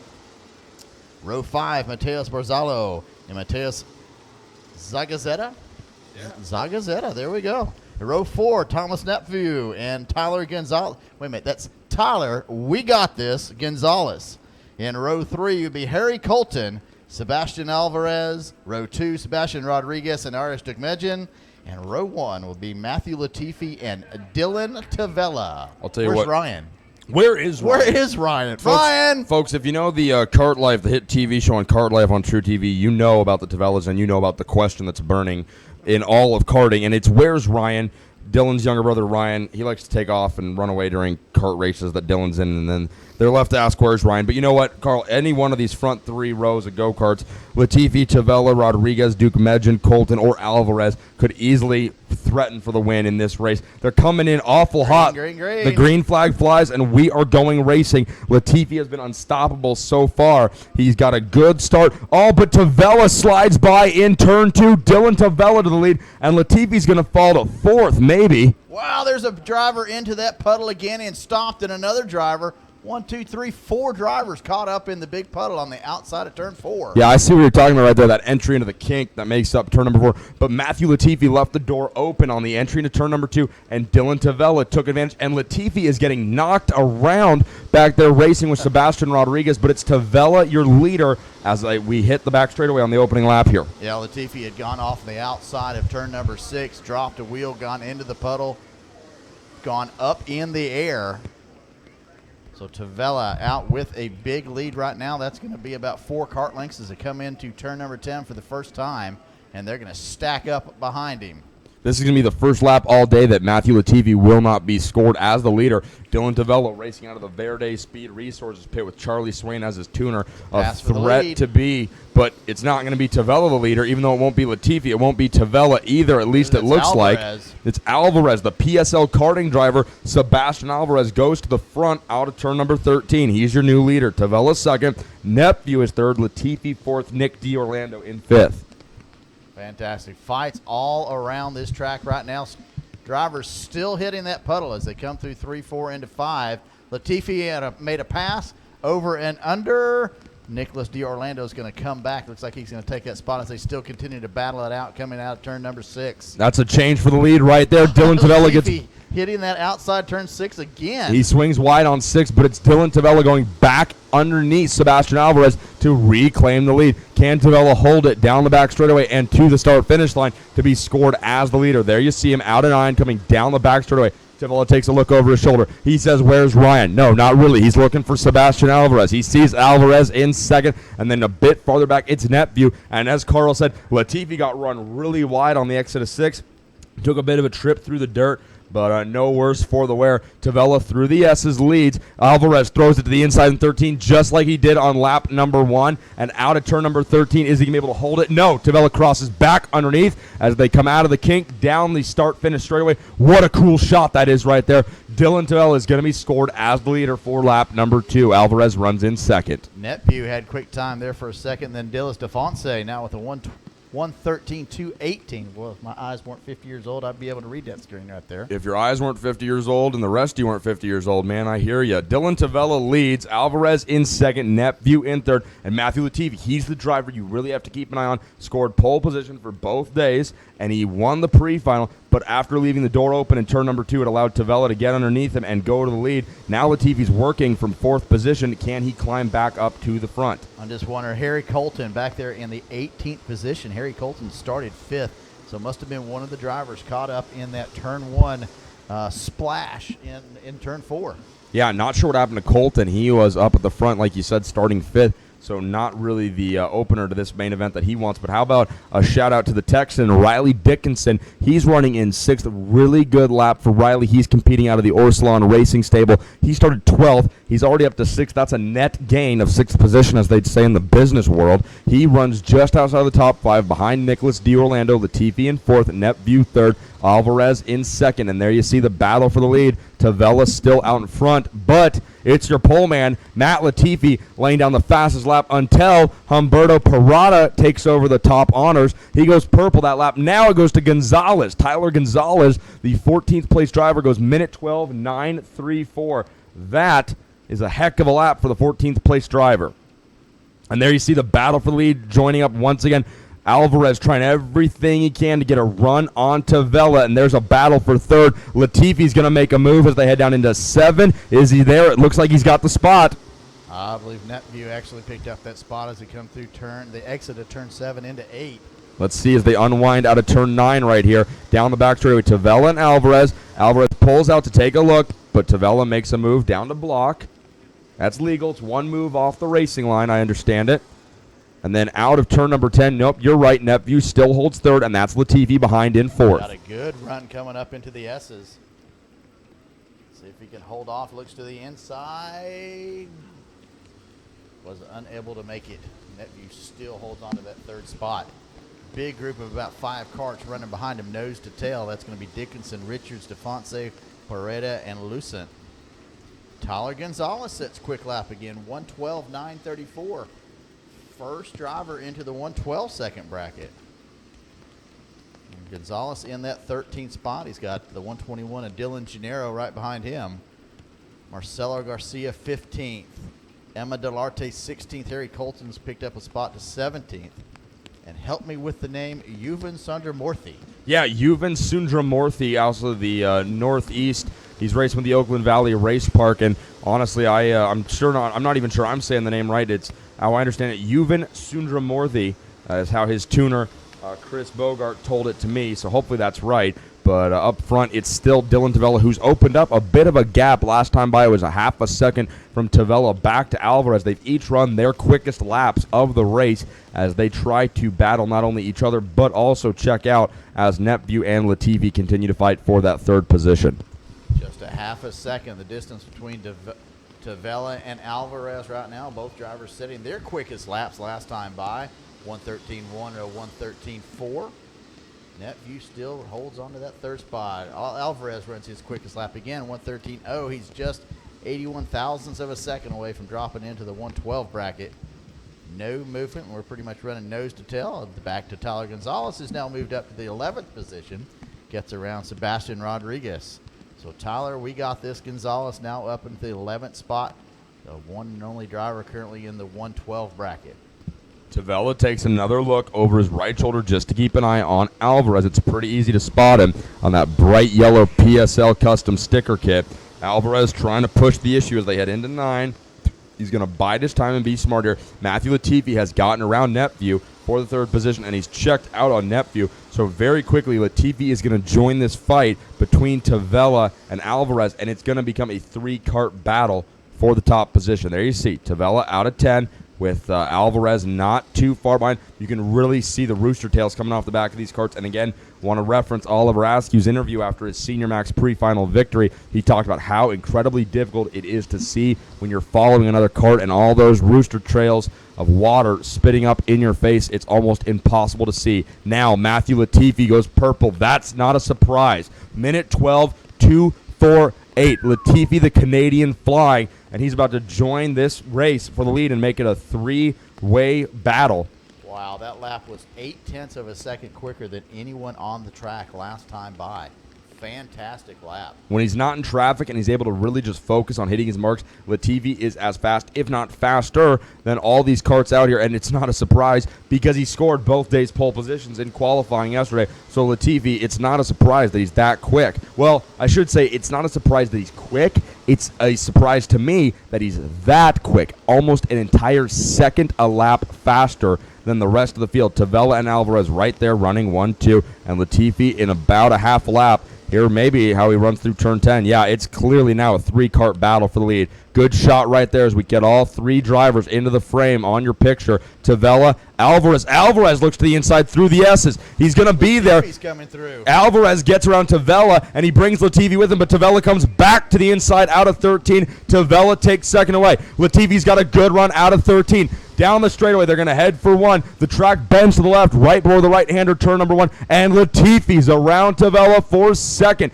But Alvarez was able to put in a really good section of corners right there, and he's got a big lead over Latifi and Tavella. Now, Dylan Tavella on the offense going after Latifi, and it's going to put Alvarez on the defense with 2 very fast drivers behind him as they come out of 6th and set up for turn number 7, working lap number 8. Both Tavilla and Latifi went wide to the outside of turn number 6 and hit that big puddle.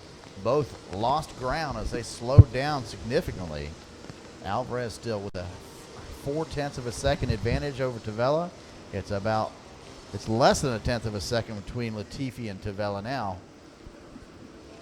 And we're working halfway next time by out of our 14-lap final here in Rotax Minimax. Minimax brought to you by J3 Competition.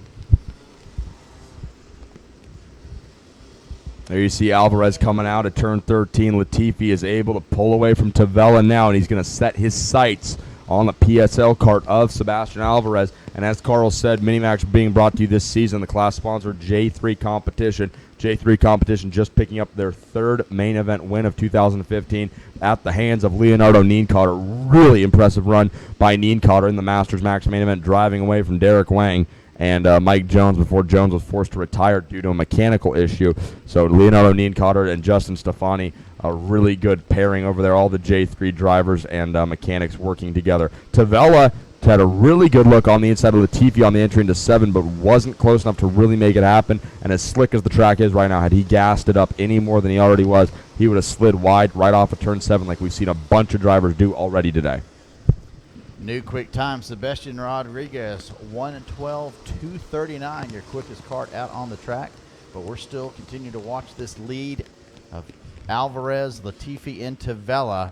And Latifi looks really, really racy, getting ready to come to the S's here. Is he going to make a move? Man, Latifi doesn't look just racy, Carl. He looks fast as they hit the entrance into the S's right there, 11 and 12. Latifi closed up all the ground on Alvarez. You're going to see a battle for the lead here, if not this lap, very soon. Latifi is flat flying out there right now. That time by was a minute 12.444. Alvarez, your leader, was a minute 12.7, so that's somewhere between 3 and 4/10 of a second quicker that lap alone. Leave your shoes on, Tony. We don't need that kind of math here. Math is hard. There's a reason I'm a karting announcer and not a college student right now. Less than a kart length between each of these 3 drivers, Alvarez, Latifi, and Tavella. It's closing up. None of those drivers hit that big puddle as they came through 6 this time, so he kept the speed up. Latifi now about 2 kart lengths as they come through 7 away from Alvarez. He's going to have to make a move very, very shortly, but you look at Tavella right on the back bumper of Latifi. Here we go. I think this is going to be the section of the track we're going to see it. Alvarez knows Latifi's back there, and he's quick.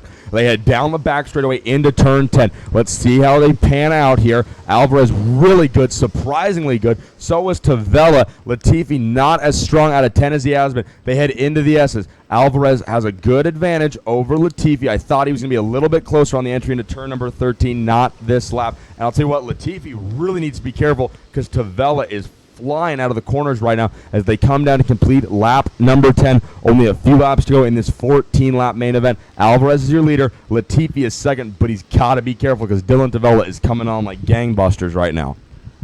Yellow flags down in turn 10. We had a driver spin. Looks like that driver's going to get up and out of the cart. Yeah, the battle there is going to be for second right now as your leader. Alvarez pulled out to almost 7/10 of a second lead on the CRG.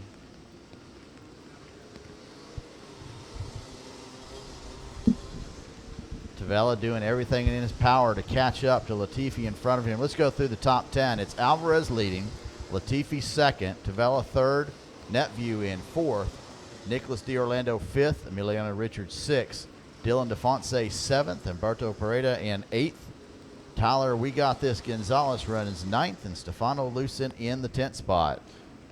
There you see Alvarez really jacking that inside left rear wheel as they rolled into turn 11, 12. Latifi running very wide through 13.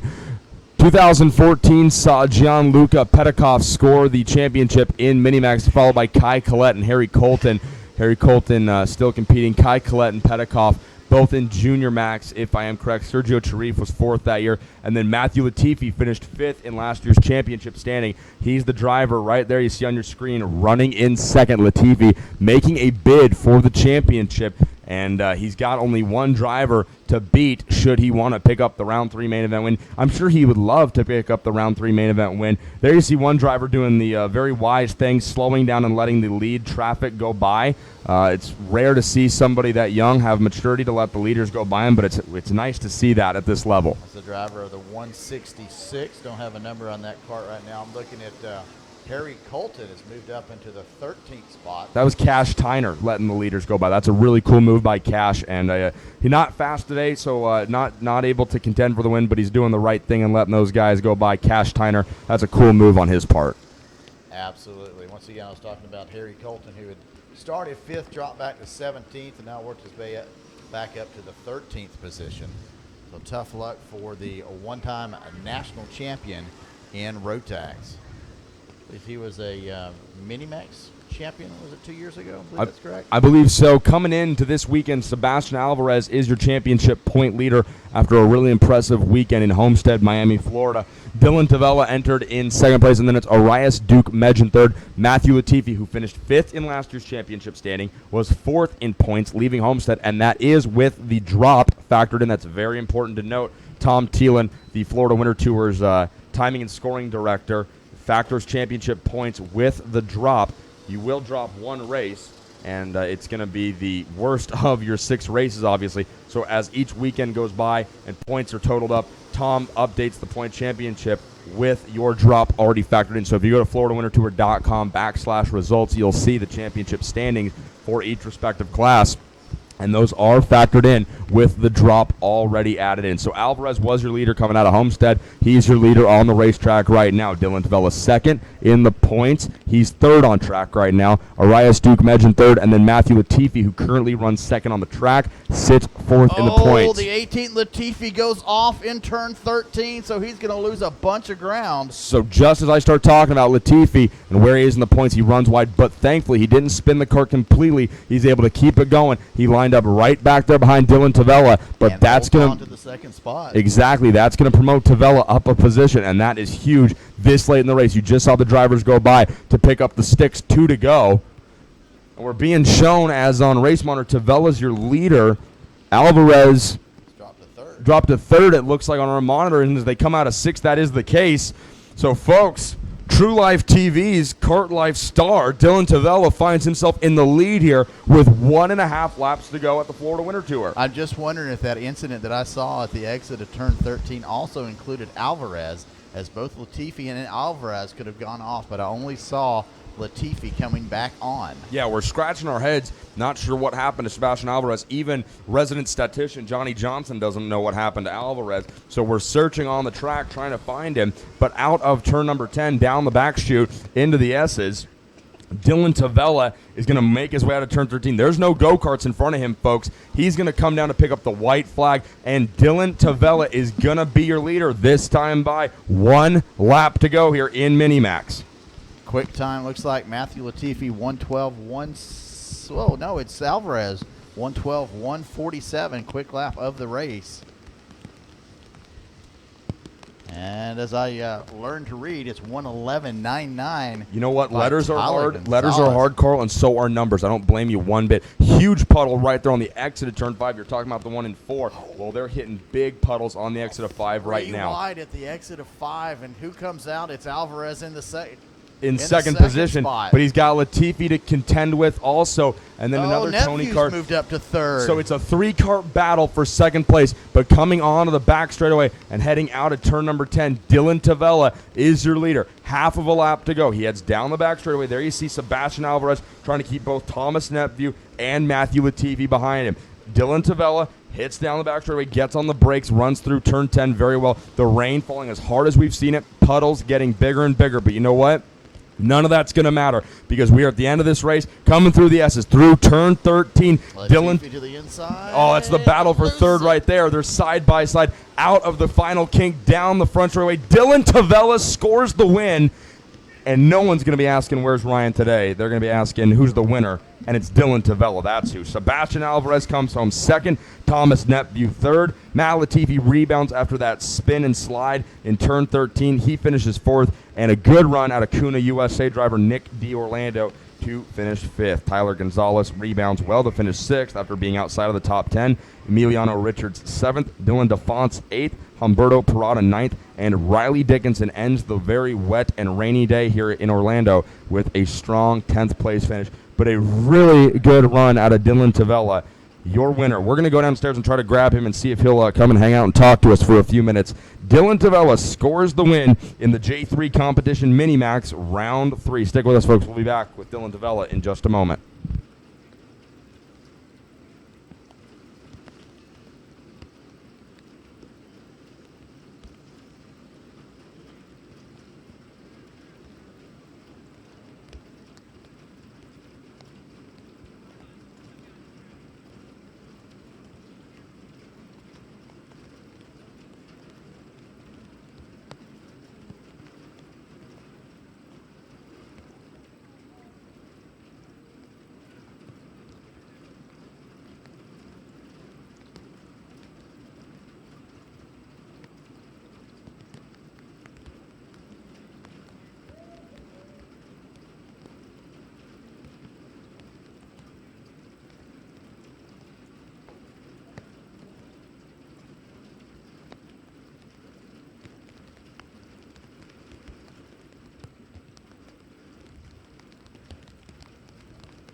So out on the track now, it's our next main event of the day for round 3 here. The rain's fallen, but DD2 out on the track.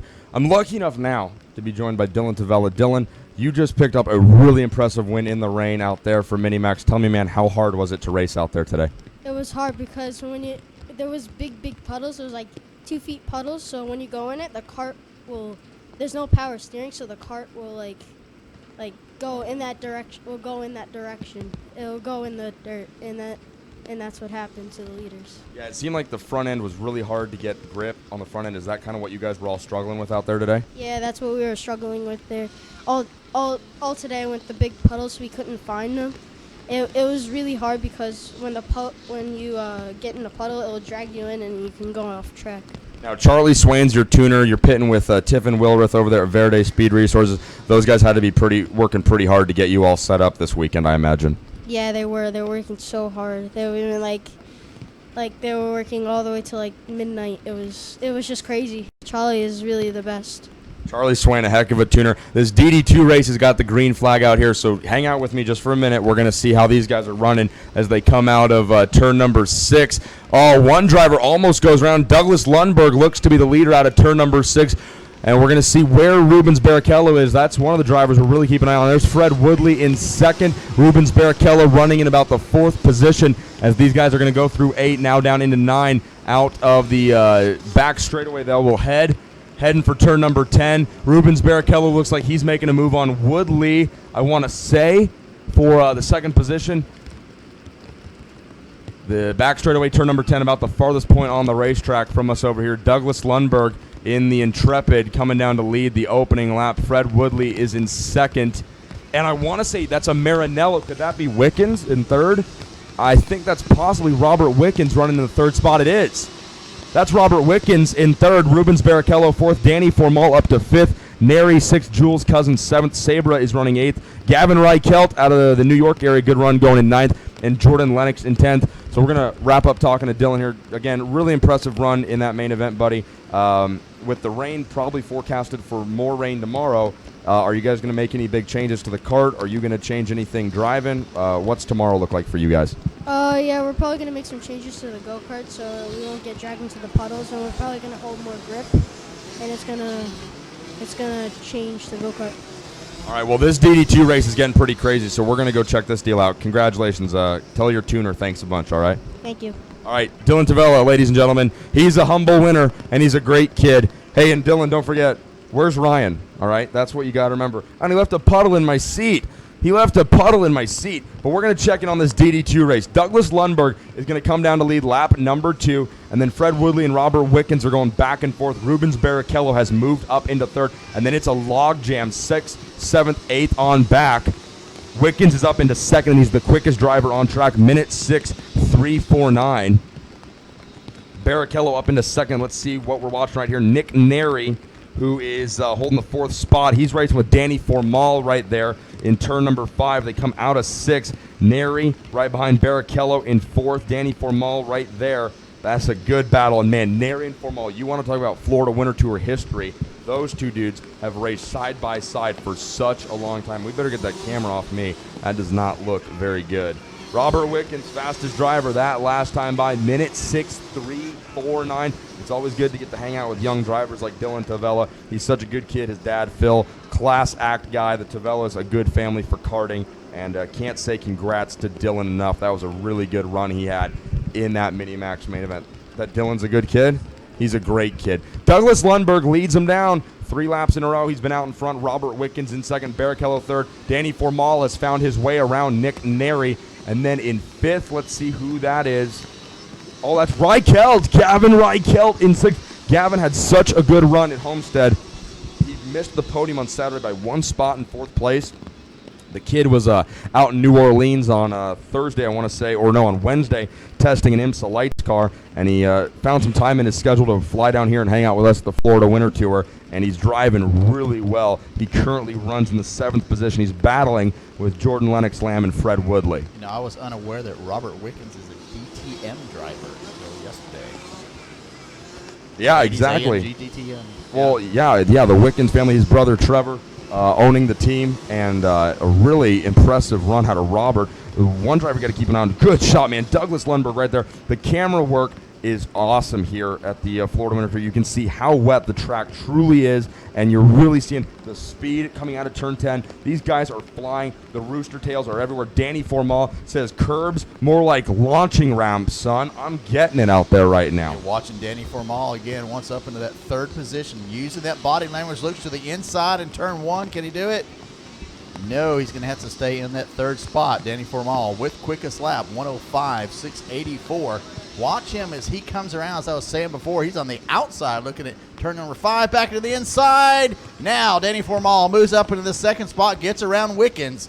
Watch how he uses the body. We got another driver into the big puddle at the outside of turn number 4.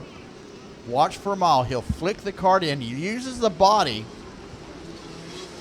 Yeah, definitely. Johnny Johnson, resident statistician, bringing up a great Fred point. Woodley off at the entrance to turn number 7 into the barriers, but he's going to get back on and lose 3 positions. Joins the race back behind Gavin Reichelt. But, yeah, Johnny Johnson makes a great point. He won't take the microphone and make it himself, unfortunately. But Danny Formal, definitely one of the biggest drivers you're going to see out here this weekend. He takes weightlifting and working out pretty seriously. And weight is a big advantage, and pure strength, being able to use your body to jack these carts up and turn them. Danny is at a big advantage with his physical conditioning and how serious he prepares for each of these races. He's behind Lundberg. They head down the front straightaway. This is the battle for the lead you're watching on your monitor. He's right there. It's the DR cart of Formal behind the Intrepid of Lundberg. They come out at 2. They head for the left-hander, turn number 3. Formal is going to try it here in 5. Formal looks to the inside, and he's got it. Danny Formal into the lead. He gets around Douglas Lundberg in turn number 5. Oh, and the puddle is just getting massive on the exit of turn number 5. But Danny Formal doesn't care one bit. Formal, your new leader, as he really works that steering wheel through turn number 7.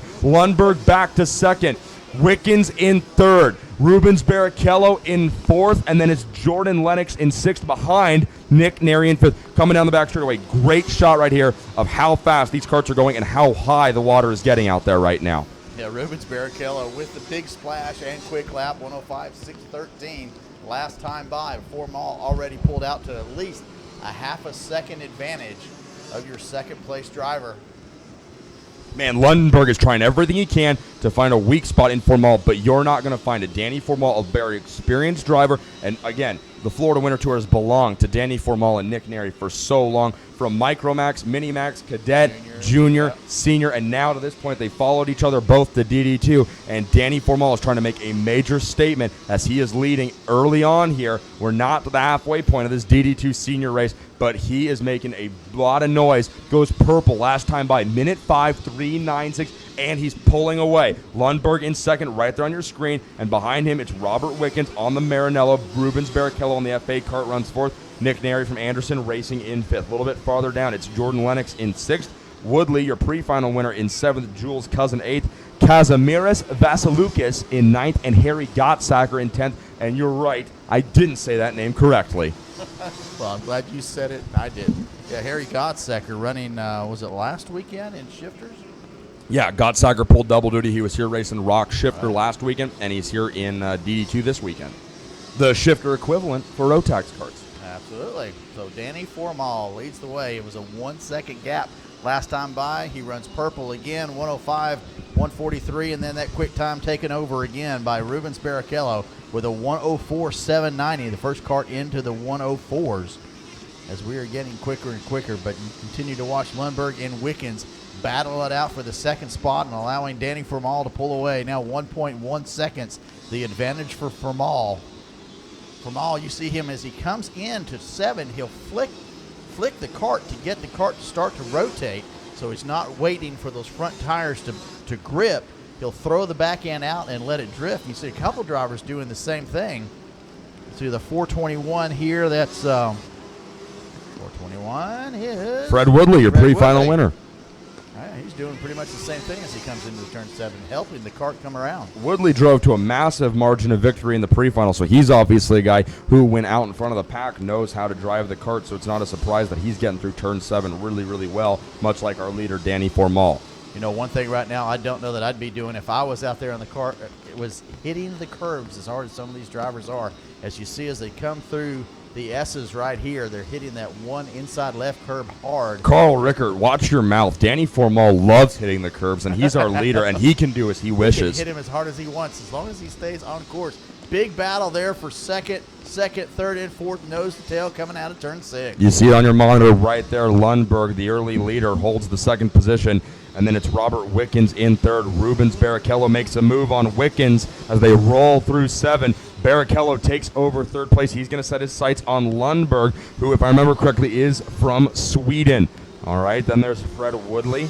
He runs in the 7th position. Jules Cousin is in 8th. But what are these drivers going to do about Danny Formal? He comes out of turn 10 now into turns 11 and 12. Man, and Formal really using those curbs aggressively. That's just what he likes to do. And then Lundberg very slow on the entry into 13. Rubens Barrichello runs right up on the back of him. Barrichello is going to challenge for second. There you see it looks like Woodley. That's Gavin Reichelt, I believe, rolling through 11, 12, and 13.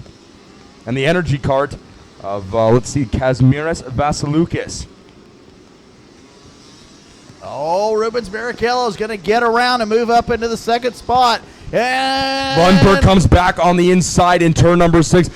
It's going to be Lundberg and Barrichello side by side, but Barrichello is going to have the inside line as they head into the long sweeping turn number 7. Barrichello takes away the second spot.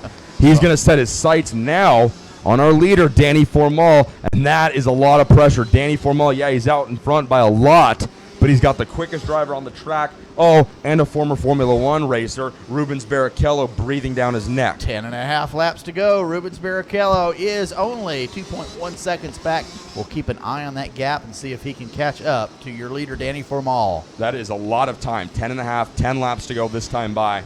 And it's a 2.1 second deficit. Rubens Barrichello can easily chase down Danny Formal. This race is far from over. We're not even to the halfway point yet. Barrichello now updated to second on your scoring monitor. The leaders roll through the top part of track 1 and 2. Danny Formal out in front as he heads through turn 4, now 5. They unwind and set up for the left-hander, turn number 6, Rubens Barrichello. This is going to be fun, Carl. I just want to sit back and see what kind of lap times Barrichello can lay down. Well, don't sit back, stand up so you can watch it out the window. Sabre Cook pulling it in right now. She's off the track. You see Danny Formal coming through 7 again, leaning that body up, trying to get that inside tire. He's actually looking one of the only people that I see is hitting the curbs also on the inside, coming through turn number 7, trying to get that cart to rotate. Who's that, Woodley? No, that's Danny Formal. Oh, really? Okay. Well, whatever he's doing, we should be doing, because he's out in front by a lot. But already, Rubens Barrichello has pulled away from guys like Lundberg and Wickens, who he was racing with for 3rd and 4th. So if he's already pulled away from them, and you can see it right there, there's a perfect shot. Formal rolling through the dogleg right there. Barrichello in 2nd, Lundberg in 3rd, Wickens in 4th, and then in 5th, it's the Anderson Racing entry of Nick Neri. Barrichello goes purple. He's turning up the heat. Minute 4.354. Danny Formal, you better watch out, because Barrichello is a-coming. Jake French into the outside barriers here in turn number 7. Rubens Barrichello runs quick lap again, 104.354. And you look at the screen right there, you could probably tell how hard it is raining right now. Puddles are starting to continue to grow at 13. At the exit of 13, there's a big puddle as these drivers are coming through. And, of course, the dangerous puddle that's there between turn 3 and turn 4 that has swallowed several drivers so far. Rubens Barrichello, though, absolutely laying down great laps. Minute 4.354. Danny Formal, that last time I was a minute 4.750. One driver, the Energy 425, almost runs wide once again, but he's able to save it in turn number 7. Here comes Formal through turn 13, and Rubens is getting closer. As they come out of 13 and hit the dogleg, let's see what the lap times are this time by. The deficit also 1.7 seconds last time by. Let's see what it updates to right now. 1.3 seconds. Rubens Barrichello has cut the lead down from 1.7 to 1.3 seconds from Formal. Barrichello was purple once again. Minute 4.179. I hear music. Dun-dum, dun-dum, dun-dum. Little Jaws music going on right now as Rubens Barrichello hunting down Danny Formal. 1.3 seconds the gap, and he was 0.4 of a second quicker last time. Oh, man, Barrichello just got through turn 7. So strong, Carl. Danny's really working that steering wheel and jacking the weight around as much as he can, but Rubens Barrichello just rolls through turn 7 and every other corner at this racetrack so effortlessly. You just watch his hands. He is just flying around here right now. Mr. Wickens reminded me of something I said last weekend. It's not going to make him very happy, but I said it last weekend. There's 3 things in this world that make me happy.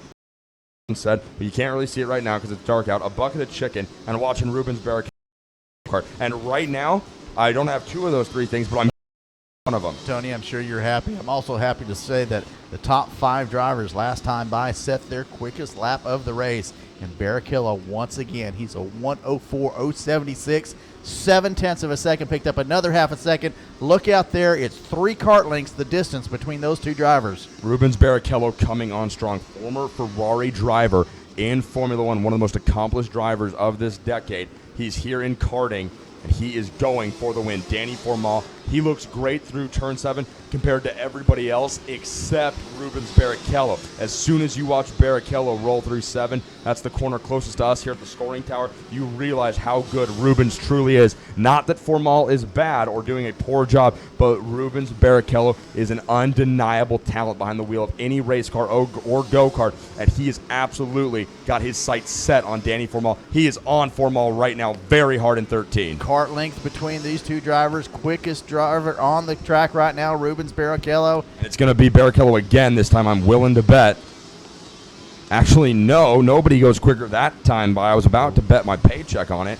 30 thousandths of a second time difference between those two drivers, a 104.173 to a 104.141, but that's Formal's quickest time, so he senses the pressure of Rubens Barrichello directly behind him, and you look, and that gap has actually grown out. It was 0.6 of a second at the line, and it's about half a dozen cars. Look at how he rides the curbs coming through turn number 7. He was all over the curb. If I had Rubens Barrichello chasing me, I'd look for the shortest way through a corner also. But you know what? That's great that Formal ran his fastest lap of the race. But unfortunately, for Danny Formal fans out there, Rubens Barrichello didn't even go quicker, but his lap was still quicker than Danny's best. Formal was a minute 4.173. Barrichello was a minute 4.141. 3/100ths of a second quicker than Formal. Danny Formal leading now, but for how much longer? They come out of the dog leg down the front straightaway. They're going to hit turn 1. Formal good at the top end of the gearbox, but man, Barrichello turning it up. He goes purple once again. Minute 4.055. Within 5 laps to go, folks. You need to be watching this race. If you're not watching it, you should be. This is going to be a heck of a finish. Can Danny Formal keep Barrichello behind him? And if not, when will Rubens attempt to make his move? They come out of 6, now down into 7. Rubens so good on entry right there. He closes as close as he's been to Danny all day. Now heading into 9. This is where I expect to see an attempt for the pass at the end of the back straightaway. They come out in 9. Formal is good. Barrichello is right there with them, though. Down the back straightaway, though. Barrichello eats him up under braking. Barrichello's there, but not yet. 13's going to be another great opportunity. Formal is good, but Barrichello is better through the S's. There it is. Boom, boom, and now into 13. Barrichello keeps it a little bit tighter on entry. Danny's going to lead this lap once again, but I'm not so sure we're going to get to the next lap with the running order the same as it is right now, Carl. Standing water out there. Danny Formal stands it on his nose, picks up the rear tire almost 5 inches off the ground as he comes around through turn number 13. About 5 kart lengths advantage coming into turn number 6. Rubens closes it down to a kart length. Out of 6, they're heading now. Out of 5, now they're into 6. Let's see. They make the right-hander. They're going to head for the very fast right-hander. Turn number 7. Rubens is there. Oh, he swings wide. That's the best Danny's gotten to that corner in a little while. Now into 8. They head for the right-hander, turn 9. This is the closest they've been going down the back straightaway. I have to imagine Rubens is going to go for under braking right here. Let's see as they head down the back straightaway. Danny leads. Rubens hard on the brakes. He's on the inside. He's got it. Rubens Barrichello takes the lead from Formal. Out of 10. They head for the S's. 11, 12, and 13. There you see it, folks. Rubens Barrichello, your new leader. What will Formal do about it? Danny Formal now on the back side of Rubens Barrichello. He's now looking forward, but don't count Danny Formal out. He is no slouch. The last time he made a pass on any driver, he made it coming into turn number 5 here. Let's see what he can do. He's on the outside. Now he's got around him. Door to door into 5. Formal takes it away. He was flat out over the curbs, and Barrichello spins it.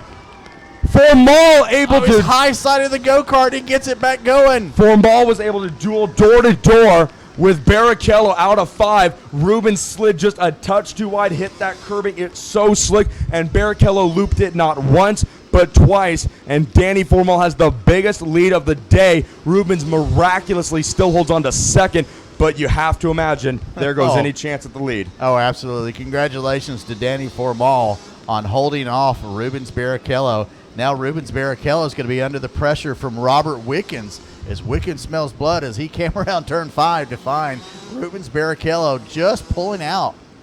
That was really impressive by Danny to stick with Rubens through 1 and 2 like he did. And Carl, I don't know if you saw the monitor, but man, when they went through turn 3, Danny was flat out over that curb. He just hopped that curb completely.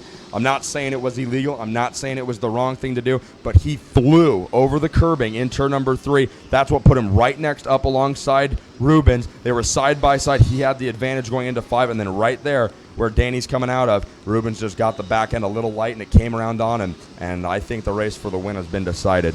Oh, absolutely. 2 laps, a lap and a half to go. Formal gives the thumbs up to the fans as he comes around 17. He's got a lot of fans out here.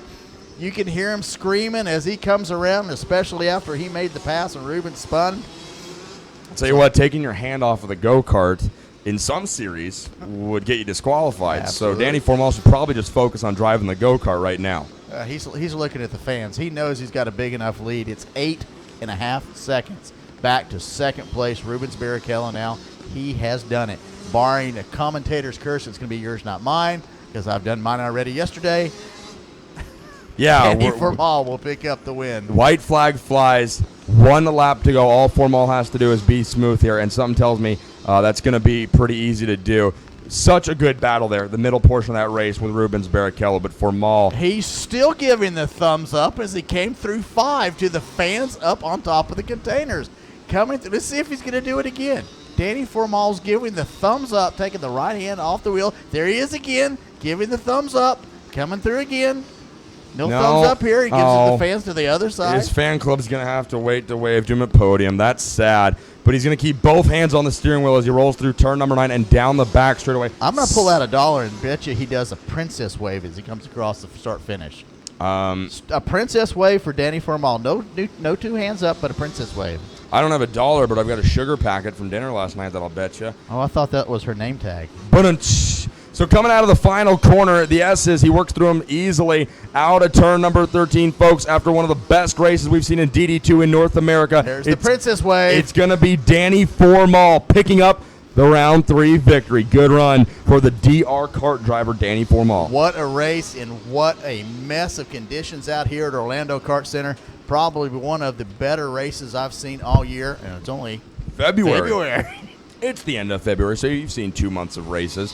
If you're like me, you've spent every weekend at a go-kart track. But Danny Formal picks up the win. Rubens Barrichello, man, you just can't say enough about the dude. Second place today, battling for the lead and the win with Danny. Rubens Barrichello comes home second in that Fernando Alonso DD2 kart. It's important to mention, Carl, that Rubens Barrichello had never driven a DD2 go-kart until Wednesday of this last week. So you know what? I'm going to go ahead and take a second-place finish from a Formula One driver who had never driven this kind of go-kart before, and I'm going to be pretty stoked with it if I'm him. Robert Wickens comes home in third, Douglas Lundberg fourth, and Nick Neri, the Anderson Racing driver, rounds out your top 5.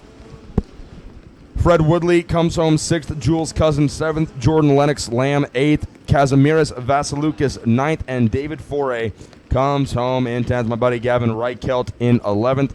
He'll be back tomorrow.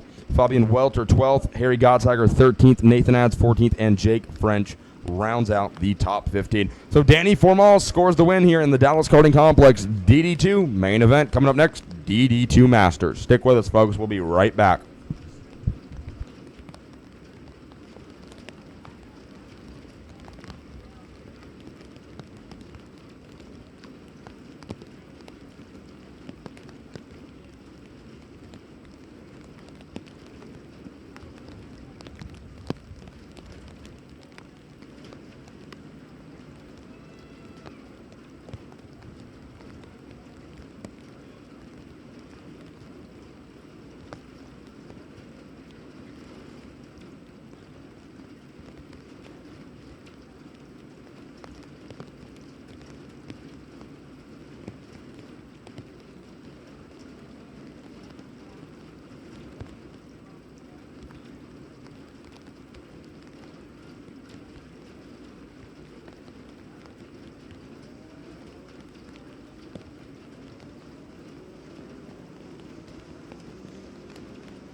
All right. After a very exciting Dallas Karting Complex DD2 Round 3 main event, we're getting ready to roll with the Dallas Karting Complex DD2 Masters main event. Stuart Clark, the Canadian, picked up the pre-final win in dominant fashion over Richard Heistand, local Floridian driver. Igor Mukin from Russia will start third alongside Christian Corneo Canales. And then it's Christophe Adams, the Frenchman, in fifth. Luis Schiavo, last year's Masters Max champion, starting sixth. Camilo Matisse, seventh. Salvador Bortoni, eighth. Elvis Stoico, ninth. And Luis Zervajan, 10th. Green flag flies. Verde, verde, verde. We are racing. Here we go. That is Italian for green.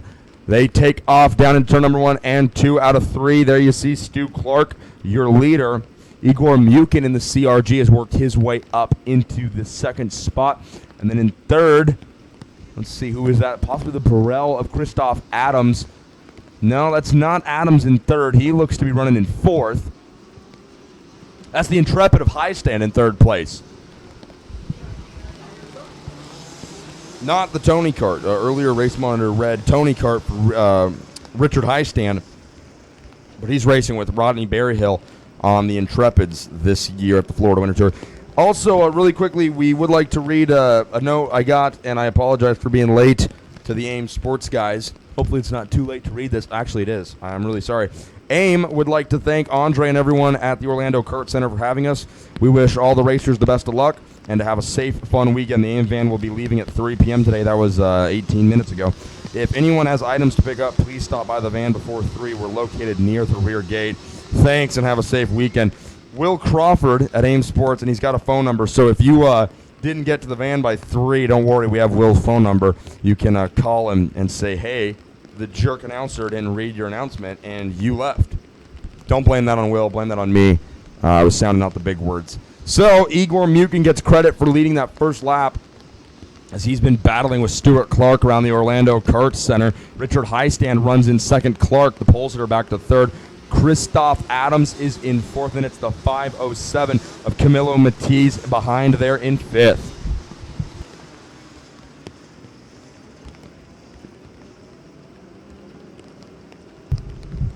Stuart Clark pulls up right alongside Richard Heistand there about halfway down the back straightaway, but backs out of it and lets Heistand have the spot. These Masters DD2 drivers know the importance of not necessarily waiting. It's sprint racing, folks. You know, this isn't a long race. Nobody's really biding their time or waiting. But I think they understand the importance of aggression at what point in the race. You're not going to see these guys dive bombing each other on the opening lap of a 20-lap main event. You're going to see some of these guys saving that exciting action for a little bit later, just like you saw in the DD2 race. Rubens and Danny, the intensity picked up each lap after lap. They know to sort of leave the best for last, as it were, because there's no point in wrecking everybody on the opening lap. These DD2 Masters drivers are playing it safe here in the opening 4 or 5 laps, and then you're really going to see it pick up. Igor Mukin is pretty okay with the pace of things right now because he's out in front by almost 2 seconds. Mukin goes purple that time by. Quickest driver on the track, Richard Heistand, runs in second. Stu Clark is third, Christophe Adams fourth, and Camilo Matisse fifth. Let's see as they come down the back straightaway. There goes your leader, Mukin, and then it's the pair of Heistand and Clark running second and third. Christophe Adams, Matisse, Canales, Schiavo, Mondo, Stoico, and Miko Lane. Keep an eye on Miko Lane. He had really bad luck in the pre-final opening lap, had a problem in turn number 10 on the far end of the back straightaway, and was forced to retire after less than 1 lap. He's already moved up from 12th to 10th. Miko Lane aboard the Marinello, I believe is the chassis he's on. Going to be very fast. It's just going to be a matter of working his way up through the traffic here in this main event.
So there you see the battle. Stuart Clark and Richard Highstand fighting it out for second place right now. All the meanwhile, Igor Mukin driving away. Really good lap last time by minute 7:091. And there he goes, purple, just as we're talking about, a minute 6:766. Highstand trying to hold off Pulsar. Stuart Clark for second. Christoph Adams still in fourth. And Camilla Matisse still in fifth place. Christian Canales running sixth. Elvis Stoico has gotten around. Luis Schiavo for seventh. Schiavo eighth. Miko Lane up to ninth. Salvador Bortoni 10th. Francois Mondo falling all the way to 11th. And then Luis Zervajan in 12th place. Highstand coming back across the track, back end getting really squirrely underneath him as he holds the second position. Clark in third, Adams fourth, and Matisse still in fifth. Again, this is the Dallas Karting Complex DD2 Masters Round 3 main event, folks.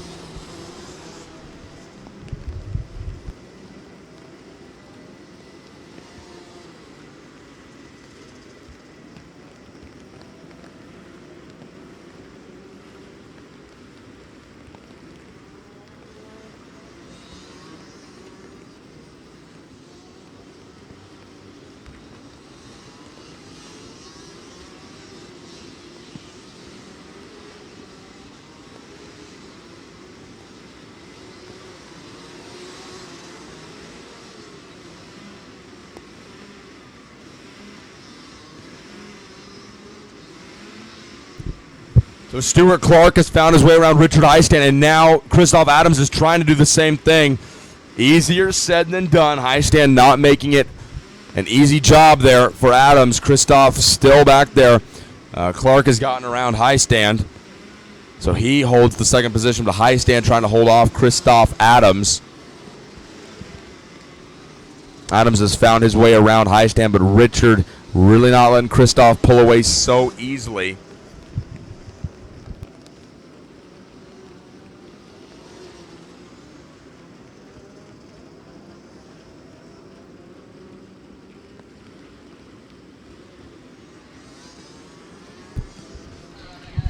So Christoph Adams running in the DD2 Masters. He was really strong last month in Homestead. Christoph racing out of KMS North America, the team operated by Ben Cooper and his father. Ben Cooper's dad tuning and running the wrenches for Christoph Adams in Homestead, and he's doing the same here.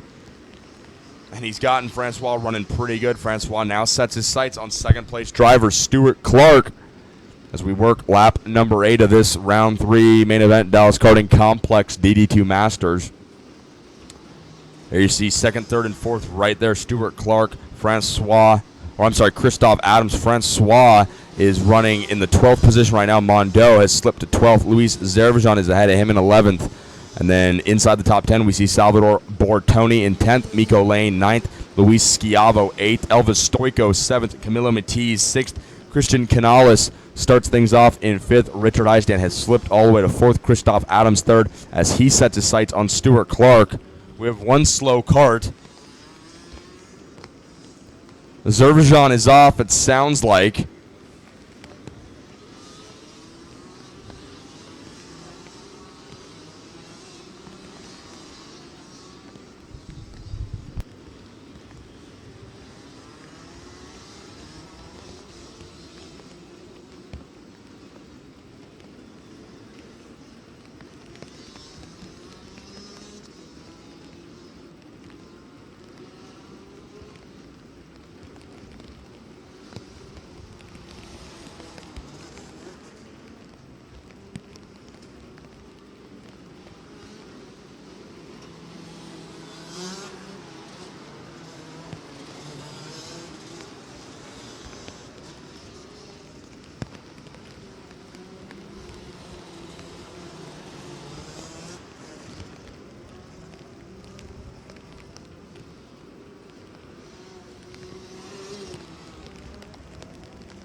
There's a good shot on Miko Lane working on the back bumper. Luis Schiavo trying to get up inside 8th place. Miko Lane in that blue suit chasing down the Intrepid. Luis Schiavo. Schiavo, your reigning Masters Max champion at the Florida Winter Tour in 2014, making the swap in classes to DD2 Masters. And as Schiavo is trying to keep Lane behind him, he's also trying to get around Elvis Stoico. They're in turn 5 right now.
So we pick up the chase for the lead. Christoph Adams right there in second. Igor Mukin turning number 9, heading down the back straightaway. There you see the 5:55 of Christoph Adams setting chase to the 5:03 of Igor Mukin.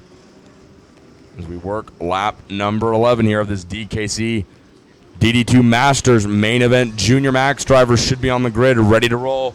Junior Max should be on the grid, ready to roll.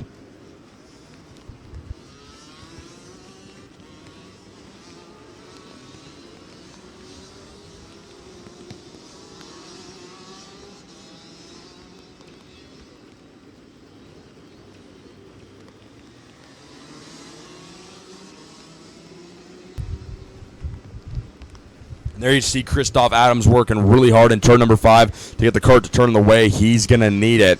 And then behind him, it's Richard Highstand in the 3rd position, Christian Canales in 4th, Camilo Matiz in 5th.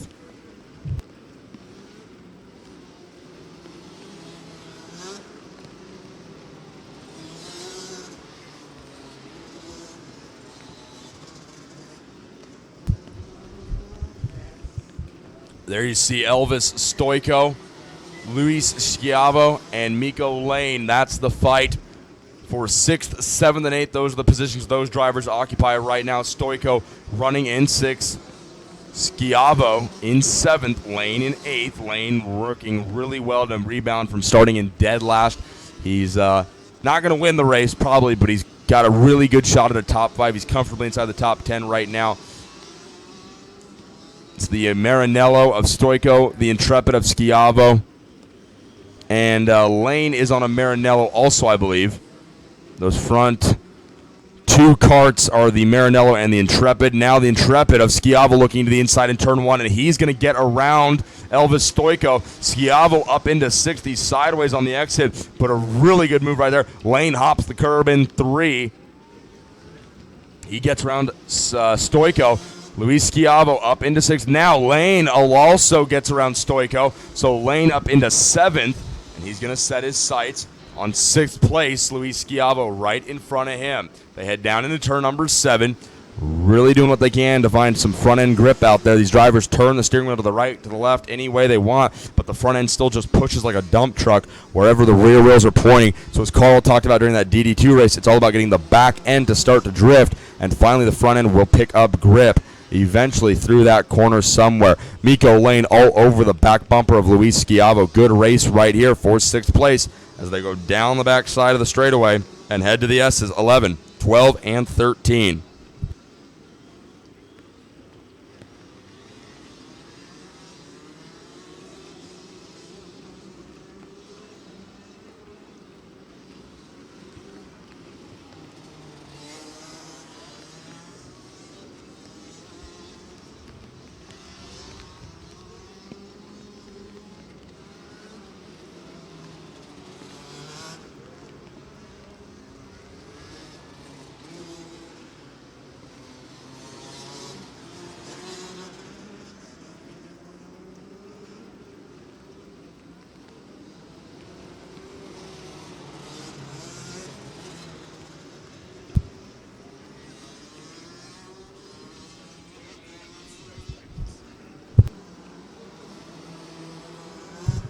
Now Miko Lane pulls right up alongside Schiavo. They're door-to-door heading down into 10. Lane tucks back in line once again.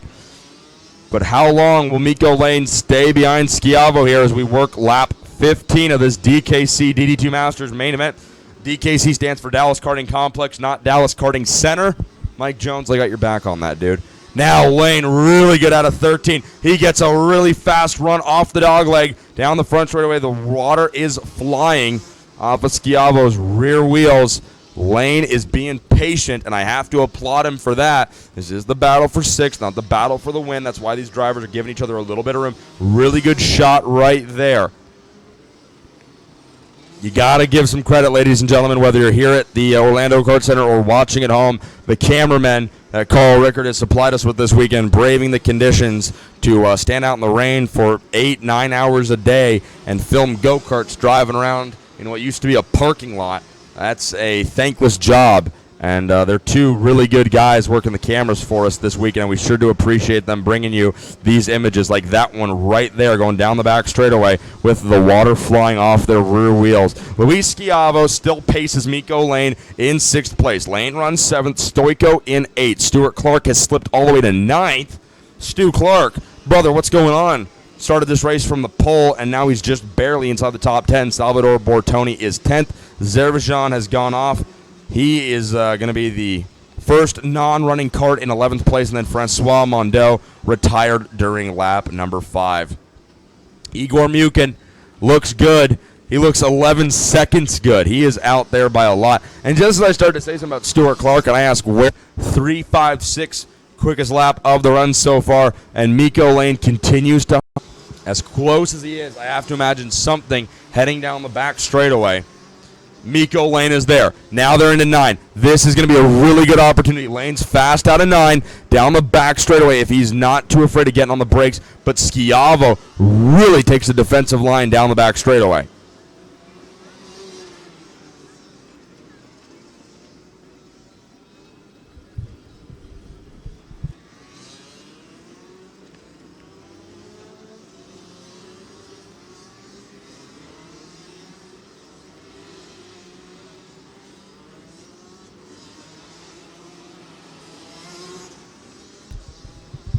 Folks, the good people over at Race Monitor are making it so that you don't ever have to do math ever again. The 20-lap race, if we're working lap 17, there's 4 laps left.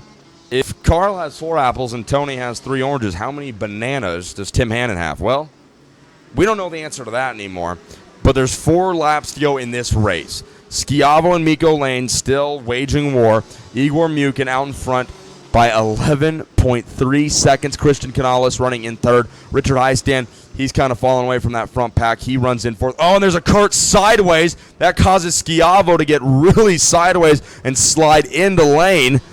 Man, the fact that Schiavo did not give up the 6th position is a testament to his skill.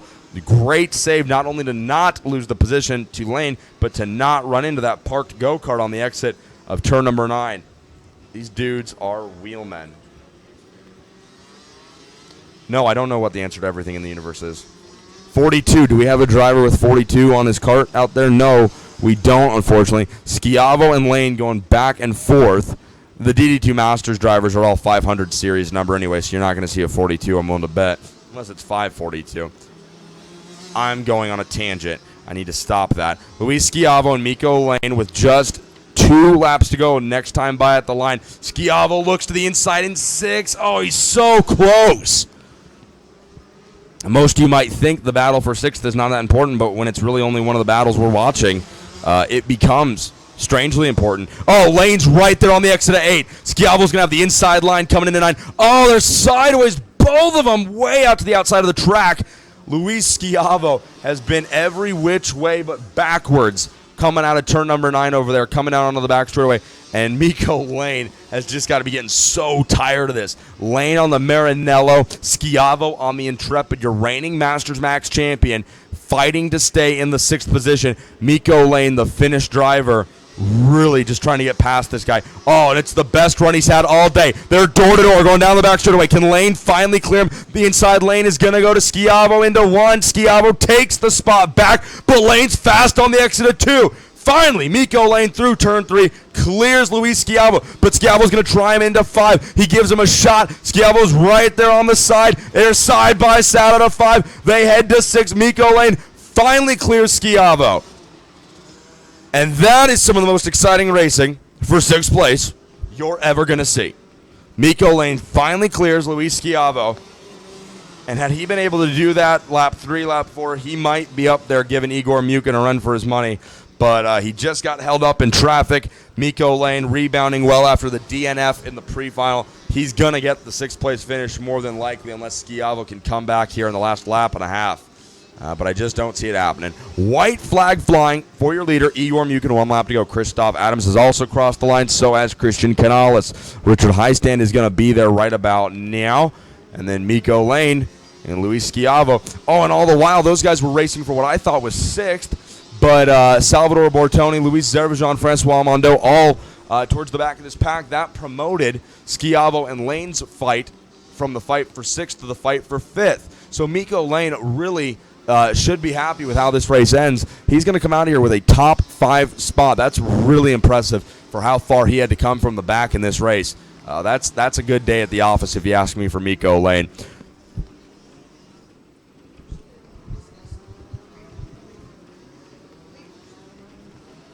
Igor Mukin makes his way around turn 13. He's going to hit the dogleg, and he's going to see the double checkered flags flying right there, folks. Igor Mukin picks up the win in the round 3 main event. There you see Luis Schiavo going down the back straightaway as he has relinquished the top 5 spot to Miko Lane. Coming home in 2nd, it's going to be Christoph Adams at the end of this round 3 main event. And then standing on the podium in 3rd, Christian Canales. Richard Eistand comes home in 4th. Miko Lane, a hard day's work, results in 5th place. Schiavo 6th, Matiz 7th, Stoico 8th, Clark 9th, and Bortoni is going to come home in 10th. Good run for Igor Mukin, folks. That'll do it for the Dallas Karting Complex DD2 Masters Racer.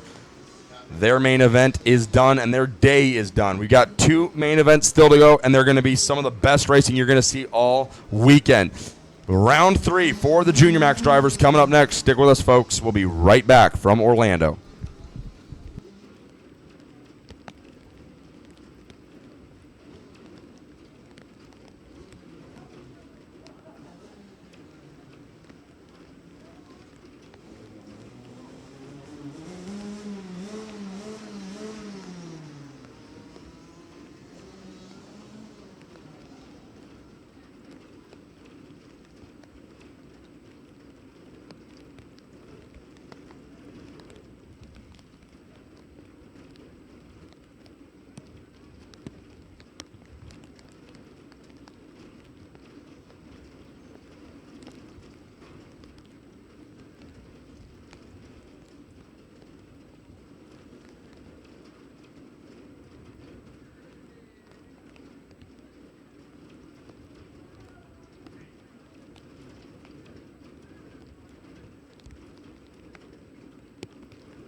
So we're getting ready to roll with our Junior Max main event. We got a couple shout-outs we're going to work through here. Go Christian Brooks, number 344. You're doing amazing for being the youngest senior out there. Only 14 years old. We're watching from California. Love, Mom and Cameron. It's from Miss Brooks.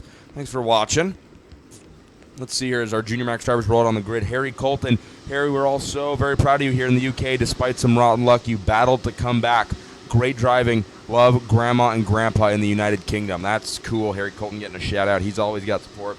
We got an email for Best Caribbean Cruise Destinations. I think that's spam, so we're going to work past that. Shout out to Yuvan Sundramorthe, Dylan DeFont, and Emma Delartre. That's from Adam Ryland. So Yuvan, Dylan, and Emma. Adam wants to say good luck. Great job, Reese, Jetpack, Jack, and all of my Micromax friends. Good luck to Minimax friends as well. Wish I was racing with you guys, but I'm at home watching. That's from Jeremy Fairbairn. Yeah, that's correct. We are missing Jeremy Fairbairn. And that's the same email from Jeremy Fairbairn, telling all of his friends good luck. Hi, if you can say hi from Venezuela to Luis Schiavo.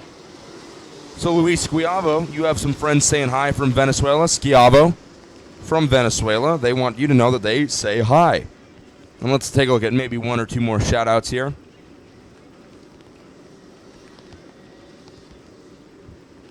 That's definitely spam. I can't even read the header of that email out loud without getting fired. From Cole Keith Cottom, big shout out to Diego LaRock and Jack Crawford. Go get them. That's from Cole Keith Cotham. And then how about shout out to Matt Solarchek. Great pre-final showing for your first senior race. Race hard in the final from Mom, Miss Kristen Solarchek. Matt's mom. Thank you, Kristen. And then how about one more shout out. Best of luck to Joe Serrano and Dale Curran Jr. and all of the Canadian drivers. That is from Sonia at Serrano. So we're going to get to a few more shout-outs in a little bit, but right now we are getting ready to go with Junior Max.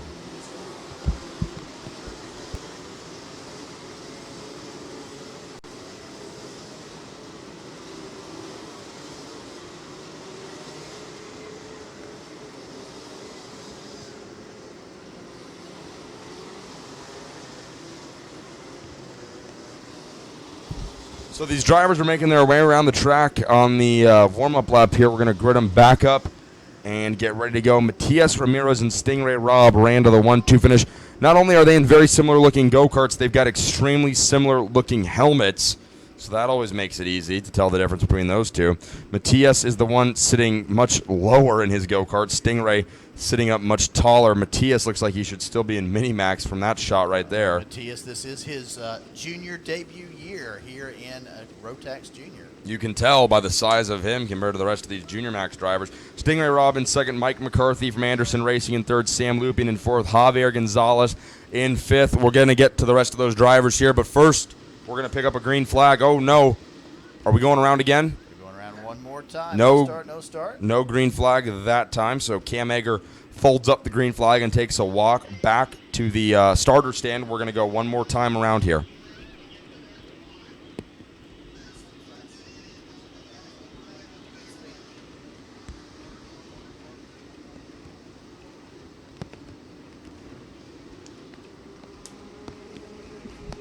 So there you see those Junior Max, that lead group, making their way around the track. We waved off the green flag. I think we had a few of our leaders get out a little bit late. Junior Max Racing this season brought to you by the good folks at CRG USA, the new U.S. factory team for CRG, as well as the master distributor for the CRG chassis and product line. CRG USA, based out of Grand Junction, Colorado. Stop by and see them. Talk to Stacy Cook if you're interested in joining the championship-winning team at CRG USA.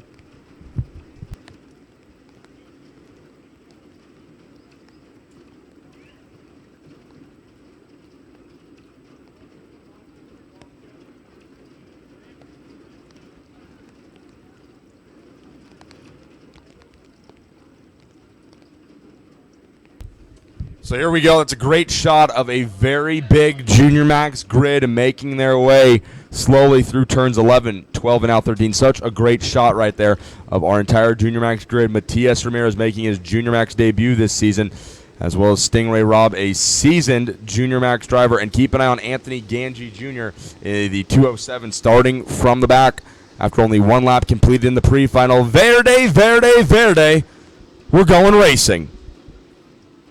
And looks like Matias Ramirez may end up with the lead. No, it's going to go to McCarthy. The Burrell driver, Mike McCarthy, comes out of turn number 3 as your leader with a bit of an advantage. The second place position is going to be held by Matias Ramirez. Stingray Rob runs wide out of number 5, and you could see that wall of water. Into the water.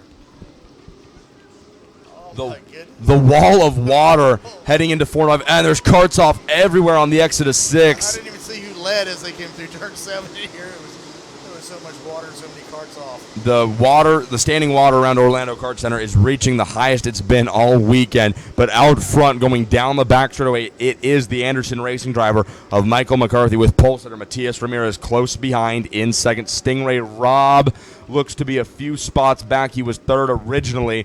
Keep an eye looking for the Fernando Alonso kart of Sam Lupien as your leaders are going to come through turn 13 to complete the opening lap. There you see Mike McCarthy and Matias Ramirez, your 2 leaders, coming down to complete lap number 1. Oh, getting a report right now that there's a neck collar belonging to Stingray Rob that is sitting at the entrance of turn number 13. Got a corner worker getting ready to walk over there and pick it up. Good work by our statistician, Johnny Johnson.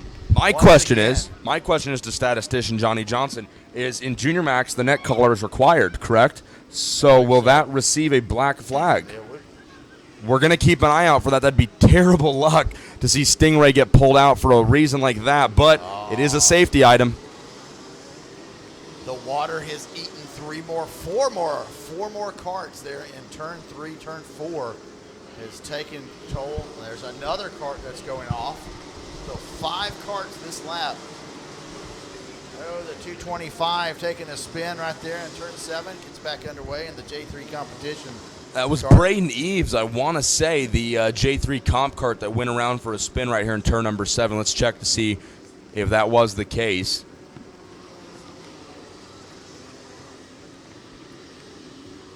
Still somewhat of a tight battle up front with 5 carts in a row as they get ready to cross start finish. Oh, I'm seeing a red flag. So we've got folks who are going red flag right now. We've got just got a lot of carts, a lot of carnage right there between turn 3 and turn 4, unable to get that the track cleared. So it looks like we're going to go red for that reason. At this point, I don't see any carts, no one injured, just unable to clear the track in a timely manner. And drivers continuing to spin as the red flag is played. You hate to see that. We were so close. They're all parked right there in turn number 5, and they're still coming in a little hot, so the corner workers need to notify them of that parking lot in turn number 5. But yeah, the word, it sounds like right now, is no wrecks, no injuries causing the red flag, but it's just the sheer number of blockages out on the track. We're going to wait to hear exactly what's going on there now. Our reports of a possible injury. The lights on the ambulance are coming on over in turn 2. So, as always, we are not going to speculate. You see Matty Yeager running across the track to head over and grid up. One of the drivers up and out of their carts. So we are going to bring medics onto the track. We're going to take a listen to race control and find out exactly what's going on. So stick with us, folks. As soon as we have an update, we will bring it to you.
So once again, the red flag early here in the CRG USA Junior Max Round 3 main event. We're not sure on exactly the specific reason for the red flag, so we are going to wait till we get an official word from someone down on track. Chris Egger, I imagine Tim Hannon are all down there at the scene of the accident right now.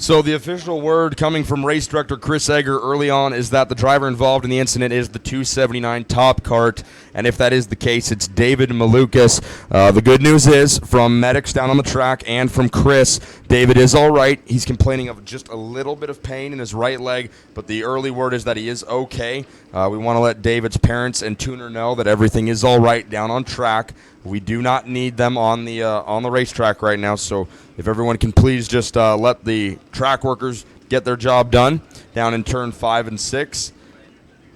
But the early word is that the 279 top cart of David Malukas involved in the accident that has brought out our red flag here in Orlando. I think we're going to try and go to commercials for just a few minutes, folks. So for those of you watching the broadcast live back at home, we will be back here on the other side of this red flag, again, under delayed conditions here in Orlando for a red flag incident in the opening lap of the Junior Max main event. Stick with us, folks. We'll be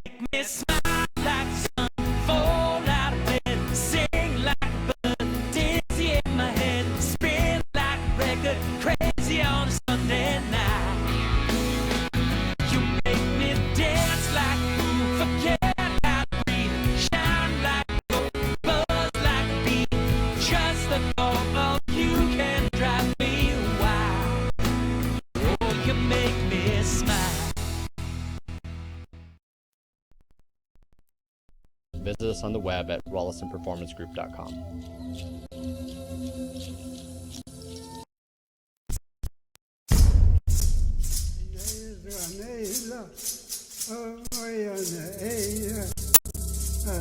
With multiple national titles in IKF, WK, SCUSA, and Rotax, the Rollison Performance Group put their experience to work for you. Coast to coast, RPG offers the most comprehensive driver development program. From detailed on-track data analysis to trackside coaching for tuners and drivers, RPG's individualized trackside support will improve your results.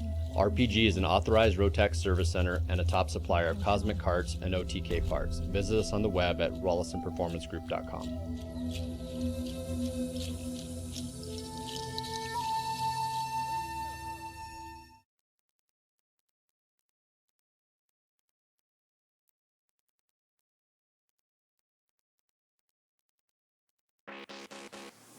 The Mazda Road to Indy is the only program of its type in the world. It's designed to advance drivers from the karting ranks all the way to the Verizon IndyCar Series and Indianapolis 500. The Cooper Tires USF 2000 Championship powered by Mazda is the first step, providing its champion with a scholarship to the Pro Mazda Championship presented by Cooper Tires. The Pro Mazda champion receives a scholarship to Indy Lights presented by Cooper Tires, where their champion is guaranteed a 3-race program in the Verizon IndyCar Series, including the Indianapolis 500. Visit usf2000.com for more information.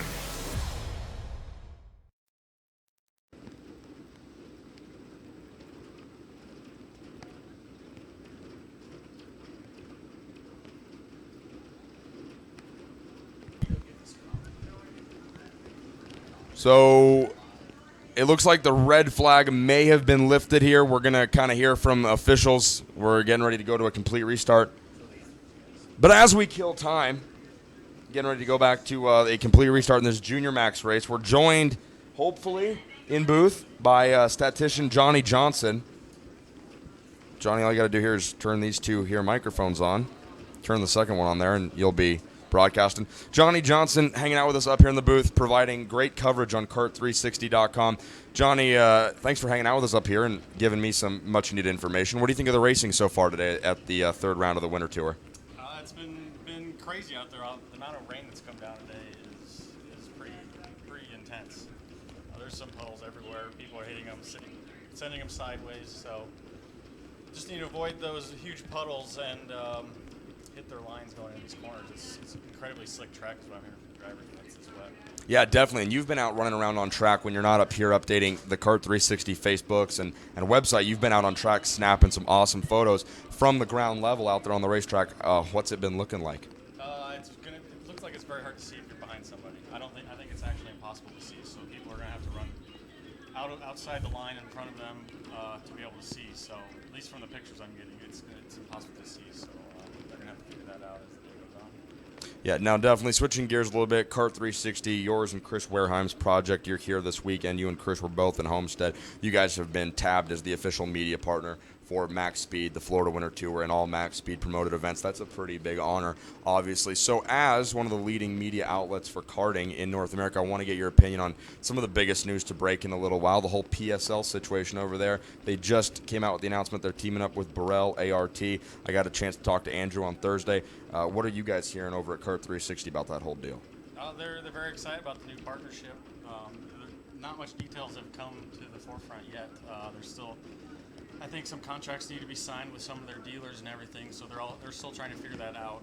My plan is to talk with Andrew either tonight or tomorrow for a video interview to post on our website next week or in the weeks to come when they finally finalize all those plans. So they're excited over there. They've got Jordan Lennox back under their tent again. They Exactly. Last year dominated everything in USA racing.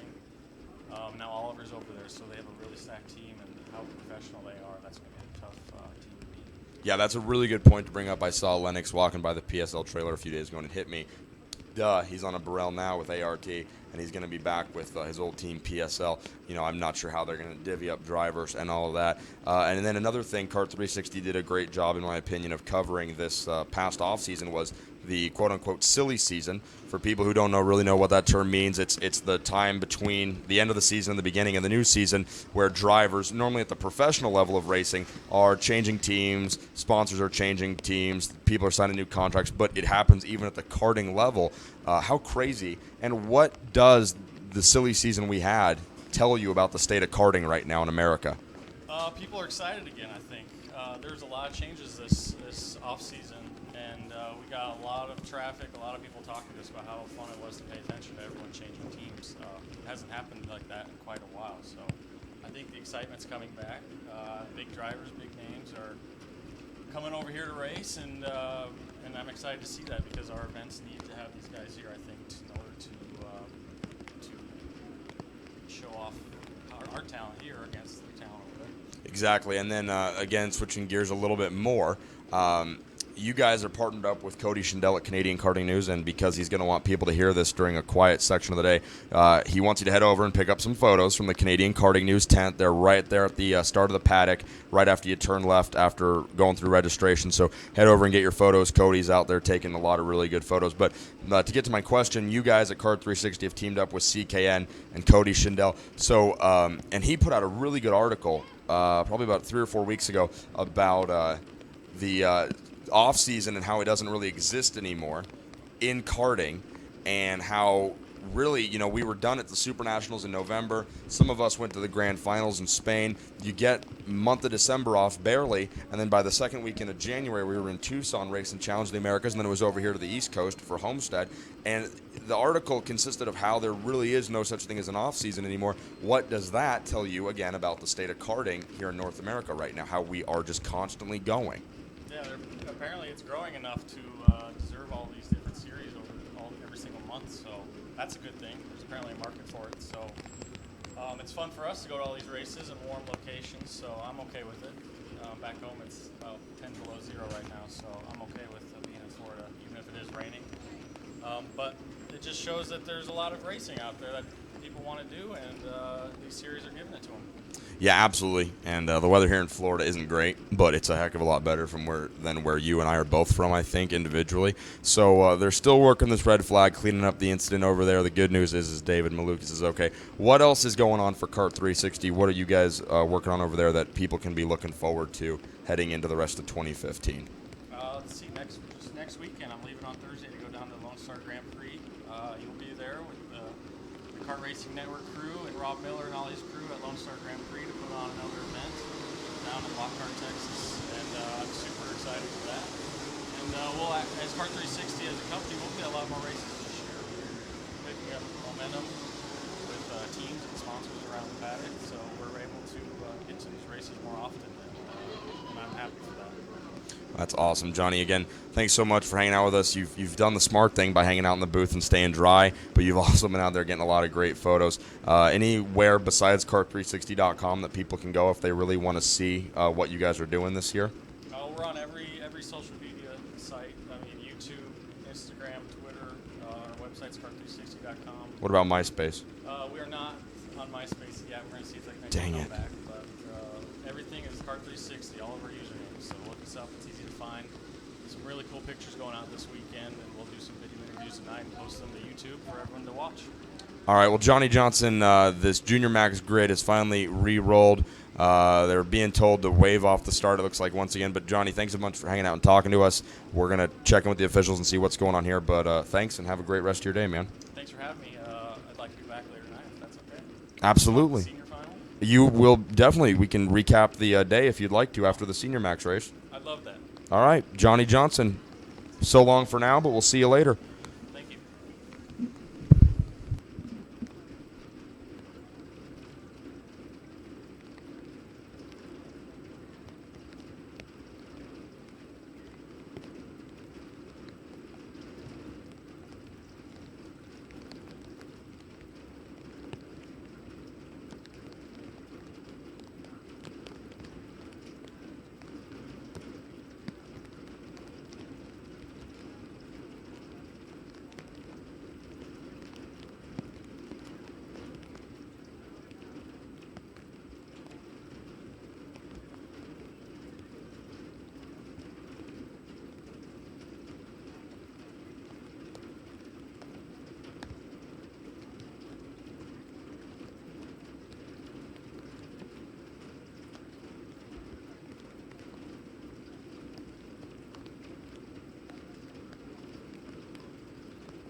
So we're getting close to rolling again here, folks, but you see a live shot of our Junior Max grid sitting contently in their carts on the start-finish straightaway.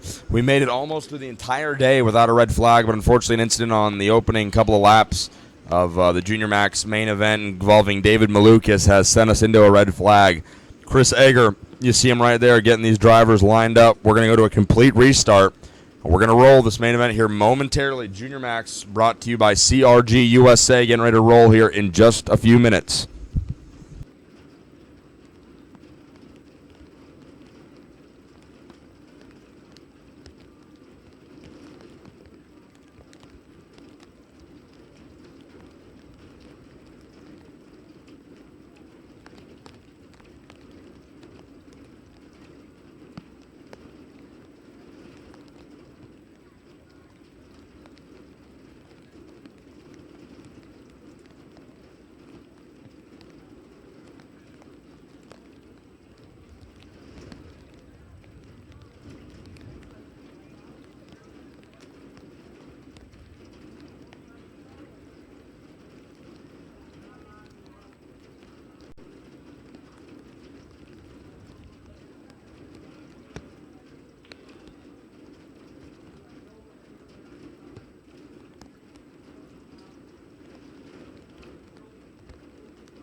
As we continue to work this red flag in the CRG USA Junior Max grid, getting lined up here, I want to see if we're going to have a few more minutes of red flag.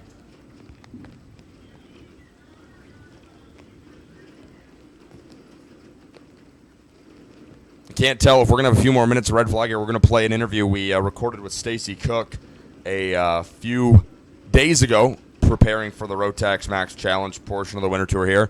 But it looks like we're getting ready to roll this grid off here.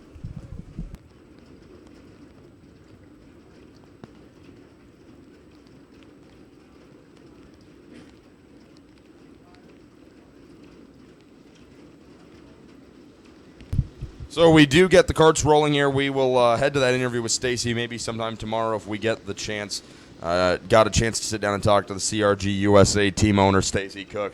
And that is the CRG USA Junior Max grid heading out on the track. So a lot of stuff taken care of there under the red flag. After, oh man, we spin there on the warm-up lap. Michael McCarthy. He needs to make sure he doesn't get taken out before the race even goes green. He will get his spot back if they can get there before the delineation line. If he doesn't get to the delineation line, he has to fall in line where he's at or go to the back of the pack. Obviously, he's probably not going to go to the back of the pack. He's going to fall in right where he is. And so Michael McCarthy's race just got started a little bit rougher than he was probably expecting, as he's going to have to come from what was going to be third on the starting grid. He's going to end up being pretty far back when we get this thing going here. Teaches you that when you're behind the wheel of a go-kart and you're on a racetrack, every lap matters. I think he's got until they get to the delineation line of this second lap to be in the starting position he needs to be, and I'm looking for him out on track now. He's not even close. He's fourth from the back right now, and that's probably because everybody's running him around here like they're racing and not like it's a warm-up lap. He's going to need to wait for everybody to get gridded up 2 by 2 before he can start to advance his position. The delineation line here, I believe it's on the back straightaway. Okay, so the delineation line, I'm being told, is that set of red cones after turn 10, before the S's begin, turns 11, 12, and 13. So basically here, McCarthy's got, 4 or 5 more corners to get back to his third place starting position. But that's probably not going to happen. The way he's driving, I wonder if McCarthy even realizes that he can advance his position until they get to the delineation line. Regardless, he's not going to get there by this point. As they get 2x2 at the end of the back straightaway, if McCarthy stays in the gas, there he goes flying by everybody. But this could end badly if he doesn't slow down in time to get to the corner. He does. It's going to be close. He's certainly not going to get back to third place. Oh, he did. Mike McCarthy winning the race on the warm-up lap to get back to his starting spot. The Anderson Racing driver regaining his starting position after spinning on the warm-up lap. So once again, it's Matias Ramirez and Stingray Robb, the OGP drivers, bringing them down 2x2. McCarthy and Samuel Lupien, and ready to roll our Junior Max main event. Here they come out of the final corner over the dog leg. We're going to get this race green one more time. Green flag flies, and we are racing. Can Matias Ramirez hold that inside line? Last time we did this, it was McCarthy who used that inside row 2 starting spot, but this time Ramirez gets a much better start, and he's your leader down into turn number 5. A couple carts into that big wall, and it does look like Matias Ramirez has held off with the lead. McCarthy gets around, that looks like maybe, no, that's not Lupien. McCarthy's going to hold second right now. Running in third place, I'm trying to find out who that is. That might be Juan Diego Velasquez, the Ecuador driver. And then it's going to be Samuel Lupien running in fourth as they come out of turn number 9 down the back straightaway. There you see Ramirez and McCarthy running first and second. Lupien in fourth, and I'm trying to find out who that driver in third place is.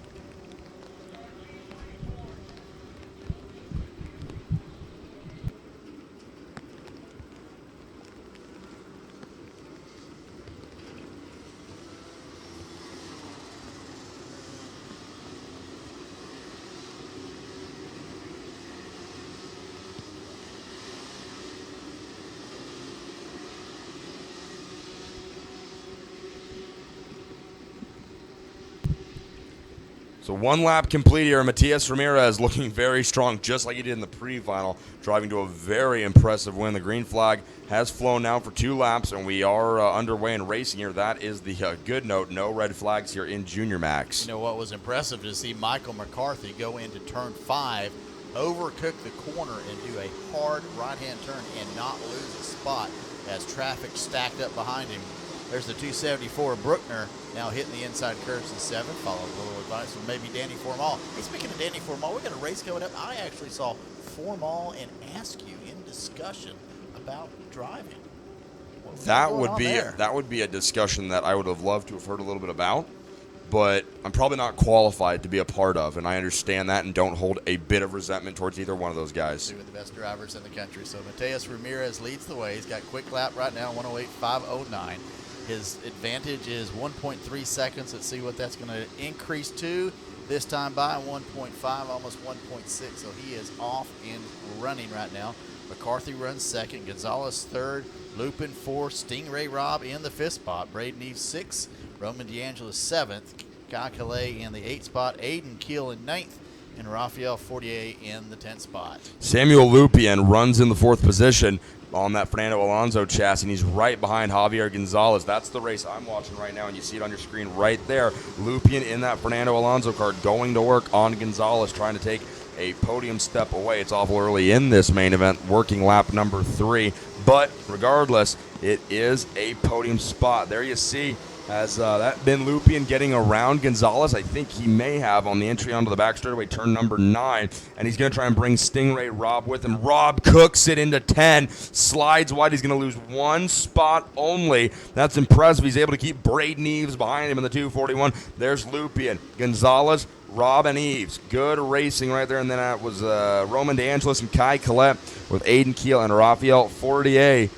Or Forcier, I apologize, running in the top 10. But Samuel Lupien making up a lot of spots here quickly. He runs third, and he's going to set his sights on the Anderson Racing driver, the 270 Burrell of Michael McCarthy, but nobody has anything for Ramirez early on here. Once again, we've lost another driver coming out of turn 3 and turn 4. They continue to stack up in that spot right there. That's the second driver in just as many laps that has lost it. I'll tell you what, Matias Ramirez comes by through turn 7 right here. It's a corner. You got a lot of steering wheel in it for quite a bit of time. And honestly, Carl, I think Matias Ramirez is driving this corner better than any driver I've seen in any other class so far this weekend. Yes, he's in a junior max. It's a little bit underpowered, but for the size of the tire and the chassis, he's got as much of a challenge as any other driver, whether they're in DD2, Master, Senior, or whatever. And Ramirez is able to just float this corner so smoothly. I'll put it to any other driver that Matias is getting through that corner better than anybody else so far today. So we'll have to look at the times. 1:08.0 right now for Matias Ramirez. We'll have to see what our senior drivers are going to do. You see the battle on your screen right there. There goes Michael McCarthy and Sam Lupien. Sam goes purple that time by minute 7:7.56 as he is chasing down the Burrell. We're losing Javier Gonzalez, dropping down through the field right now. Javier down to 15th right now.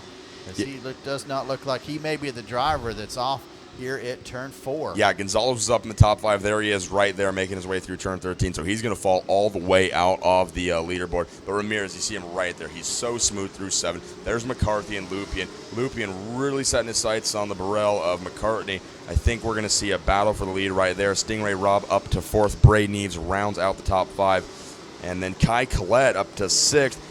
Lupien takes a look to the inside of McCarthy, heading down the back straightaway, not close enough yet, but he's going to be very soon. Great run on the exit of turn 10 as they head down the short chute, heading for 11, the left-hander, then the right-hander, 12. McCarthy not as smooth through the corner as Lupien. It looks like Sam Lupien right there on McCarthy's back bumper as they come out of the final corner, now down the front straightaway. Lupien closes right up on him as they head to 1.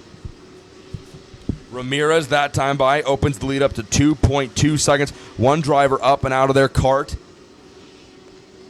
as McCarthy drives by the driver up and out. So that is the good news up against the barriers. And again, Carl, just as you've been saying, it's another cart. Out of exit of turn number 3, rolling through turn 4. It's Calamity Corner. There must be a really low point in the asphalt because the water has just been building there. Well, I think you're actually getting light as you come out of 3. You hit the curb, and then that upsets the go-kart, and then you're losing control and going to the outside of that corner and hitting that huge puddle that's on the outside of turn number 3 and 4. Lupien tries a move on the inside of McCarthy in turn number 9 as they head down the back straightaway. Lupien was not able to complete the pass. McCarthy back on the gas quickly. You really got to roll onto the gas in these Rotax carts. The Delardo carburetors are a slide-style carburetor. If you stand on the gas and just mash the pedal, that yanks the slide in the carburetor all the way open. You flood the engine, and the engine bogs down and falls on its face. So these drivers put big, huge, heavy springs on them in the dry, on the gas pedal, that is. And in the wet, you have to even get a bigger, stronger, sturdier spring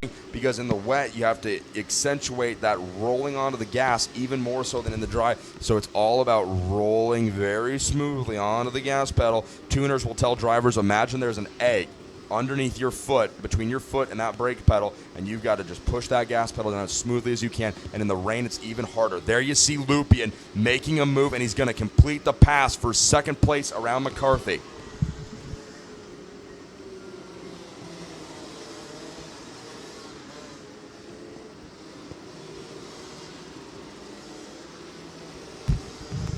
Coming down the back straightaway, there you see Samuel Lupien. He's passed Michael McCarthy for second place. Matias Ramirez is your leader. He's checked out. The lead is currently 2.9, nearly 3 seconds, and the lead is only going to get bigger as we go on here. Here comes Matias through the S's, and he rolls through turn 13 right now. We'll see what the deficit is this time by. Tony, I think you did an ad or a video about the new carburetor coming up for the Rotax coming up in the next couple of months. Is that right? You know, we got to talk to Tim Hannon on Friday, one of the chief stewards here, one of the guys out on the track making sure the racing is fair and competitive. Tim took out not only the new carburetor, but the 125 Evo engine, the new product that Rotax has put out. We look at this battle right here. That's Michael McCarthy. And who's that? That's lost another driver. That's Stingray Robb, and that would tell me there's Samuel Lupien. Yeah, Lupien runs second, McCarthy in third, and then Stingray Robb's in fourth. Robb looks to the inside in 7. Robb's right there on the inside of McCarthy. Does he have it? They're going to switch back to the inside, and Stingray clears him, but he's going to go back to the inside. McCarthy slides wide. So does Rob. They're dirt tracking it out there. Rob takes third away from McCarthy. But is he going to try something down in 10? McCarthy stays in line. Man, they were both flat out sideways on the exit of turn 10 right there, and there you see Stingray Rob advancing up into the third spot. But to touch on your point, Carl, yeah, we got a chance to talk to Tim Hannon, Chief Steward from Oakland Valley Race Park up in New York. He took the 125 Evo engine out for a little bit of practice on Thursday with the Masters Max drivers. The difference is, for those of you who don't understand, the engines these guys are running right now is called the FR125. That is the Rotax product that we've had for the last 15 years. And then at the Grand Finals, the Grand Finals at Valencia, they introduced the new engine, the 125, and it's a very brand new engine, all kinds of technical specifications I don't know enough to talk about. But Tim took it out, ran a bunch of laps, and then we just posted the video to Go Rotax's Facebook page and YouTube page. So search Go Rotax on Facebook, and you'll see that video with Tim Hannon and I. It's a really interesting video about the differences between the Evo and the FR125. Fantastic. So Mateus Ramirez continues to lead now, 4.5 seconds up on Samuel Lupian. Stingray Rob runs in the third position. McCarthy fourth. Kai Calais. Kai Calais started and won, is that correct? Won the last chance qualifier and is now running in the 5th spot. Is that correct? I think it is. Kai Calais was definitely not towards the front in qualifying. That I do know. He's a Rollison Performance Group driver. He's in that 223 Cosmic chassis, and he looks great right now running in 5th. McCarthy just ahead of him in 4th. Actually, him and Samuel Lupian are battling right now, but it's Matias Ramirez with a 6-second advantage over second place Stingray Rob. A quick shot of the parking lot that has grown at the exit of turn number 3. We've taken those carts and pushed them over the barriers to this side, out of harm's way. And, well, just about lost another go-kart as they went through that huge puddle right there. So we've actually gone a complete lap and not lost a cart in Calamity Corner. Habajiba, we haven't lost any go-karts, and that is a positive sign. Senior Max drivers, if you're listening to this, you better get ready. That turn 3 is a very treacherous corner. We've just been losing carts in all classes over there to that corner. You're right, Carl, you got the wheel in it as you're coming out of 3. The cart gets a little bit light. You're sliding, you're working the cart, and the rain, the slick, it doesn't help anybody, and that's, I think, why we've been losing a lot of go-karts over there. Absolutely. So the rain continues to come down here at the Orlando Kart Center. Has not stopped since probably the pre-final started. Right. The puddles are huge. If you look out here in the grass is now a swamp as our corner workers are surrounded by at least 6 inches of water.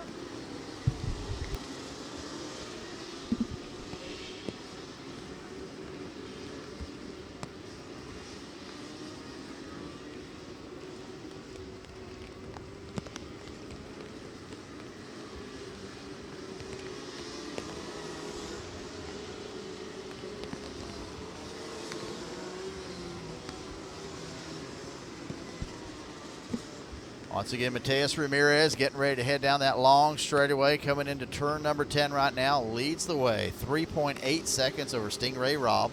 Michael McCarthy runs in third. Kai Calais now up into the 4th spot, gets around Roman DeAngelis now in the 5th spot. So a change in position. Going back to 6th, it's Timothy Peslion. In 7th, it's Rafael Forcier. Mexican driver Luis Jose Fortiza III runs 8th. Darren Keene in 9th. And Trenton is stepping 10th as Ramirez, as he crosses this time, sets new quick lap 107.640. And then right behind him, Stingray Rob sets even a quicker lap with a 107.546.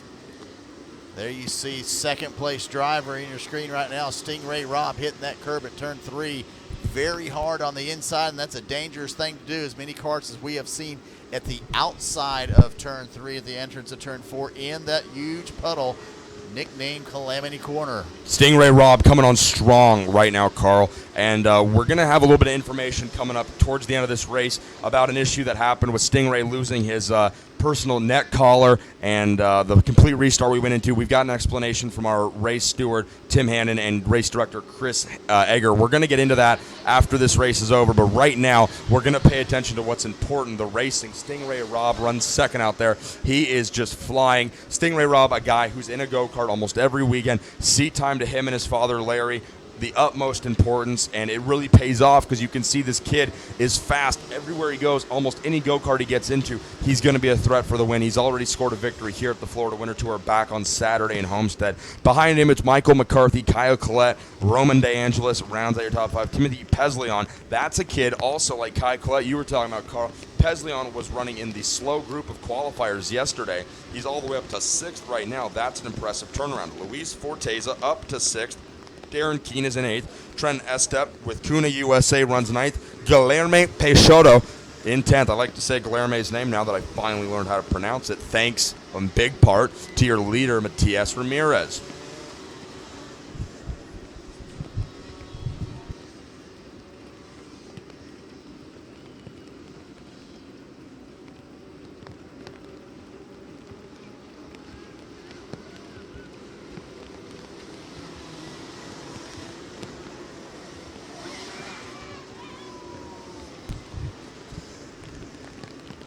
One driver off on the exit of turn number 7 before heading into turn 8. It's a Cosmic driver. Gets going again here as yellow flags are displayed in 7. And again, we are going to have an explanation on the old issue of the Stingray Rob rejoining the field topic. Again, Chris Egger and Tim Hannon have convened on that issue. And a fair ruling has been made. I'm not an official. I'm just a poor announcer boy, but I can tell you that I understand the ruling, and we'll explain that to y'all when we checker flag this race. But right now, Matias Ramirez is putting on an absolute clinic in the rain. His lead has shrunk to 3.3 seconds. Stingray Rob coming on strong. McCarthy is still in 3rd, and Kai Collette all the way up to 4th. Looks like we may be losing Luis Jose Forteza the 3rd as he is dropping through the order right now. Was in 13th, has dropped back all the way to 15th. So again, could be another driver taken out by Calamity Corner. Luis Forteza is dropping on the leaderboard, Carl, like my dreams of becoming a professional race car driver. Or announcer. Yeah, or a professional announcer. That's a good one. Matias Ramirez, he doesn't think I'm a very good race car driver either. He saw me in the rental carts, and he let me know that. There you see a couple drivers heading down the back straightaway, heading into turn number 10. As we are looking here, that's a Burrell kart. That's the 214 of Timothy Pesleon right in front of Darren Keene in the 7th position. Trent Estep runs 8th. That's the battle you see right now on your screen as they come out of turn number 13 and head down to complete another lap. There goes Matias Ramirez by us in the scores tower up here through turn number 7. Followed by Stingray Rob. Rob is cutting into his lead, I believe. Rob's last lap was a minute 8.121. That was about a 10th of a second slower than Ramirez, who ran a minute 8.071. Although Stingray Rob's best lap is quicker than Matias Ramirez's best lap. Rob's quickest time of the race is a minute 7.546, and Ramirez's fastest lap of the race total is a minute 7.6. So Rob about a 10th of a second quicker than leader Matias Ramirez. His lead now down to 3.3 seconds over Rob. I actually think we've got a number incorrect here. I think the 214 of Timothy Pesleon actually shows 274 out there on the track. I don't know if that's an issue. 274, that's Nick Bruckner. Yeah, Nick Bruckner from Orslon Racing. He is normally the 274. So yeah, there may be a bit of an issue. You see Roman DeAngelis, the 247. As we're looking at that pack of carts rolling through turn 13, that's certainly not Nicholas Bruckner. 245 is definitely Darren Keene is behind that 274, so could be an issue with timing and scoring. Could be just my eyes seeing a 7 as a 1 or a 1 as a 7. It's like we parked another one there at Calamity Corners. Another driver going there and another one. So we have got 1, 2, 3, 4 drivers over in the corner station.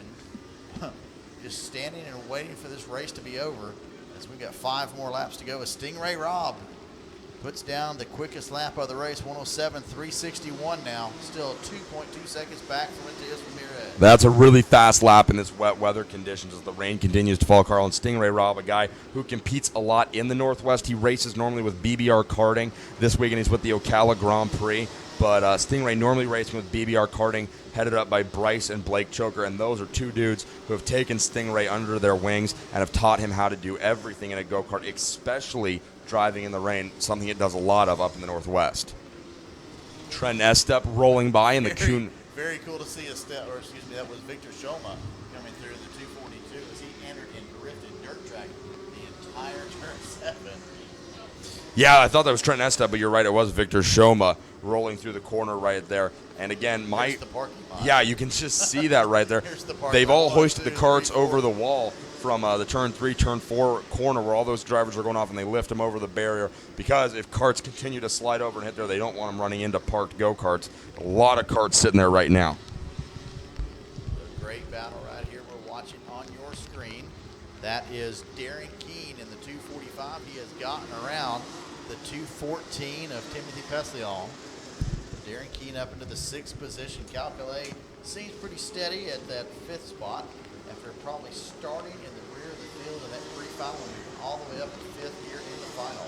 Yeah, we're working the last couple laps of this race here. We're going to come to see 2 to go as Matias Ramirez works his way out of turn number 10 and then down that short chute into the S's. And Stingray Rob has been cutting in the Matias's lead.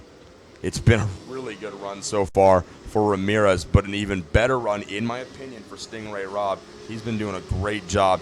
His fastest lap still one of the quickest out there. He's quicker than Matias Ramirez. Like I said, 1:07.361. That's 0.3 of a second quicker than Matias Ramirez, your leader. Oh, good battle here is coming into, lost the turn.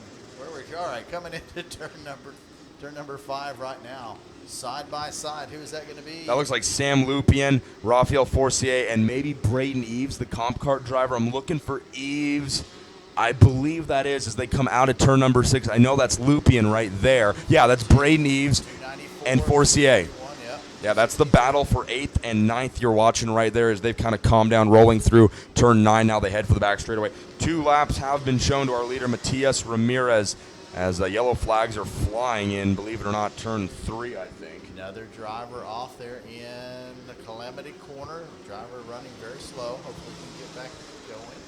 2:58, Matias Ramirez leads by only 1.1 seconds now, as we need to pick up that lead. And here they come through turn number 7, and that gap is very small now as the 202 Stingray Rob now within a kart length. So Great battle right there with Sam Lupien as that looks like, who's he battling right there? Darren Keene, I believe. Yeah, that's Sam Lupien. No, that's a Burrell driver. Who is Lupien battling in a Burrell? That's Timothy Peslion. Lupien and Peslion right there. You can see it on your screens as they fight for what is ultimately the 7th position out on the racetrack. We're going to do a best we can to catch up with our leader, Matias Ramirez. And Ramirez is about to have a fight on his hands. We're going to come down and see the white flag, folks. Stingray Rob has cut the lead from 1.1 seconds down to the white flag. What is the gap? 0.8. 0.8 of a second. Stingray Rob has just gone to work. He's chopped so much wood over the last 3 laps, and he is on Ramirez's back bumper. The race is on right here as they roll through turn 5. Absolutely. Only about 3 kart lengths, and good grief, Stingray Rob has chopped into that lead for sure. And he is catching up. It is 2 kart lengths as they come through turn number 7. And you talk about Matias Ramirez, he is steady on the wheel as he comes through turn 7. Near a jolt in that wheel. Exactly, man. Stingray Rob is coming on strong, Carl. This is going to be a great last half of the lap. Matias Ramirez has led the whole way, but now it's his teammate and fellow neon yellow helmet sporting Stingray Rob, junior Max competitor. They come out of turn 10, down the short chute. They're going to head for the S's. I don't know if Rob's close enough. If he had one more lap, it might be a different story. One last time in 13. Rob's there on the inside, but he's going to run out of room, and Matias Ramirez is going to pick up the victory here in round 3 of the Florida Winter Tour. Gosh, Stingray Rob was so close, but Matias Ramirez is so smooth, so consistent. What a run for him. And McCarthy spins in turn 13. He's going to lose 2 spots. He was running in 3rd. That's a podium. Oh, no. Roman DeAngelis is going to move up into the final podium position. And Calais moves up to 4th after winning the last chance qualifier, starting last in the pre-final in 4th. Great run for DeAngelis, not to take anything away from him or Calais, but McCarthy was running on the podium. He spun out on the warm-up lap, raced his way all the way back to his correct starting spot before reaching the delineation line, drove all the way to run 3rd coming into the last corner, and then got on the gas just a bit too quick and looped it right there. You just hate to see that, but man, What a run for Matias Ramirez. Stingray Rob coming on so strong in the last 2 laps. I know his dad, Larry, is excited for that, but man, if they had one more lap, it might be a very different outcome. Matias Ramirez, your winner. Stingray Rob comes home second. DeAngela's third. Colette fourth. And Michael McCarthy rounds out your top 5. So we are going to see if maybe Matias Ramirez will come up and talk to us, but first, we need to get into this explanation because we do have some people concerned about what happened with the Stingray Rob issue. He did lose his neck collar out on track, and during that red flag was able to retrieve the neck collar and rejoin the race. So I'm going to do my best to give a summation of what Tim Hannon, our chief steward, has handed me here. It's a bit of an explanation of authorized carts to retake in a full restart should a red flag be flown. A cart with missing cart parts or damage is not allowed to fix or repair the cart, as there is not an authorized service area provided on the track. You obviously can't work on your carts during a red flag. That's the rule in every form of racing, from NASCAR and Formula One down to karting.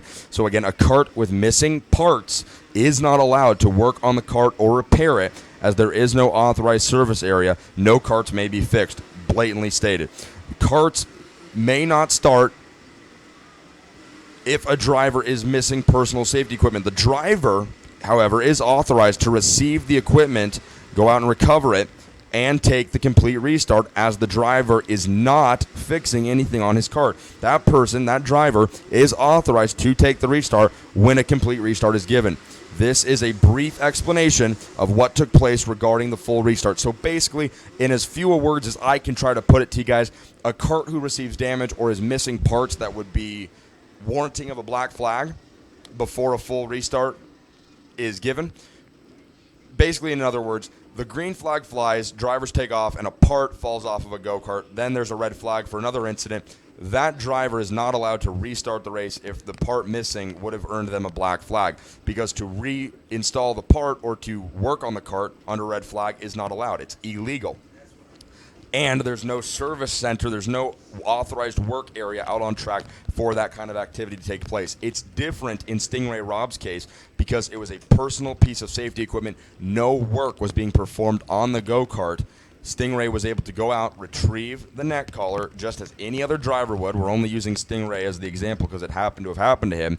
He's able to go up, pick up the neck collar, should he find it or an official bring it to him, put it back on, and rejoin the race. And the only difference is there's no work being done to the go-kart when it has to do with just a personal piece of safety equipment. So hopefully that is a fair explanation into the Junior Max debacle there on that red flag. But Matias Ramirez driving to a very impressive main event win. Stingray Rob really coming on strong at the end to finish second. DeAngela's third, Kai Collette fourth, and Michael McCarthy rounds out the top 5. So that'll do it. Our last main event of the day is coming up next. It is the Senior Max class, brought to you by Rollison Performance Group. So stick with us, folks. We will be right back.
I'll tell you what, folks, we're having a lot of fun here in Orlando, Florida. It's raining a lot, but you know what's fun is when your producer gets emails from people who want to be announcers, and they send resumes, because that's how much they approve of the job you're doing. So I'm having a great time watching the racing.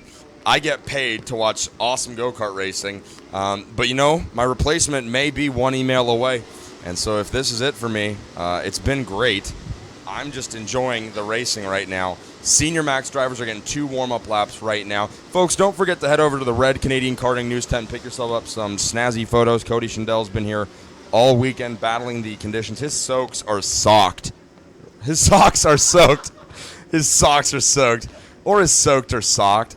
Tomato, tomato. But yeah, he's been out there fighting the conditions all day.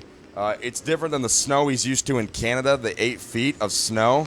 But it's just the pre-version of snow, the rain, before it freezes.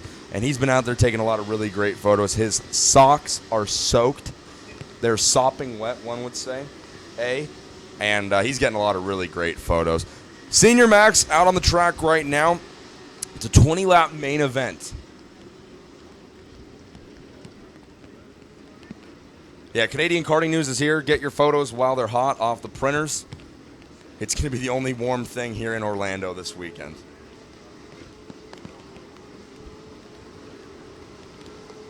We're getting gridded up here in turn number 7. Oliver Askew came up and talked to us, and he kind of confirmed what it looks like from up here and what Johnny Johnson told us, and that is that it is impossible to see when you are behind another go-kart.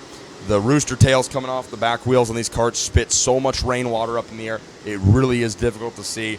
Ed Brand is going to start alongside Oliver Askew, the British driver coming over to CRG USA during the offseason. Kyle Kirkwood's going to line up 3rd alongside Bryce Choker in 4th. Patricia O'Ward will start 5th with Dan Roper. He hasn't exactly been a fan of the rain, but you know what? He's running well in it, so it's all right, man. He starts 6th. Christophe Paquet starts 7th. Christian Brooks, the youngest driver in Senior Max this weekend, will roll off 8th. Matthew Solarchek will start 9th. And Miss Morgan Healy completes the top 10. We're getting ready to go racing with our final main event of the day. Oliver Askew and Ed Brand are going to grid him up 2 by 2 as they come out of turn 13. They snake their way over that right-handed dog leg. They're going to line up into the tram lanes. You're not able to stick 2 wheels or even 4 wheels out of the tram lanes. Green flag flies, and we are racing. Here we go, down into turn number 1. And it does look like Oliver Askew has come away with the lead. Let's see how many drivers Calamity Corner will take or will not take as they come through the first time. Askew with about a kart length lead over, I'm going to guess, Ed Brand at this point. A lot of drivers. We got 2 karts that have actually shot through turn 5. So yes, Ed Brand, the 301, being followed up by Kyle Kirkwood and Bryce Choker. Yeah, good start there for Oliver Askew. He was able to use the inside row 1 starting position to his advantage, just like he's supposed to here in the Rollison Performance Group Senior Max Round 3 main event. Askew leads it, and then Kyle Kirkwood runs 3rd right now. He's got the bright orange helmet. Keep an eye on him and Bryce Choker. They had a great battle for the 3rd spot in the pre-final, and you can be sure it's going to pick up once again here in the main event. Askew so smooth as he comes through the S's, about a 10 kart length lead. As he now gets ready to cross start-finish for the first time, it's going to be at least a half a second gap back to Ed Brand the first time. There it is. It's 1.1 seconds. Kirkwood runs 3rd, Choker 4th. Roper, I don't like the rain. I don't like the rain. Roper runs 5th. Christophe Paquette in 6th. Patricia O'Ward 7th. Matt Solarczyk 8th. Kevin Lavalers in 9th, and Morgan Healy in the 10th spot. And then, you know, I'm looking for Austin Garrison, one of the other OGP drivers. He is not started from the back of the pack. I talked to him just a moment ago, and he was not looking forward to have to start from the back of the pack. Why do you have to come from the back? Do we know? Did not find it. Lost a chain. Lost a chain. So Statistician Junior Cody Schindell is up here giving us a few pointers. It was Garrison losing a chain during the pre-final, so he's having to come from the back. His teammates Kyle Kirkwood and Morgan Healy run inside the top 10. There you see Kirkwood right there doing his best to close up on Ed Brand. That is the battle for second right there. Brand in the CRG, Kirkwood in the Tony kart, and it's Askew leading in the Anderson Racing Burrell kart. Yeah, a little odd to see Oliver Askew in the red and white Burrell. But I guess that's going to have to get used to that, and he has really, really picked it up.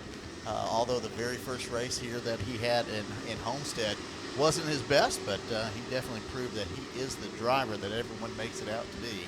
Speaking of picking up the pace, Bryce Choker, the Canadian in the 303, goes purple that time by minute 6:858. He's the only driver to dip down into the 6-second bracket. That's a really fast lap, and you can be sure that that battle that he and Kirkwood were waging during the pre-final, it's going to start up really soon again here.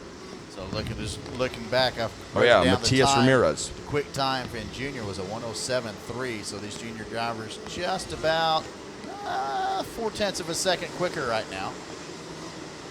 So yeah, the junior drivers definitely have basically the same equipment, about 25 pounds lighter.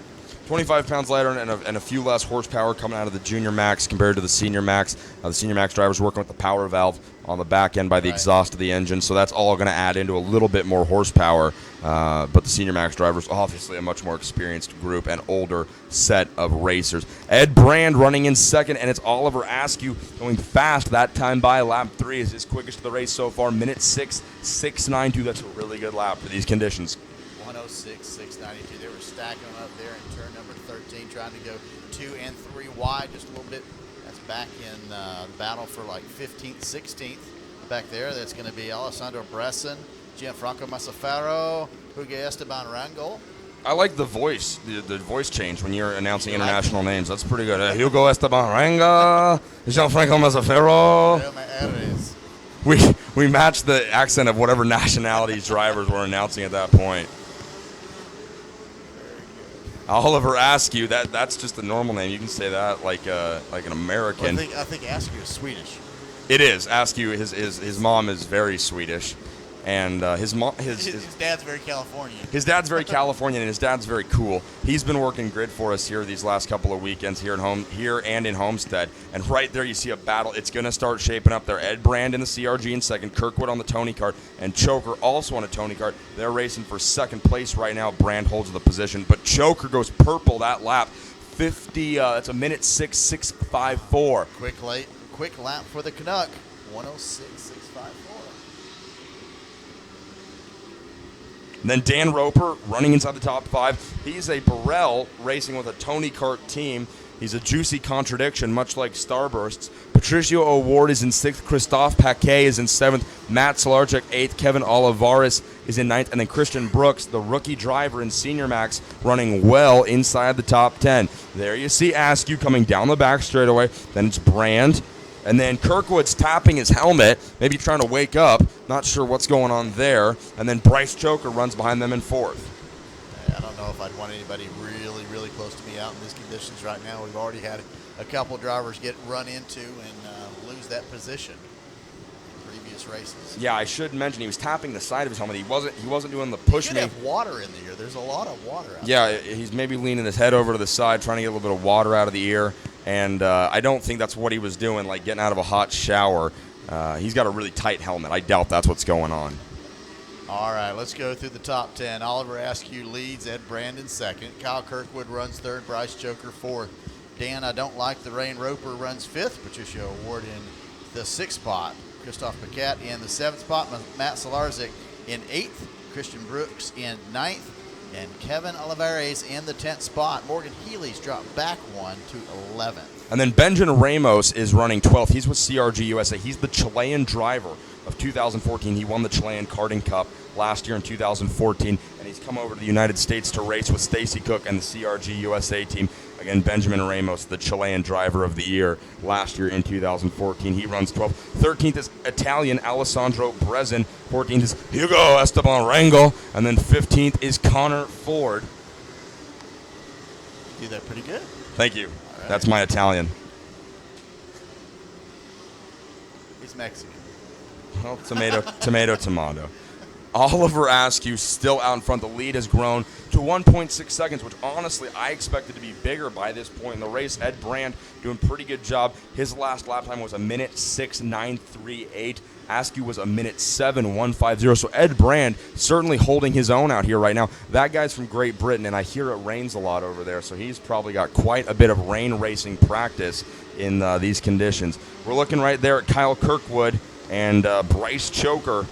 That's the fight for the final podium spot right there. Kirkwood currently occupies it. Choker is going to try and take it from him in fourth as we near the halfway point of this 20-lap main event. This is a long race. 20 laps in this kind of weather will take it out of you. Calamity Corner has chosen one more victim as that driver gets up and out of the cart. We'll have to wait till they go around timing and scoring and see who that driver is and see if he'll get that cart back up and running as he pulls it out of the mud puddle. I'll tell you what, the mechanics are going to have a lot of cleaning to do tonight on these go-karts. That's one of the worst things about racing in the rain. You have to completely disassemble these go-karts and go through and clean every single little nook and cranny to make sure they're going to be back up and running by tomorrow. Absolutely. Orlando Kart Center has provided the hose as soon as you go through the tunnel over here to wash off your go-karts today. Yeah, I will be sponsoring the free hose service here at the Orlando Kart Center this weekend. If you'd like to use the hose to wash off your go-kart, that service brought to you by Tony Laporta.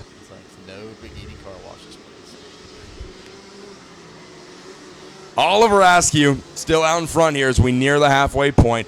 8 laps in. His best lap came on lap number 3, and it was a minute 6:6.92. Ed Brand still looking really good. The lead staying right at about a minute 6.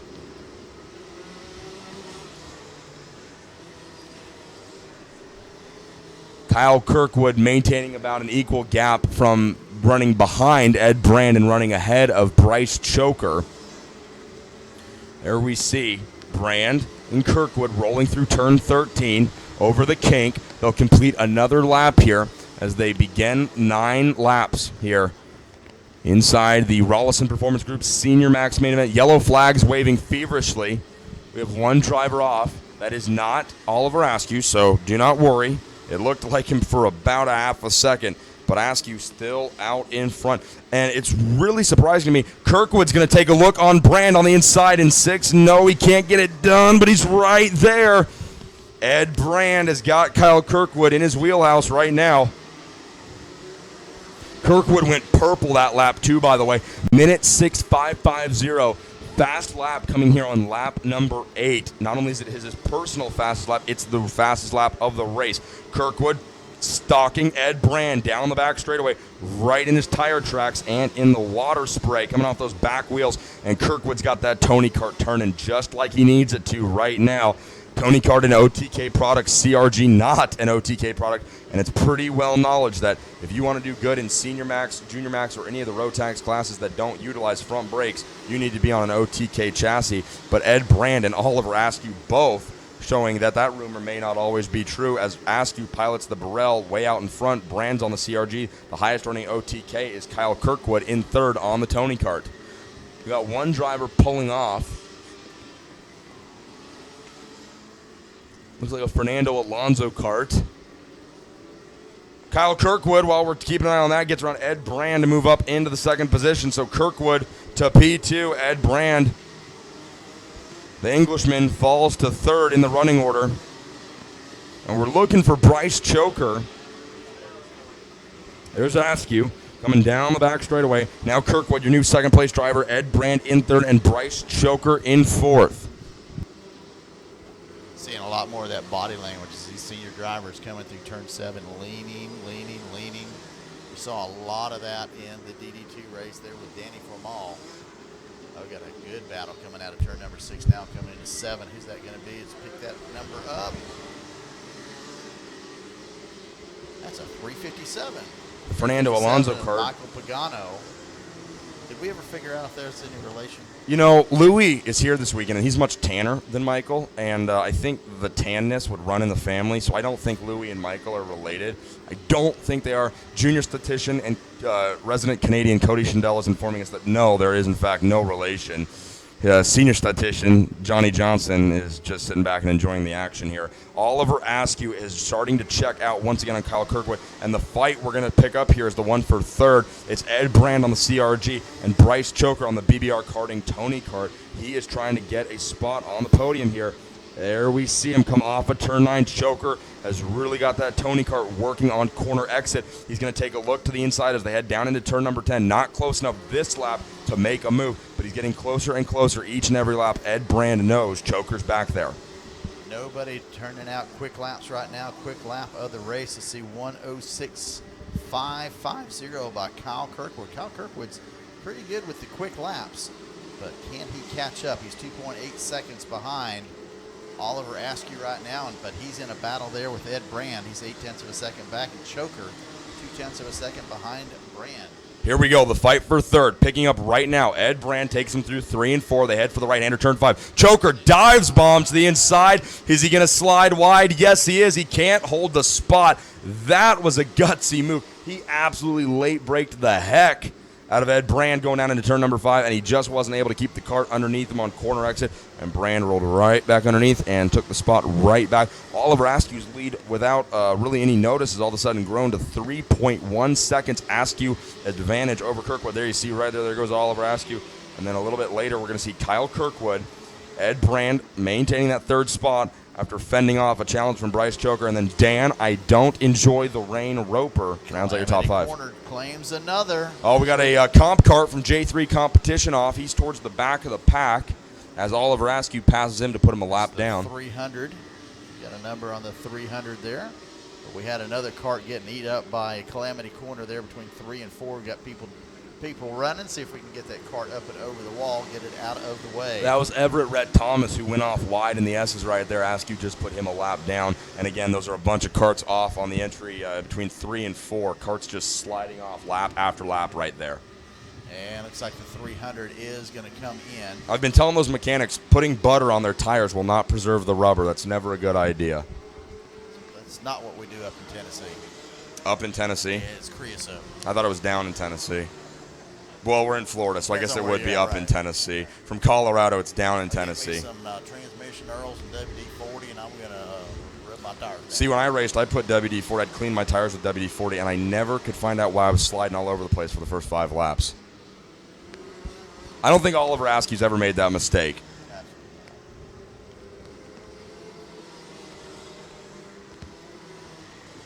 Where's Morgan Healy? She's still just outside the top 10 in 11th. Kevin Oliveras occupies the 10th spot. Matt Stolarczyk is in 9th. Christian Brooks, he's just fighting. He's bouncing around those 8, 9, 10 positions. Brooks currently running in 8th. Christophe Paquet is in 7th. Patricio O'Ward, the driver who's gone off and done a little bit of car racing, open wheel racing. He's been racing, made a name for himself in S5 Junior Stock Moto over at the SCUSA Series. He's currently running 6th right now. Dan Roper starts the top 5 off in 5th. Then in 4th, it's Choker. 3rd place, Ed Brand, Kyle Kirkwood, all by his lonesome in 2nd place. And then all out in front, it's Oliver Askew in that 338 Anderson Racing Burrell. We talked to him after his dominant pre-final win, and he just said it's such a physical race out there, jacking the cart up, trying to get that inside rear tire to lift. It's all driver, and Oliver was out of breath, but that also might have had something to do with the fact that his clutch went out in the scale line and he had to push the cart the whole way. Did you see his hair? It looks great. It was fantastic. Whoever does Oliver Askew and Kyle Kirkwood's hair, I'm a massive fan of. We actually asked that question earlier when he was walking away after he pulled his helmet off. How does he keep that hair in such great shape? Maybe it's after having Maybelline. a helmet on? That's really great haircut he's got over there. Super gel that I picked up last night. I'm gonna try it myself. As far out in front as he is, I'm sure he's not sweating too much. He's probably feeling pretty good. He's got a 2.1 second lead. And the gap really keeps varying a lot here, Carl. A little while ago it was at 1.3 seconds. Then I'll try, I think, of Kirkwood really digging. And Oliver not really relaxing, but just gauging the race and the distance. Yeah, I can't believe that the tires are really giving up with as much much water that's out there on the track right now. These tires are not getting eaten up. As deep as it is. Bryce Choker runs his quickest lap, 106.632 last time by.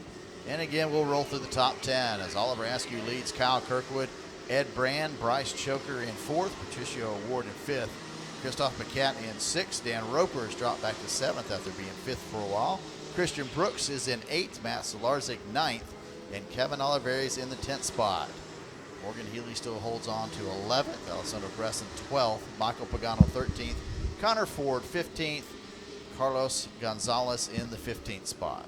Oliver Askew comes across the line now to see 5 laps to go in this 20-lap main event. He's led all of them so far. He's looking at a perfect score here in the main event. Kyle Kirkwood getting around Ed Brand back around lap number 10, I believe it was, to move up into the second place. And then Bryce Choker has really not come on as strong as we were expecting him to. He's fighting for a podium spot with Ed Brand. He gave that one really good shot at it heading into turn 5 about 3 laps ago, but he slid wide on the exit. Brand was able to go right back by him. So Bryce Choker, kind of a surprise. He's not as fast as I was expecting him to be here late in this main event. Bryce Choker looks to be 3.8 seconds out of the lead, but only 0.6 of a second back of Ed Brand. So probably one of the closest races that I see. Bresson back in 12th is only 0.3 of a second behind Morgan Healy right now. So only 2 fairly close races with under a second right now, as we see that race there between Morgan Healy and Bresson as they come through turn number 7. See if we can pick those drivers up as they go down the straightaway. Is Bresson close enough to make a move on Miss Morgan Healy? No, looks like, well, 2 kart lane. Bresson got a good run, goes to the inside. Okay, side by side. Morgan is going to let him go by, tries to do the over and under, then on side by side as they come up to the S's. And Morgan wisely lifts off and lets Bresson take the spot. But she's going to go to the inside in 13, close the door. Bresson comes right back underneath, though. That was such a well-executed cross under Alessandro Bresson, the Italian, living in Las Vegas, Nevada, racing for the J3 competition. He was going to go and represent in the grand finals back in Valencia. Couldn't get the time off work, unfortunately, and had to give up his ticket. And I believe that ended up going to Michael Alavia, who ran surprisingly well for his first trip to the grand finals, another driver out of the J3 stable. He went to the inside in turn 6, had the position for just a moment. But Bresson pulled away again, now in turn 6. Leads by about 4 kart lengths. We're coming up to see 3 laps to go here as Oliver Askew is coming out of turn number 10 down the short chute into the S's, turns 11, 12, and 13. Working. Actually, we're within 3 to go now. So next time Askew makes his way to the line, it's going to be obviously 2 to go. The driver's seeing the sticks. Let's check in with the group we're watching right now on your monitor. That's the shot running through turn number 7. You see the, let's see, what group is that we're watching right now? It's the 356, Carlos Gonzalez, Connor Ford, Michael Pagano. Ed Brand, all of a sudden we notice dropping down the leaderboard. He was second, and we may have lost him. Brand has not completed a lap yet to end lap 17. He's still being scored as on lap 16. So the CRG USA driver, Ed Brand, off somewhere on track. Someone call the police. Ed Brand is missing. Wait, maybe he's just on the back straightaway. But done.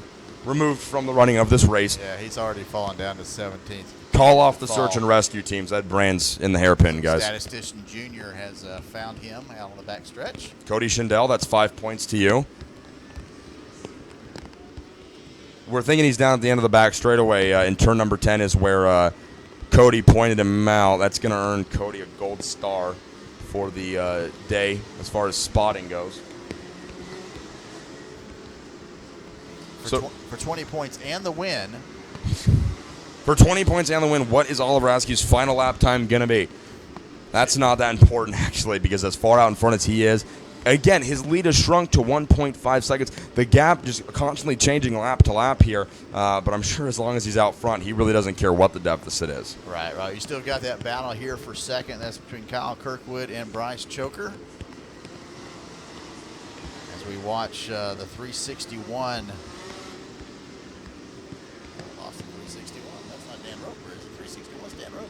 It is. Yeah. The Burrell driver out of the Orsalon Racing Tent is Dan Roper on that 361 cart. So it's Paquette and Dan Roper coming through turn 7. That's one of the closest battles on the track right now as they come out of turn 10. And looks like Roper has the spot. Yeah, it does. Roper taking the advantage heading into the S's. The white flag has flown for this field as Oliver Askew is working the final circuit around this track. We're looking for him right now as we are waiting to see him roll through turn 7 right now. There he is on the exit of 6. The Burrell cart from Anderson Racing's trailer, Oliver Askew. He had a little bit of tough luck, showed great speed in Homestead last month in the opening rounds of the championship. Weren't sure if we were going to get to see him here in Orlando. It's still up in the air whether he'll be in Ocala or not, but what matters is he's here in Homestead. He's driving like it's dry and perfect out there right now, despite the fact it is rain and cart-eating sized puddles out there. As he comes down the back side of the back straightaway, he's going to work through the S's in turns 11 and 12. Now coming out of the final corner in 13 over the right-hand kink. The last race of the day, the Senior Max Final, is going to go to Oliver Askew, your winner. The 338 of Askew picks up the victory. Such a good run by a really good young driver. Great run for Oliver Askew. Kyle Kirkwood has a strong finish in the second place. And then Bryce Choker, after Ed Brand fell from the track over there on the back straightaway, that promoted Choker up into the third place. He's going to stand on the podium a little bit later this evening. Patricio O'Ward on the Fernando Alonso kart comes home fourth. And then Dan Roper, really good run, rounds out our top five. Christophe Paquet comes home sixth. Christian Brooks, the rookie in Senior Max, drives all the way to seventh place. That's a finish him and his dad should be very proud of. I think it's a great run there. Matt Solarchek comes home eighth. Kevin Oliveras ninth. And Alessandro Brezin settles for a 10th place finish. Morgan Healy misses out on the top 10 by finishing in 11th. Michael Pagano 12th. Carlos Gonzalez 13th. Connor Ford 14th. And Jean-Sebastian Martin rounds out the top 15. So that'll do it, folks, for our Senior Max presented by Rollison Performance Group Round 3 main event. It's Oliver Askew picking up the victory. So stick with us, folks. We're going to take just a very quick break, and then Johnny Johnson and I will be back to round up today's action here in Round 3 of the Florida Winter Tour.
All right, so as the rain continues to fall down here in Orlando, here, good shot of the back straightaway right there. The rain still coming down. The main events for round 3 are done. The track staff coming in.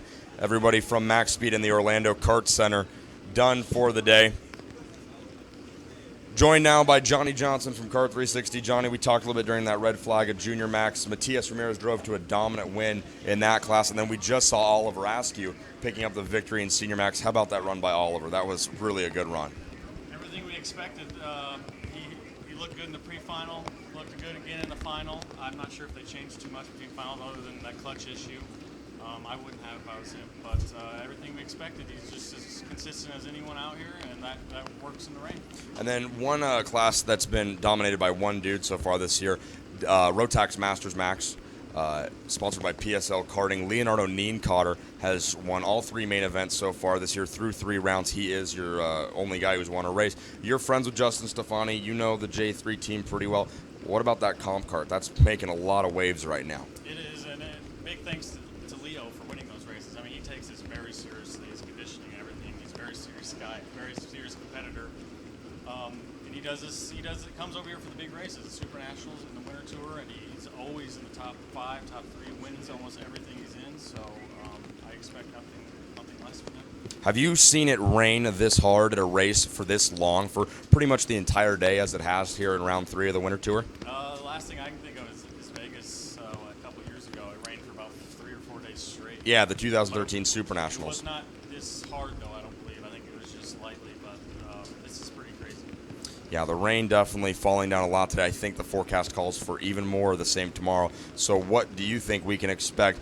Due to the rain, do you predict that we see the same guys that were up front in the rain today? Or do you think the rain continues to be that great equalizer and we're going to see some new names and new faces pop up tomorrow in round 4? A lot of people learned some things today. They weren't sure where the lines were because everyone is taking a different line through this, especially this corner right in front of us, turn 7, this long turn 7. So I think everyone learned where the fast lines were, and they watched the leaders and the winners, and they got back to their crew, told them where the fast lines were. So I think that's going to help a lot of people to come forward tomorrow that weren't so far up today. But we'll definitely see the front guys up again in front tomorrow because their rain racers are good at this. Yeah, exactly. I think guys like Askew, Matias Ramirez, I said it during the race and I'll say it again right now. To me, he looked to be getting through turn 7, this really fast sweeper right here, smoother than any other driver in any other class. I don't know what other people thought, but Ramirez was just going through the corner so smoothly. And Nienkotter, dry or wet, is going to be impossible to stop. But I think in some of those younger classes, Micro Max and Mini Max, Sebastian Alvarez is feeling pretty good. Dylan Tavella took the win in that class today. Alvarez is feeling good. Micro Rock, are you kind of expecting to see some new names up there? Mini Max, not really. You know, in those junior categories, those fast guys are always fast, and we know their names because they're always up front. Exactly. They learned a lot in the rain today too. I mean, they don't race in the rain probably a lot, so today was a learning experience for a lot of them, and we'll probably see the same faces up front again tomorrow, though. Yeah, really good run for Dylan Tavella, and then it was Rafael Chavez Camara, your winner in Micro Max. And then, like I said, Oliver Askew driving to a very impressive win. Leonardo Nienkotter picked up his 3rd win in 30 races at the Rotax Masters Max class. DD2 Masters was Igor Mukin, I believe. And I'm trying to remember what other classes I may have missed here. Yeah. Formal in DD2. Oh, Danny Formal in DD2. Great point. Yeah, can't forget that one. He's always been fast in the rain. I mean, How about that race? That was amazing. His height, his body size to his advantage in the rain. A few years ago in South Bend for Rotax Nationals, he creamed the field because it was raining in the final, and he used all of that weight to his advantage, and we saw it again today. I mean, he's probably been on this track a million times in the rain because he lives down this area, so it wasn't that surprising that he came through the field. Yeah, exactly. Oliver Askew doing the deal in senior, but you talk about Danny Formal, that amazing battle he had with Rubens. Nick Neri and Danny Formal, they've just been racing side by side for so long. Micromax, Minimax, Cadet, Junior, Senior, now they followed each other into DD2. The racing in that tomorrow is probably going to be insane. How do you think Rubens will fare in his debut weekend in DD2? He appears to be quick in both wet and dry, so he will be back up front tomorrow. I forget where he qualified tomorrow. It wasn't on pole like he was today. But No, it wasn't. He'll definitely be a force tomorrow. I mean, he probably learned a lot today as well, just like everyone else, and they'll go back to work at OGP on his Fernando Alonso kart and make him even quicker tomorrow. Yeah, I think if I'm looking at the correct qualifiers here, Ruben starts 5th tomorrow, and it looks like Jordan Lennox Lamb is going to lead him to the start tomorrow with David Foray on the outside of row 1, Lundberg 3rd, French 4th, and Barrichello 5th. Am I out of bounds by saying Danny Formal looked better in the rain today than he does in the dry? I think he does, actually. Like you say, the rain's the equalizer. I don't know if he has the package in the dry, but in the rain he does. You don't need the best package, you need the best driver. So he is probably the one to beat if it's raining again tomorrow. Yeah, well, I just by observations and watching the week of practice, he looked so much better in the rain today than he has in the dry. And again, that's not to say he doesn't look good in the dry. He just looks a lot better in the wet. So, Johnny, thanks a bunch for taking the time to recap the day's racing with us. I'm sure you got some stories to write up for Kart 360. People who are interested to catch up on how today went can head over to your website as well as Canadian Karting News with Cody Schindel to catch up on the day's action and see some great photos. You were out there shooting some, so was Cody. But we'll be back tomorrow. Thanks a bunch for talking to us, Johnny. Sounds good. We'll see you tomorrow. All right, once again, ladies and gentlemen, thank you for sticking with us for live coverage of the 3rd round of the Rotax Max Challenge here on the Florida Winter Tour. We will be back broadcasting live for round 4 tomorrow, Sunday. Hope to see you then. For Carl Rickard, I'm Tony Laporta and Johnny Johnson. Thanks a bunch. The Mazda Road to Indy is the only program of its type in the world. It's designed to advance drivers from the karting ranks all the way to the Verizon IndyCar Series and Indianapolis 500. The Cooper Tires USF 2000 Championship powered by Mazda is the first step, providing its champion with a scholarship to the Pro Mazda Championship presented by Cooper Tires. The Pro Mazda champion receives a scholarship to Indy Lights presented by Cooper Tires, where their champion is guaranteed a 3-race program in the Verizon IndyCar Series, including the Indianapolis 500. Visit usf2000.com for more information.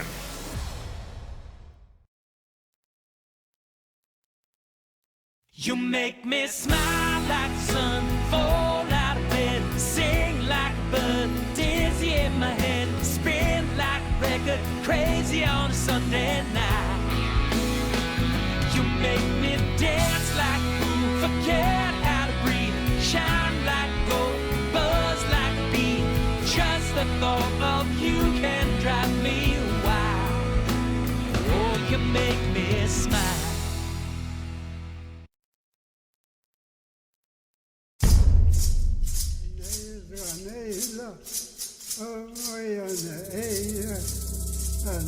With multiple national titles in IKF, WK, SCUSA, and Rotax, the Rollison Performance Group put their experience to work for you. Coast to Coast, RPG offers the most comprehensive driver development program. From detailed on-track data analysis to trackside coaching for tuners and drivers, RPG's individualized trackside support will improve your results. RPG is an authorized Rotax service center and a top supplier of Cosmic Carts and OTK parts. Visit us on the web at rollisonperformancegroup.com.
a penalty. So again, from 6 p.m. to 7 p.m. this evening, you will be allowed to run your motors unlimited. We're going to lift for the quiet pit rule for 1 hour only, so mechanics and tuners may fog your engines after running in the rain today. And again, that runs from 6 to 7 only. Please do not start running your engines until 6 p.m. this evening.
And then this girl just comes and sets this thing of cheese, and I set up the table, and I was like,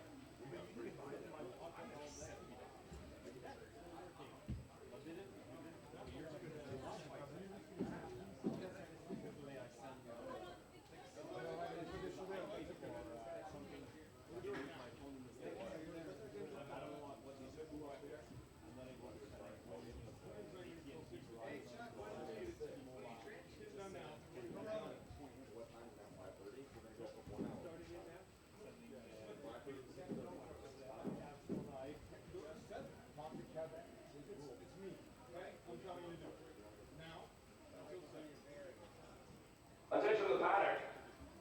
The quiet pit rule has been lifted early. So from this point until 7 p.m., you are now allowed to run your engines and fog the motors. Again, the quiet pit rule has been lifted. So you can fire them engines up and just go crazy. Run until 7. Zip tie the gas pedal to the Nerf bar and don't take it off till 7 p.m. Let's run these engines.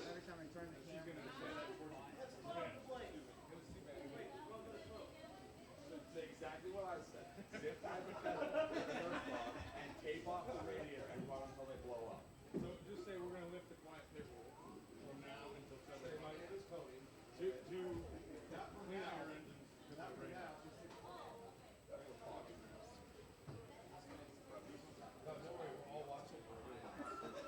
Buenas noches. La regla de los pits callados ya fue levantada. Ya pueden prender sus motores y limpiarlos por la carrera de esta noche. Gracias. She didn't say that. That was way shorter than what Cody said. She just.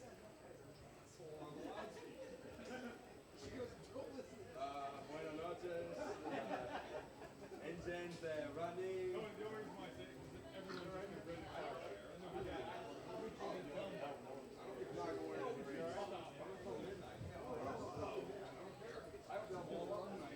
We should have put them all in a tent. Close the tent, let them run in there.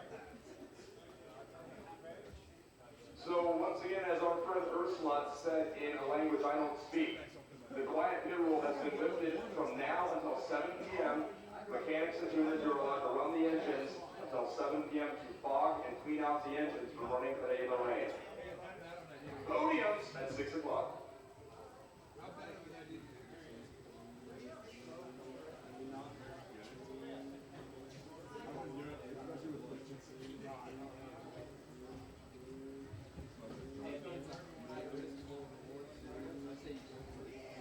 I'm going to go for it.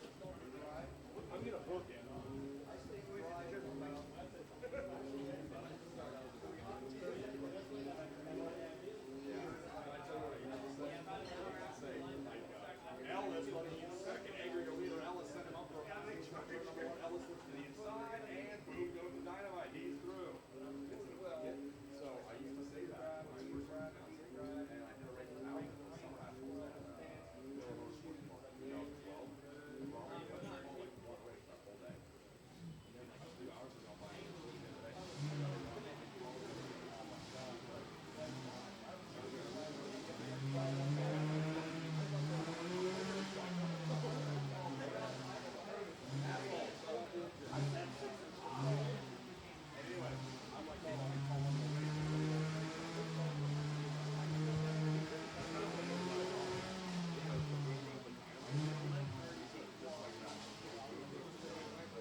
Il a spilé là, à peu près où il y a la deuxième grosse barrière orange.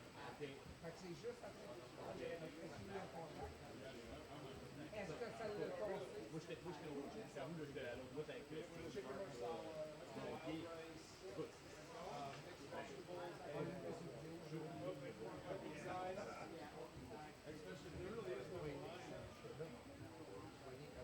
Chuck, you're a trendsetter.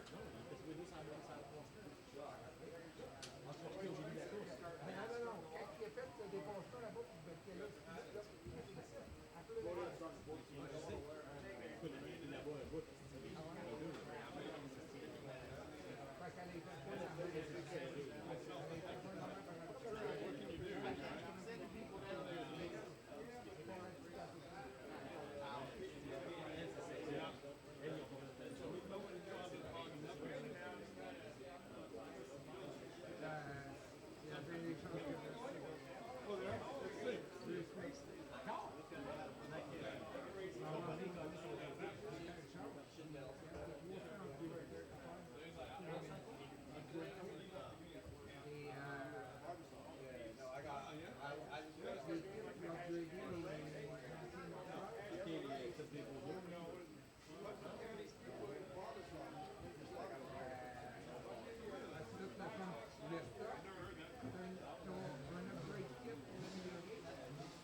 Alright, so once again guys, we're going to do podiums in about 10 minutes at 6 o'clock on the dot. So we are holding the podium presentations inside the tunnel where registration was held. So once again, podium's going to start in about 10 minutes if everyone could please make their way into the tunnel.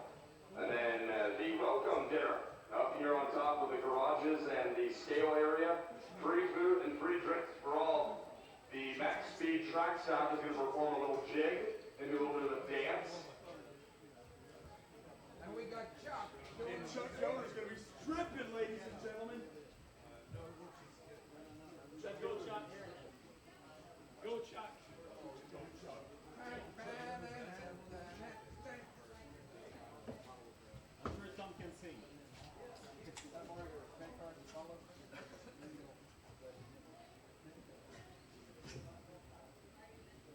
So as we get ready to go with podiums here in about 10 minutes, 6 o'clock sharp, they're going to be held inside the tunnel where registration took place. So everybody please make your way in. Drivers who finish in the top 3, please come in your suits and bring your helmet in hand. Podium's going to start at 6 o'clock sharp. Whether you are there or not, we're going to get this party started.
That guy would lose his head if he wasn't. Oh, yeah. You should have to say, where's those 2 radios, the headsets that you had?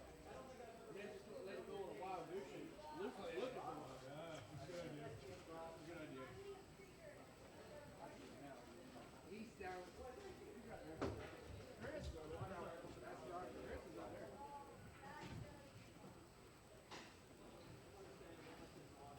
Check.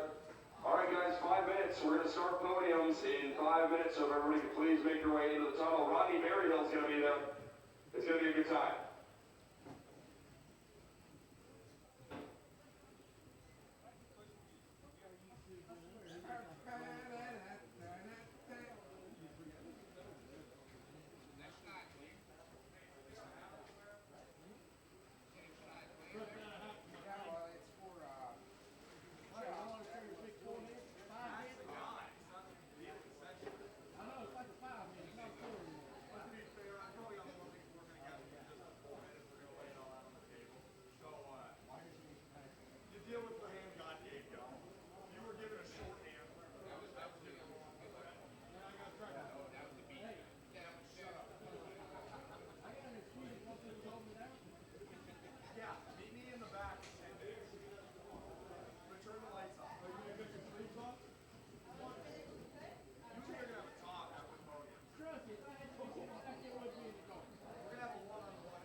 begins in about now.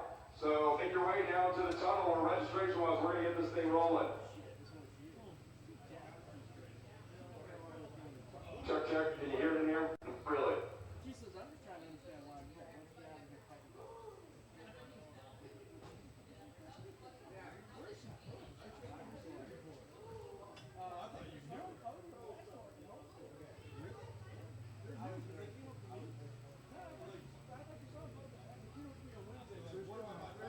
Yes. You got all the tires. Don't worry about it.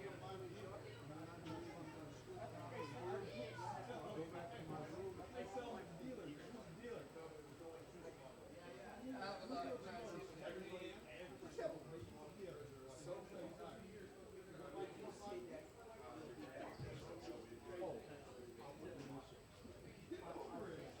No question about it. I'm just digging in the way it, you know, if they want me back,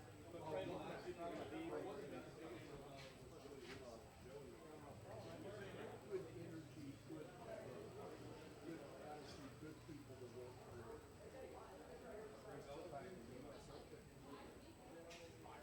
If they,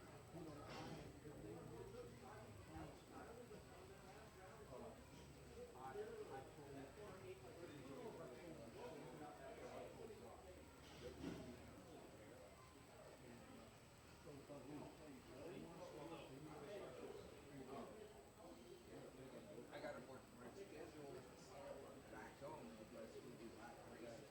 Yeah. And I got a contract to do race by race. So, I knew that. Attention, we're going to do podiums in a few minutes, and then the dinner upstairs, the very good dinner, chicken, rice.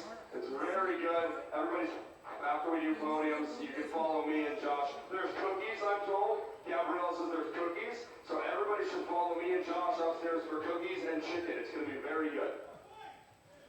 There's no cookies! I want a refund! Are you ready? I'm ready.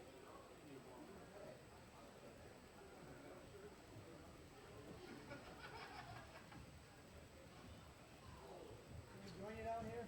Go ahead. I'm the radio guy, so I'm not doing it.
CRG USA. It does not look like it. So we're going to have Richard hand out the trophies. Thank you, Richard. Coming out in third.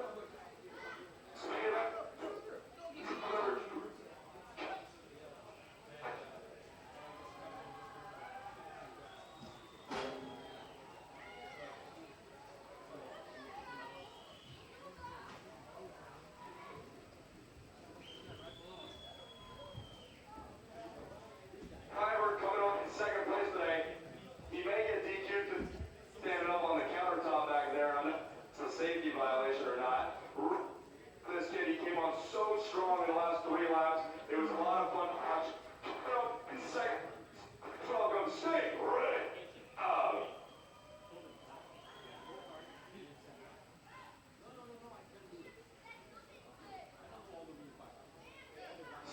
Good job, buddy.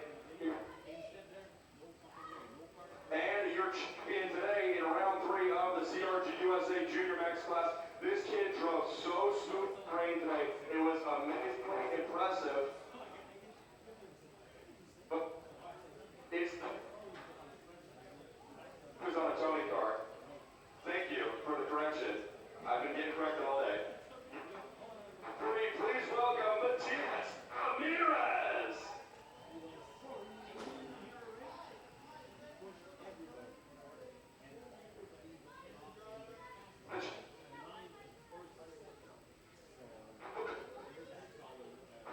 Remember that? Come on, man. Be gracious and victor. Round 3 podium. On it.